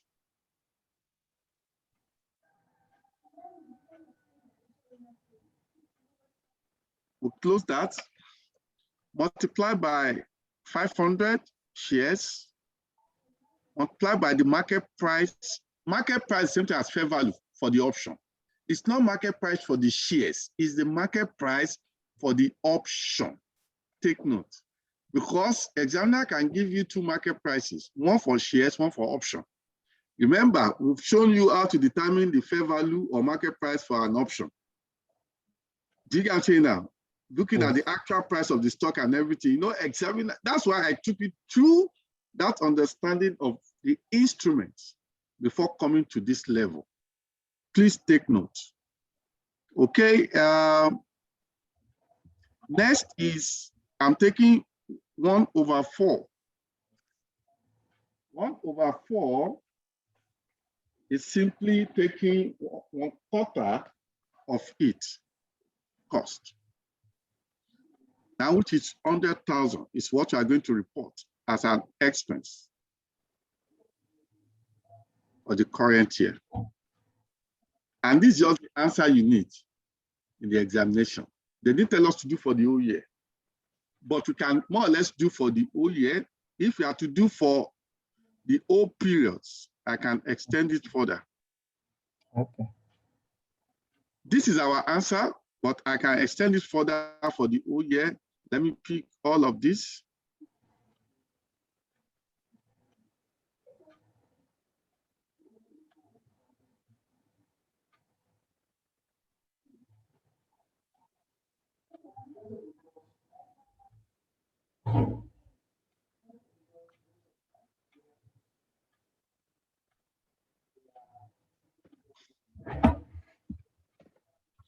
This period is now 2012 to 2013. And that period is 2013 to 2014.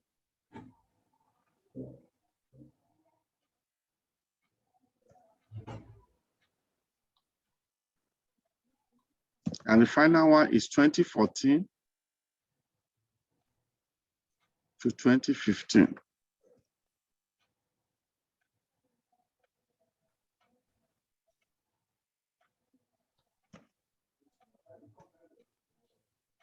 Okay, now what I'll change here is the same thing I have here. I'll just put it here. But the only difference is this one is now 2. This is 3. And this is 4.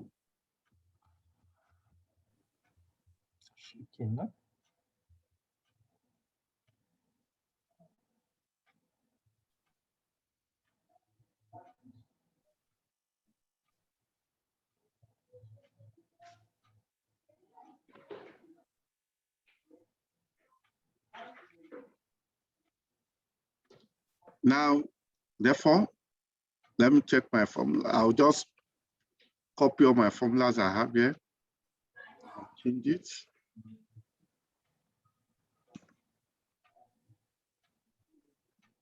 Now, for those writing diploma in IFRS, you know you'll be using Excel in the exam. Very straightforward to make it very fast. Do you get what I'm saying now? Just copy your formula. The only thing I'm changing here is now 2. The same way I changed it there. What I'm changing here is 3. And what I'm changing here is what? Is 4. And that's it. And I can do it for, since I have 3 years in question here.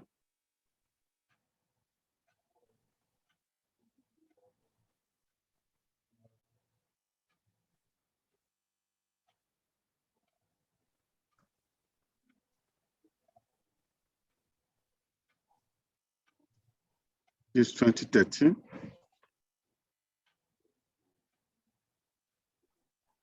That's 2015. Therefore, I can link it.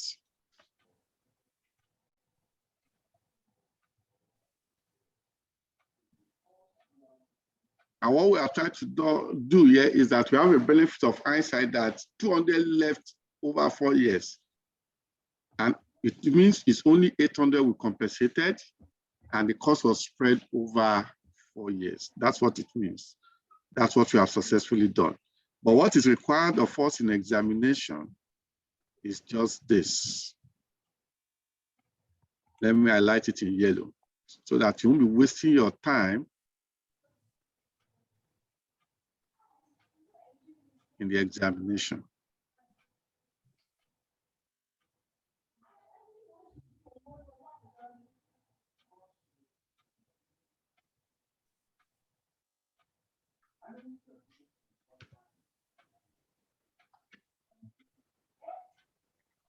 This is what is relevant for the exam.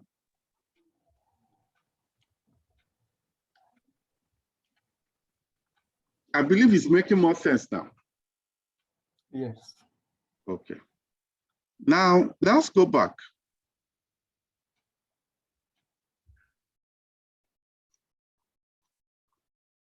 Now, this is a critical one I want us to read. And I'll give you another 5 minutes to deliberate on it. Okay, Adeomi, can you go ahead to read it? Question 3. On 1st January 2008, Faramola PLC grants 50 cash share appreciation rights, SAS, to each of its 1,000 employees on condition that each employee continue to work for the entity until 31st December 2010. During 2008, 70 employees leave. The entity estimates that a further 120 will leave during 2009 and 2010. During 2009, 80 employees leave. The entity estimates that further 50 will leave during 2010. During 2010, 44 employees leave. At 31st December 2010, 150 employees exercised their SAS. Another 140 employees exercised their SAS at 31st December 2011. And remaining employees exercised their SAS at the end of 2012.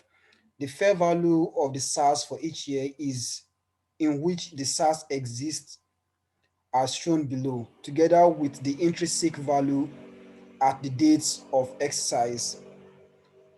31st December 2008, the fair value is 7 naira 20 kobo, no intrinsic value. 31st December 2009, fair value 7 naira 75 kobo, no intrinsic value.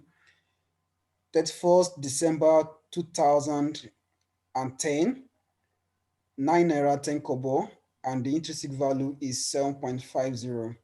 31st December 2011, fair value 10.70, intrinsic value 10 naira. 31st December 2012, there's no fair value, but intrinsic value 12 naira 50 kobo required.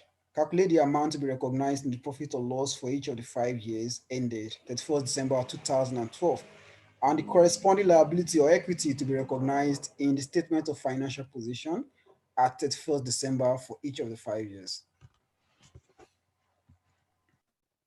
Okay. I'll give you 5 minutes to proceed to discuss on it. Okay, welcome back to the suggested solution after a series of deliberation by participants. Now I'm going to share my Excel workbook with you guys. I've constructed something, but I've not answered the question. We're going to answer it together. Okay, I believe you can see this clearly. Okay, I want somebody to read the question once again, and I will now try to provide solutions to it. Okay, question 3. On 1st January 28, Faramola PLC grants 50 cashier appreciation rights, SAS, to each of its 1,000 employees on condition that each employee continue to work for the entity until 31st December 2010. During 2008, 70 employees leave. The entity estimates that a further 120 employees will leave during 2009 and 2010. During 2009, 80 employees leave. The entity estimates that a further 50 leave during 2010. During 2010, 44 employees leave. At 31st December 2010, 150 employees exercise their SAS. Another 140 employees exercise their SAS at 31st December 2011, and the remaining employees exercise their SAS at the end of 2012. The fair value of the SAS for each year in which SAS exists are shown below, together with the intrinsic value at the date of exercise.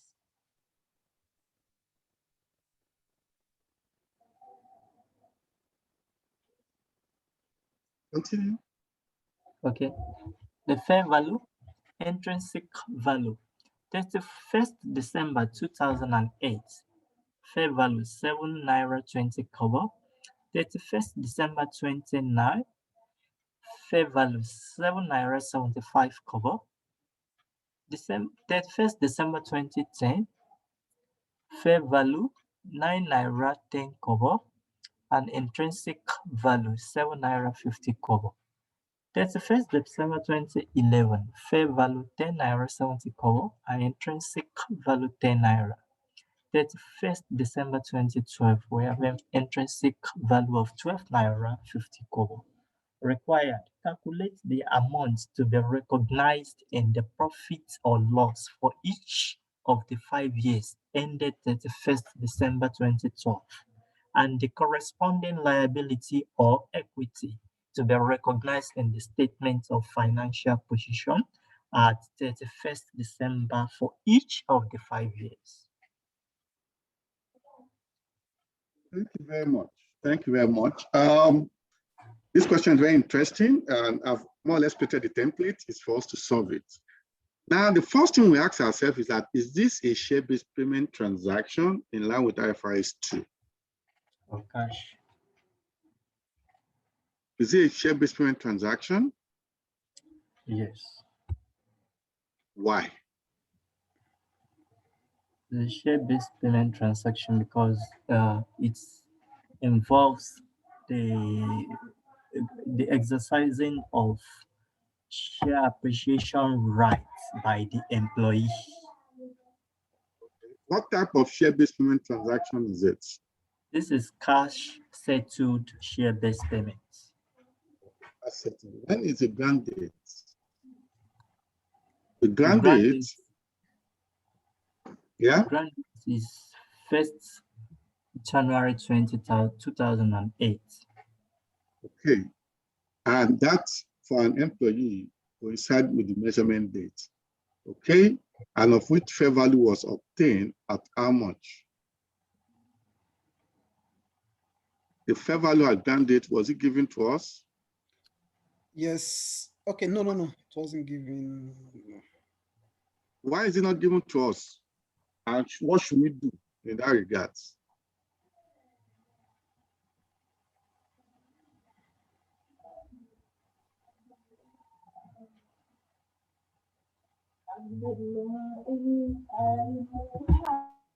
Who can justify? Okay, let me break it down. It's not given to us because it's not required. Even when it's given to us, it's not of use. Why? Yeah, because cash settled share-based payments should be valued at the reporting date and not at every reporting date. At the fair. At the settlement. Why? No, at every reporting date. Yeah, why are we doing so? Why do you believe the standard requires us to do so? Because it's a liability, I want to believe. Because a liability requires to be reflected at the value to which it will be settled as at that reporting date. And which means what is the amount that will have been settled if that reporting date will have been the settlement date. And that will be a representation of what the fair value is as at that date. Okay, that is that. Now, which that means that with or without giving us fair value as at the grant date, it's not relevant. The measurement date is what is relevant now. And the measurement date for a share-based payment will no longer be the grant date, will now be each reporting date up to the date of settlement. Now, what is each reporting date now? You can see them here, reporting date or settlement dates as it is here. Okay, next, what kind of vesting condition exists in this situation?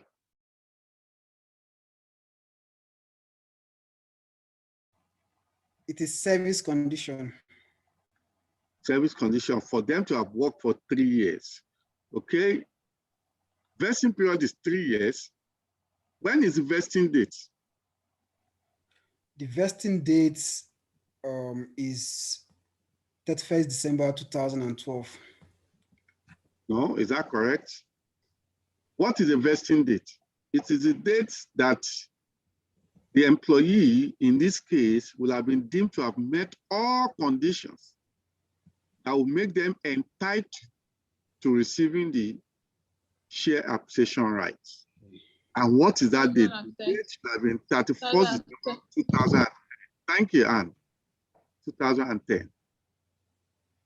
Now, if it vests does not mean you have more or less actualized it. What it means is that upon vesting, you can now decide that, okay, I want it now, or I'll get it what? Later. And the difference between now and later is a function of what the market price is going for in the market for that shares, which will automatically impact the intrinsic value of the share appreciation rights. Does that make sense now? Now, let's now try to solve the question. In this case, we are recognizing a liability and not an equity. Who can justify that? Why are we now recognizing a liability as opposed to equity that we have done in the other solutions? What is the reason why? We are now recording liability instead of equity. Who can justify? Yeah, it's simply because this is not an equity settled share-based payment. This is a cash settled share-based payment. There's no share grant or share option involved in this one. What do you mean by cash settled? Can you explain it? Yeah, because from the question, 50 cash share appreciation rights, which simply means that they are entitled to cash payments that is based on the intrinsic value of the share acquisition right. Yeah, the share acquisition right. Or of the phantom shares. Yeah. Notional amount of shares that has been agreed to serve as the basis for which settlement is made. Thank you very much. Now, in that case, let us start. The first year end was 31st December 2018. Initially, how many employees were involved? 1,000 employees.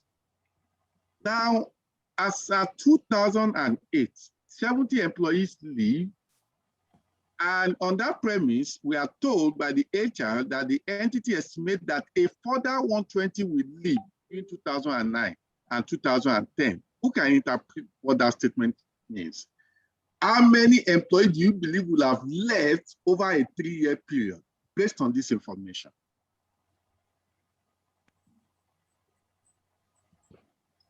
That's 70 plus 120 plus 120.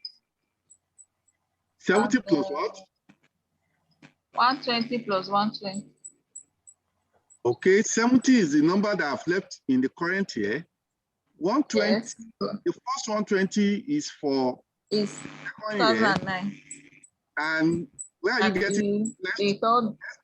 120, okay. Yes, that's another estimate of 120 for 2010. Okay, I think I might disagree. Who else is disagreeing with that? Okay, I think where the problem is this word "and." So maybe the 120 is meant for the combination of 2009 and 2010. I think I agree with you. It's a combination. Okay, imagine you are the CEO, you are talking with your head of HR, and the head of HR says, sir, this year 70 people have gone on.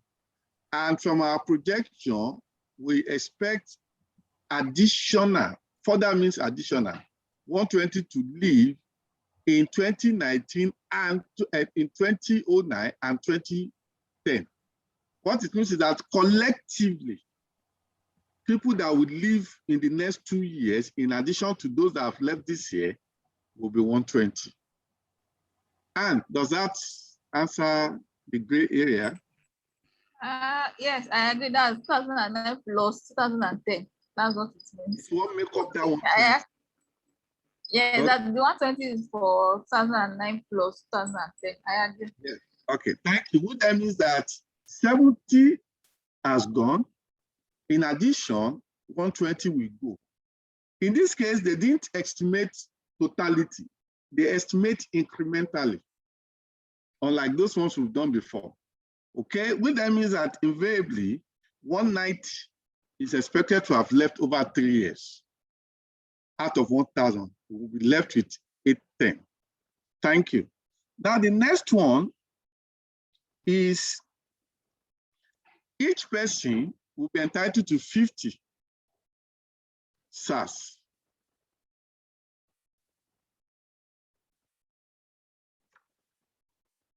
Share appreciation right, which is 50 phantom shares. Okay. Next is that each phantom share, based on the cost to the organization, is fair valued at how much? 7 naira 20 kobo. Therefore, I'll come here. I'll put 7 naira 20 kobo. And we are in the first year out of the what? The 3 years.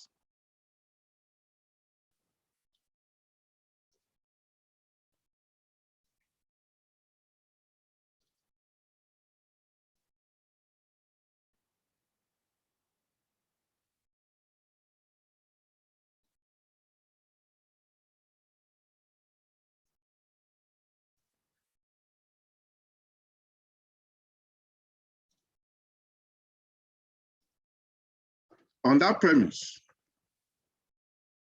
this is what we have. Do you agree or you disagree?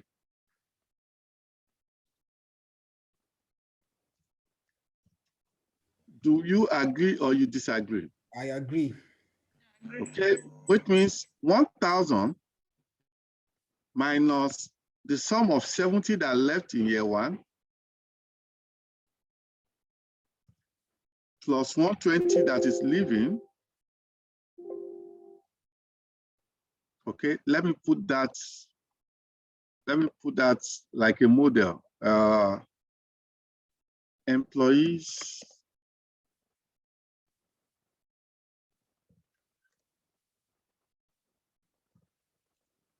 exited.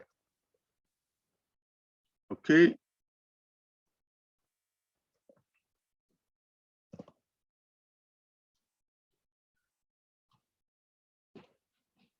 So I can easily model it.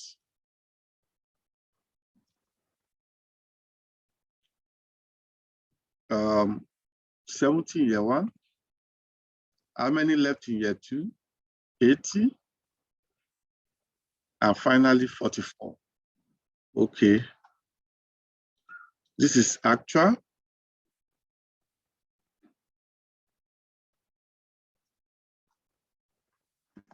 Actual.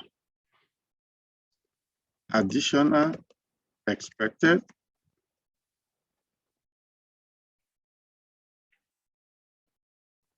$120.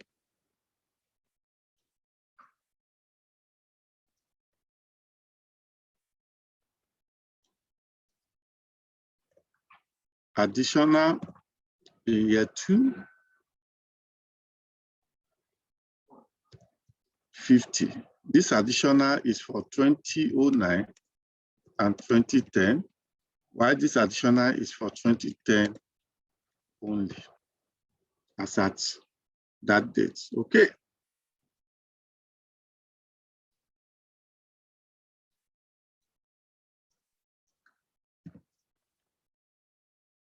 Now, the other one I needed is exercised employees. That is employees that exercised.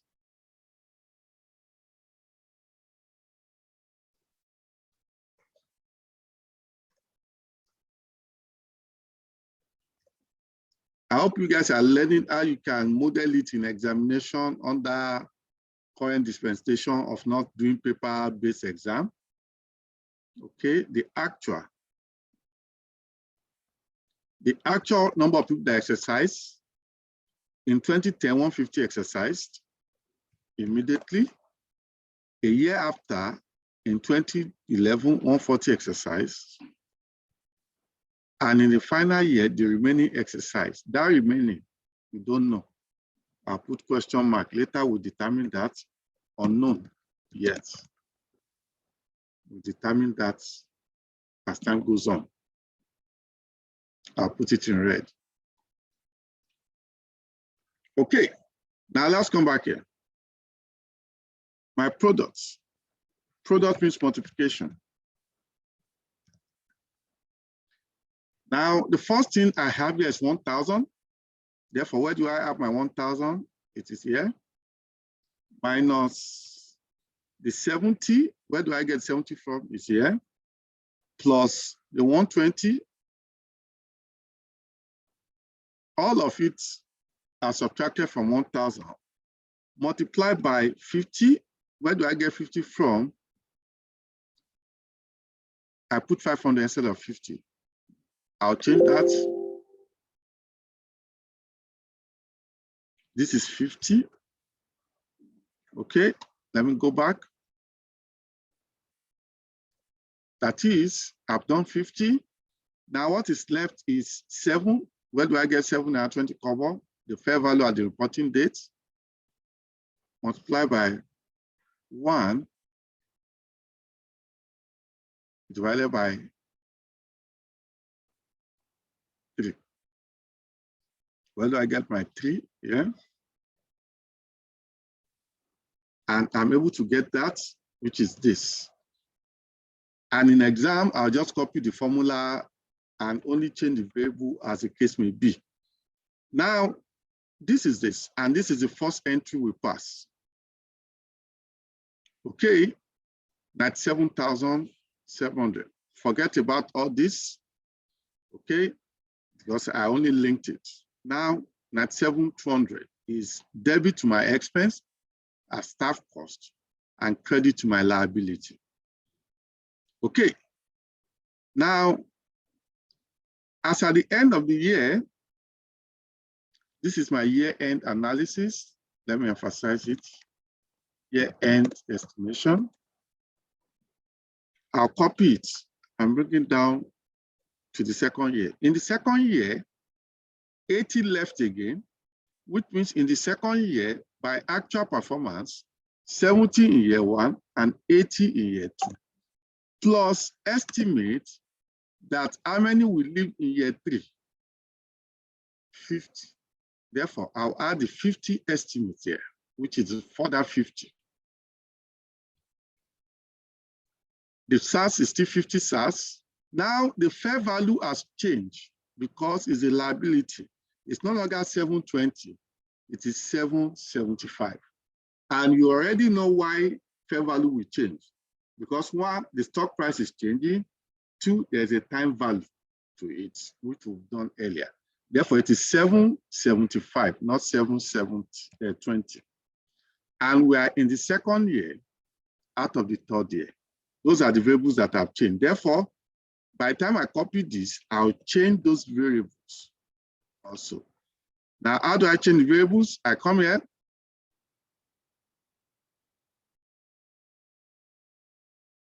The 70 is already there. The next thing is 80 plus the 50. That is 1. The 50 SAS is still the same. Why my what's it called will change to 7.75, no longer 720. Okay, and also, sorry, you must be careful of what you are changing. And also, I'm computing for the second year out of the 3 years. And that gives me my value in that manner. What's happening?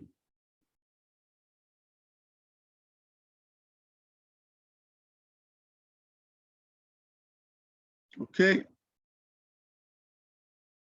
The 1,000. Okay, I've seen where. Okay, that is my value in that regards. Now, this is my value for the second year, of which the liability has increased from 97,200 to 206,000.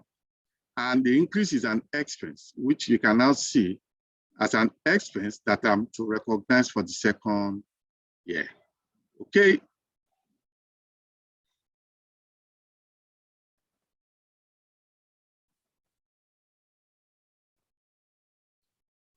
Which means in the second year, you debit my expense and you credit my liability by 109,000, which increases it to 206,666.67.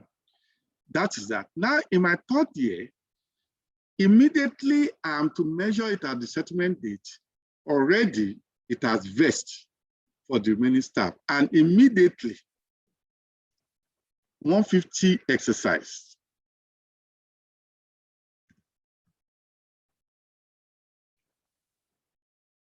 $150 exercised. Okay, can you remember 150 exercised? And that 150 staff that exercise are entitled to 50 phantom shares in which they will now be settled at intrinsic value, which is what Shegun also emphasized in your discussion. Settlement is done at intrinsic value.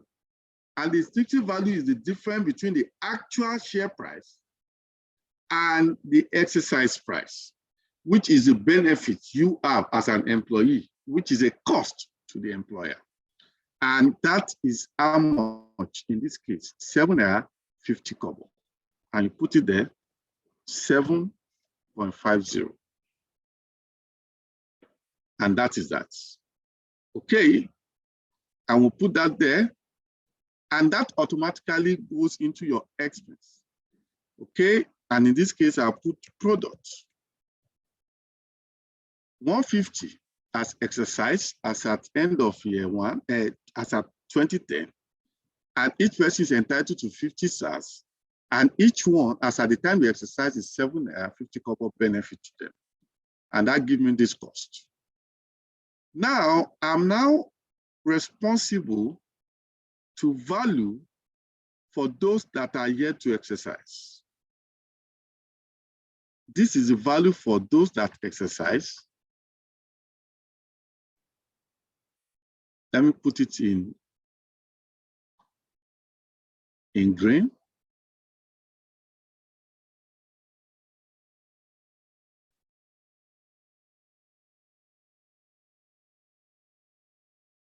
Okay, these are the people that have exercised.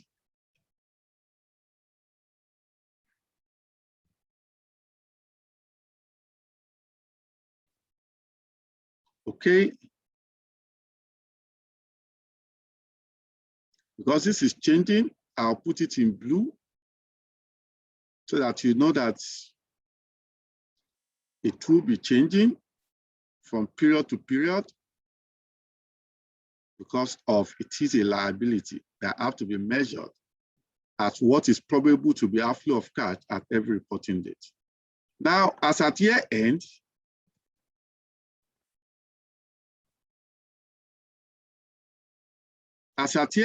we will deal with those that are yet to exercise. Yet to exercise.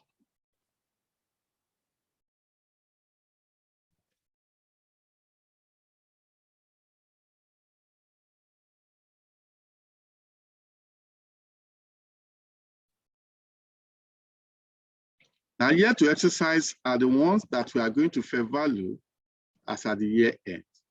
Now, look at it. 1,000 are the employees involved in the scheme. 70 left in year one, 80 left in year two, and eventually, how many left in year three? 44. Even though we estimate 50, but 44 left. Now, in addition to that, 150 has exercised. Given that 150 has exercised, I remove 150 from those that are supposed to accrue for because I've settled them off. Therefore, how many people are left is the difference between 1,000, 70, 80, 44, and 150. And that difference, if you check your calculator, remember, actual people that left is in 3 years is 70, 80, and 44, which means 194 people left out of 1,000, which means 806 vest as employees that are to benefit. Of the 806, 150 as exercise. It means those people that I still owe, that I need to measure their liability, as 656 individuals. Take note of that.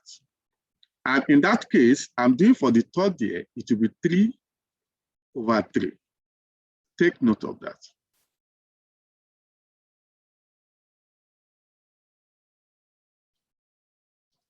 Okay.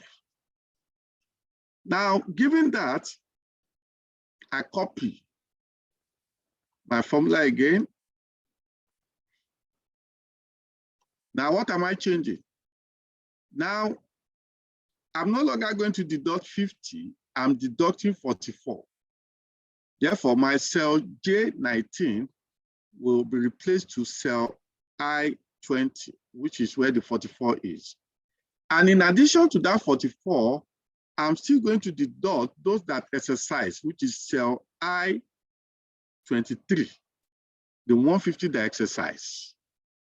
And each one is still entitled to 50 SARS, but the fair value has changed from 7 naira 75 kobo to 9 naira 10 kobo as at the reporting date, 31st December 2010.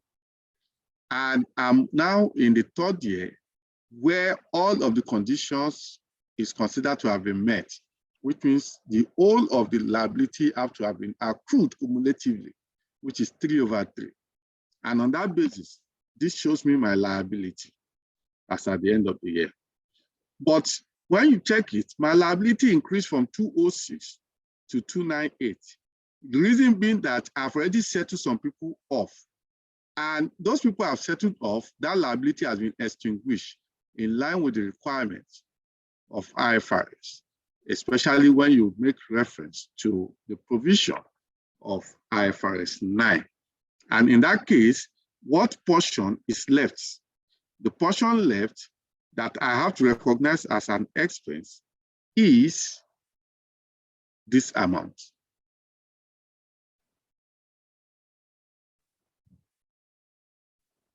And therefore, my accrued expense plus my cash expense will give me my total what?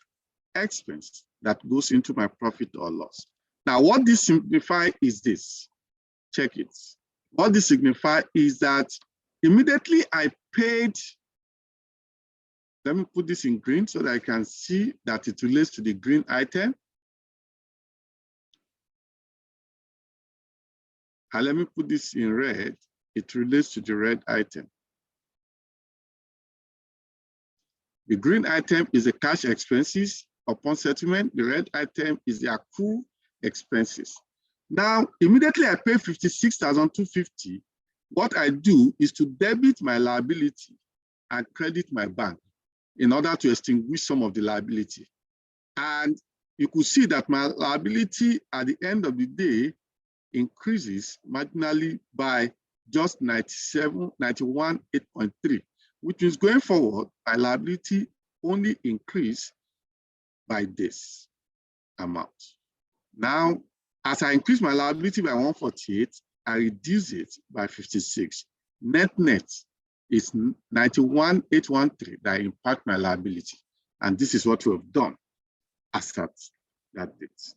Any question here before I do for the remaining 2 years in which settlement was made to extinguish all of this obligation with our employees?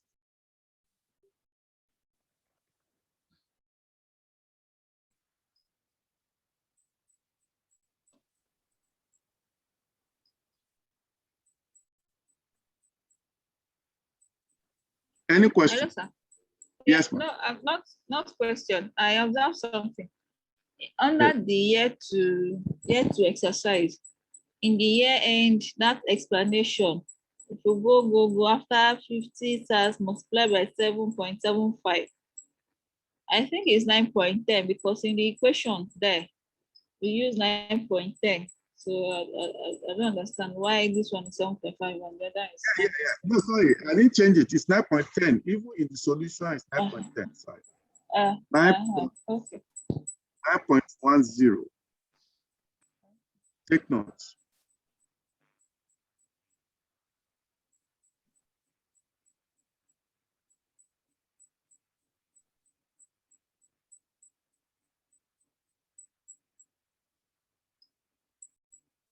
Thank you for the observation. If you check on the formula that we have used, you find out that it is 9.10. Can you see it? Yes. Can you see it? 9.10. Okay. Now, we also move downward. The same way we did this exercise, we find out that in 2011, another 140 exercise. Therefore, I'll change this to 140.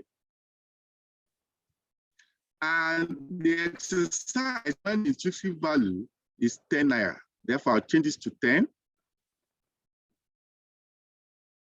Which means the cash expense in that regard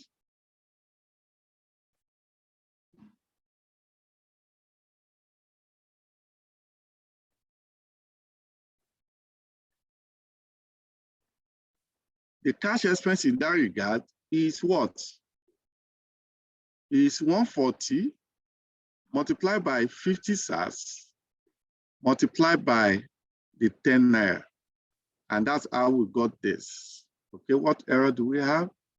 Okay, multiply not is comma not that. That's 70,000.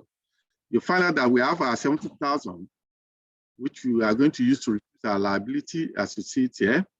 Now, we now have to measure year to exercise.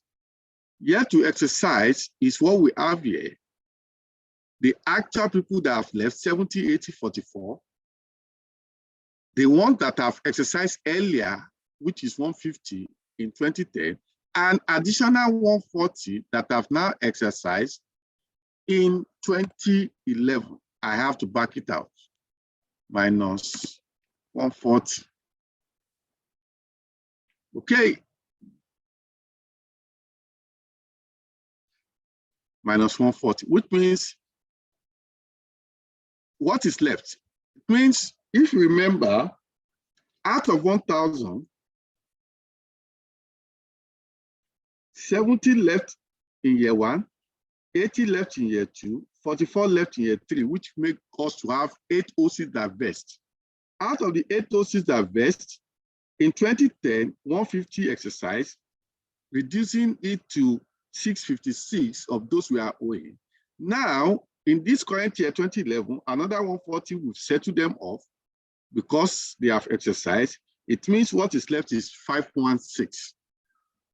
516 is the number of people that are left. And remember, I said this is unknown. This unknown, now we have decided to know it. And how do we know it?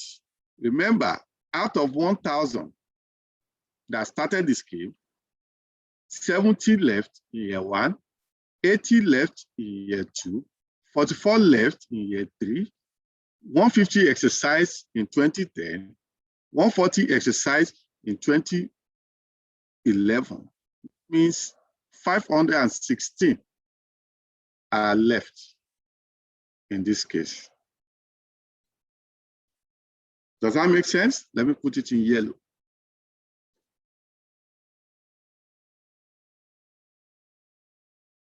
Take note of that. Therefore, what do we have to provide for? We have to provide for how many people? Let me copy this.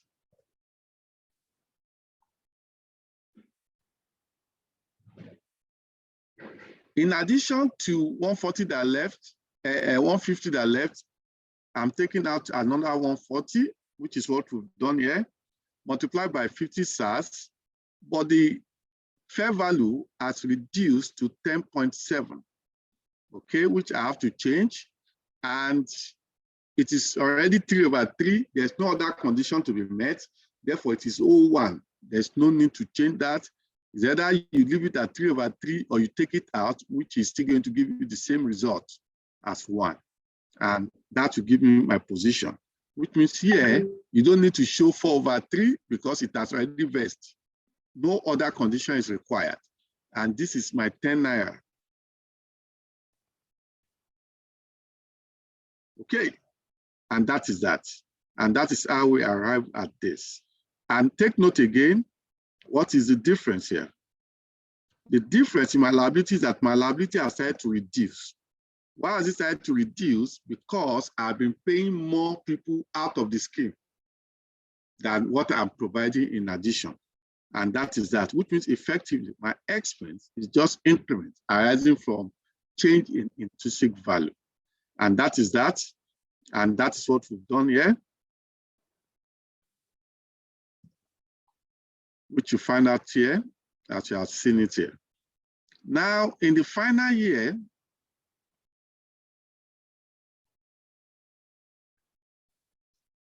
what did they say here?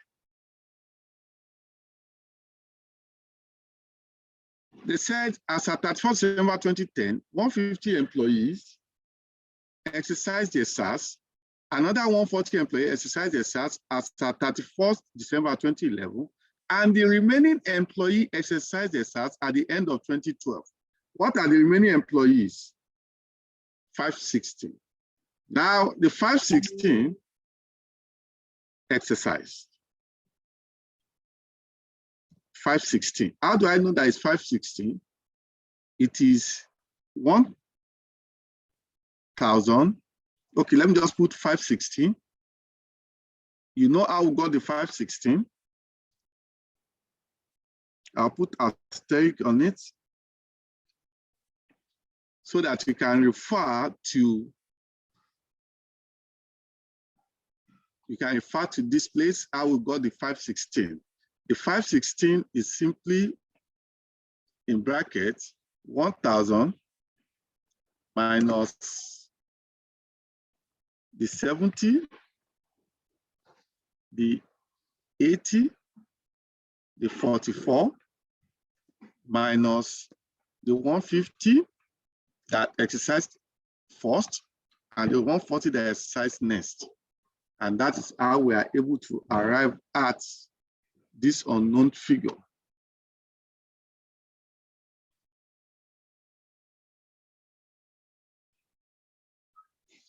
Take note of it. This is the asterisk.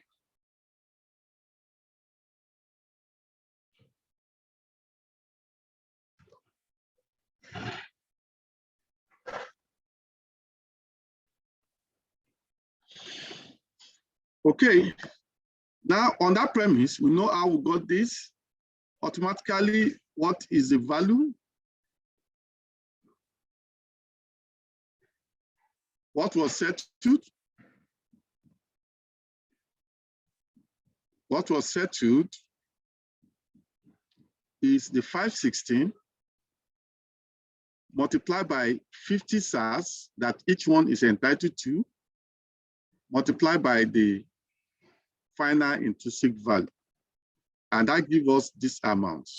Now, what is the year to exercise? As at this date, year to exercise will be what is left after the final set of people have exercised. The final people that exercise is 516. And by the time you take 516 at this, and of which you don't even know what the fair value is, but I'll just put it there at fair value of the option of the SAS, you'll find out that there's nothing again to determine, all because everything here is zero. Nobody is left in the scheme. Everybody has been settled out. When you do all of this, you find that it's zero automatically. This is what? Zero. Now, what is our liability movement? Our liability has been totally extinguished. Why? Because we have settled everybody off. And at the end of the day, what do we have as our final expense to be booked in the book is for 6,000, which we have there. And this is what we have settled out. At the end of the day, we've done what is expected of us to be done with respect to this.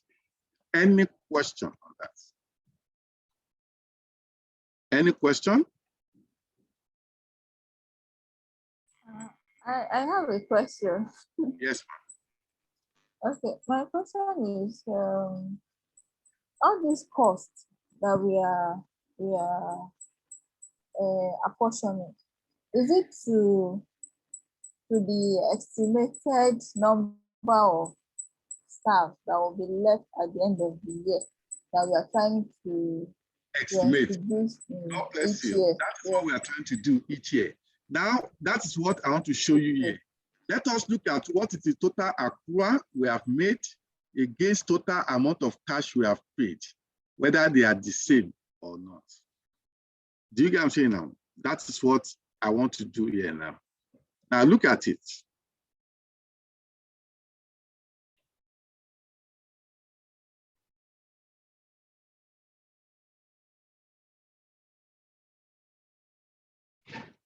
Now, what is the total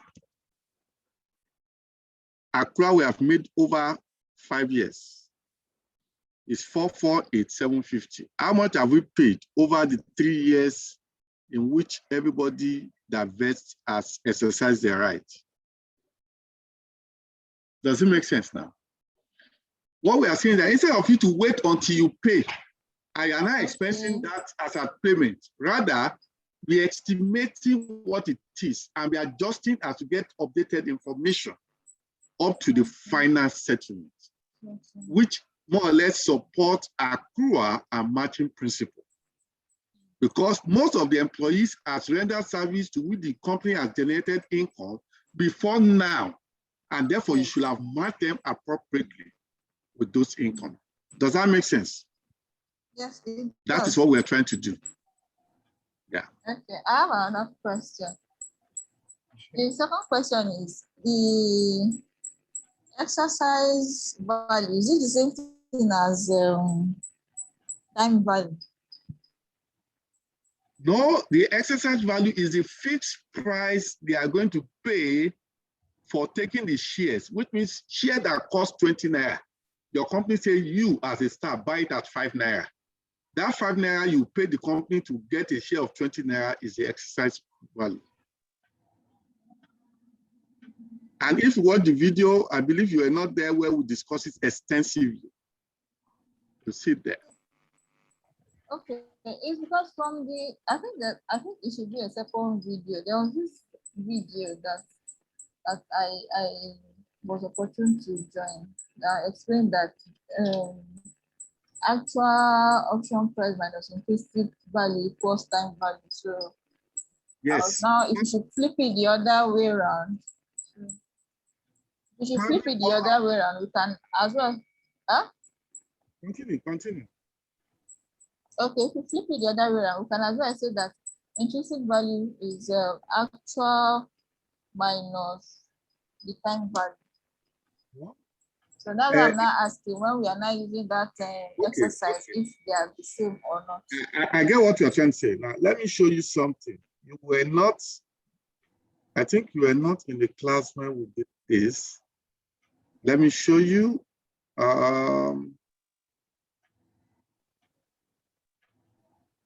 Can you recall this?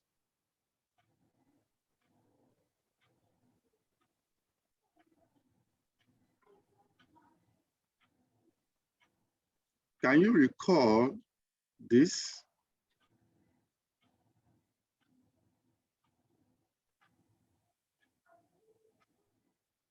Do you recall this? This place, no, up to the call offshore. That was when exactly. Yeah, we discussed it extensively here. What is intrinsic value?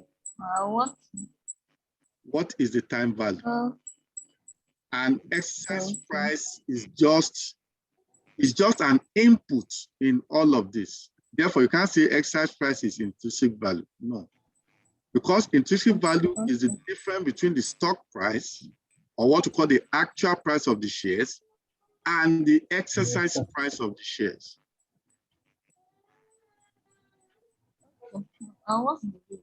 Thank you, sir. Okay.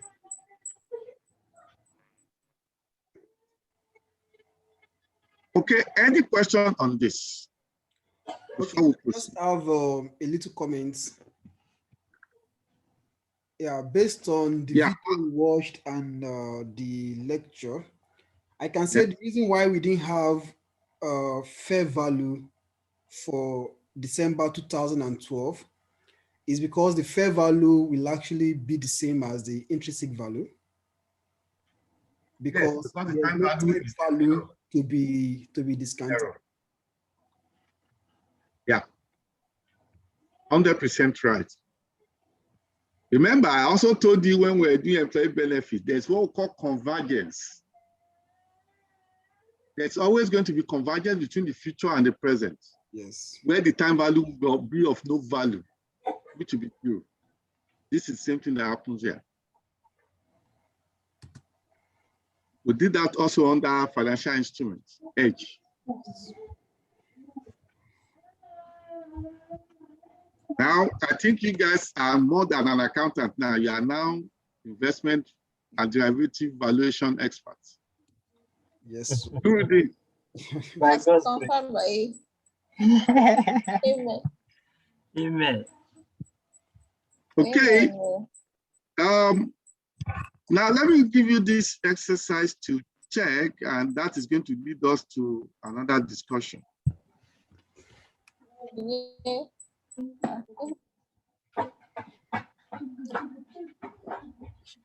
Okay, that's where we'll continue tomorrow, right? No, we are going to finish it today. We'll wrap it up today. The essence is that the video must be one single video, because what is left is less than 5% of what we need to do. The bulk of what we need to do, we'll finish it, but that 5% is as critical as others, so that you don't have what we call a big knowledge. Do you get what I'm saying now? Okay, let me give you this exercise to do.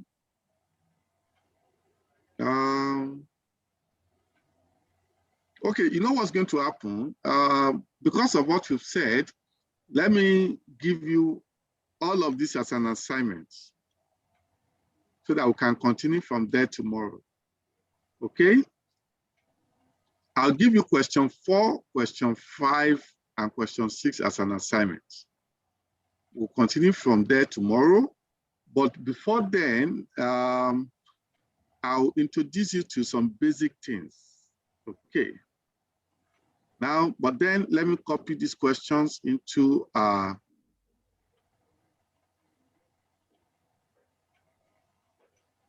notes.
This question 1, question 2 we've solved.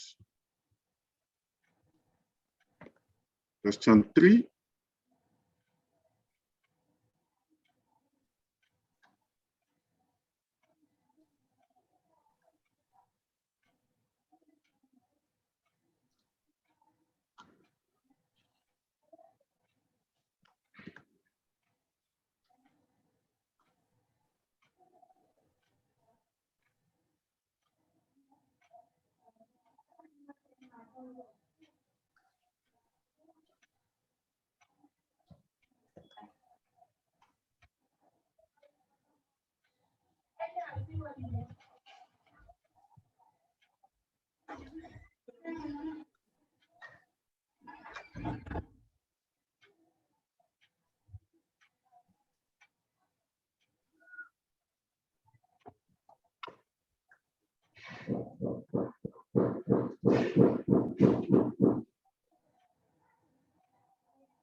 Sir, you are muted. Okay, you guys have, okay, let me say everything again. I said we will wrap it up at this point now, and we'll continue from there, which is the concluding part. Tomorrow will be on modifications to share-based payment transaction by the entity. We'll look at cancellation of share-based payment transaction by the entity, which is tantamount to acceleration of the vesting condition. We'll also look at deferred tax implication of share-based payment transaction. We also look at share-based payment transaction in a group setting where the impact of share-based payment transaction on group accounts. We also look at that. All of these are the concluding parts we are going to look at tomorrow. But before tomorrow, I want someone, probably Anne, to read about modification and probably cancellation of share-based payment transaction, so that we'll use that as a teaser for you to know what you should expect much more tomorrow. Over to you. Modifications. Anne, no, let Anne read that. Okay. Modifications. The entity recognizes as a minimum the services received measured at the grant date, even if modification is beneficial for the entity. Effect of modification that increase the total fair value of the share-based payment arrangement. 1. Incremental fair value recognized over the remaining revised vesting period. And 2. Original fair value recognized over remaining original vesting period. Effect of modification that reduce the fair value of the equity instruments granted shall not be taken into account, and shall not be taken into account, and entity shall continue to measure the amount recognized for services received as consideration for the equity instrument based on the grant date, fair value of the equity instrument granted. That's all. Okay.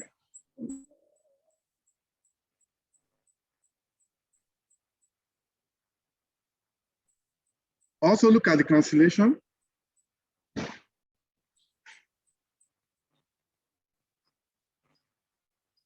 Okay. Cancellation of a share-based payment transaction. Cancellation of a share-based payment transaction treats as an acceleration of vesting and recognize immediately the amount that otherwise would have been recognized for the services received over the remainder of the vesting period. Cancellation and replacement with new share-based payment replacement. Okay.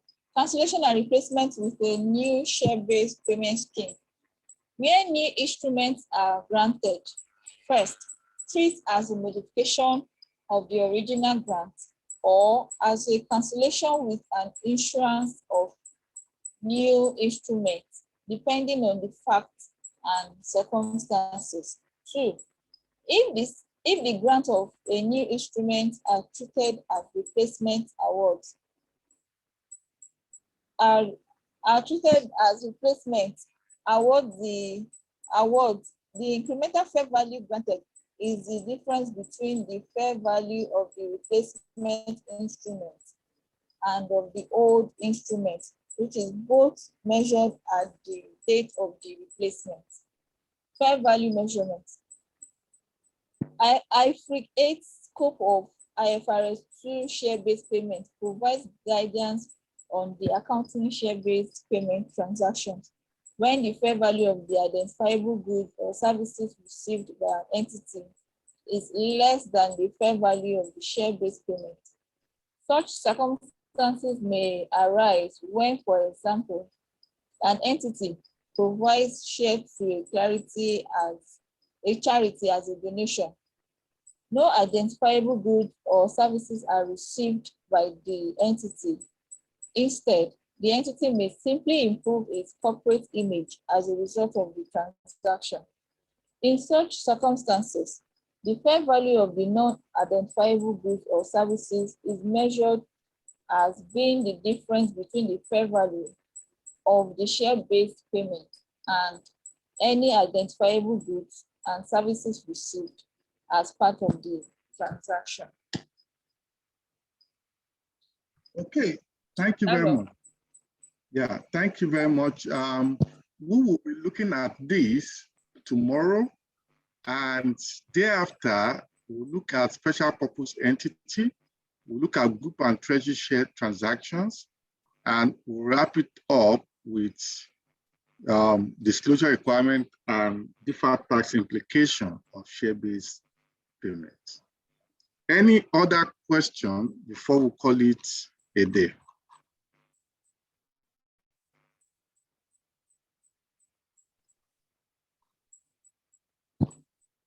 Any other discussion? Any other question before we call it a day?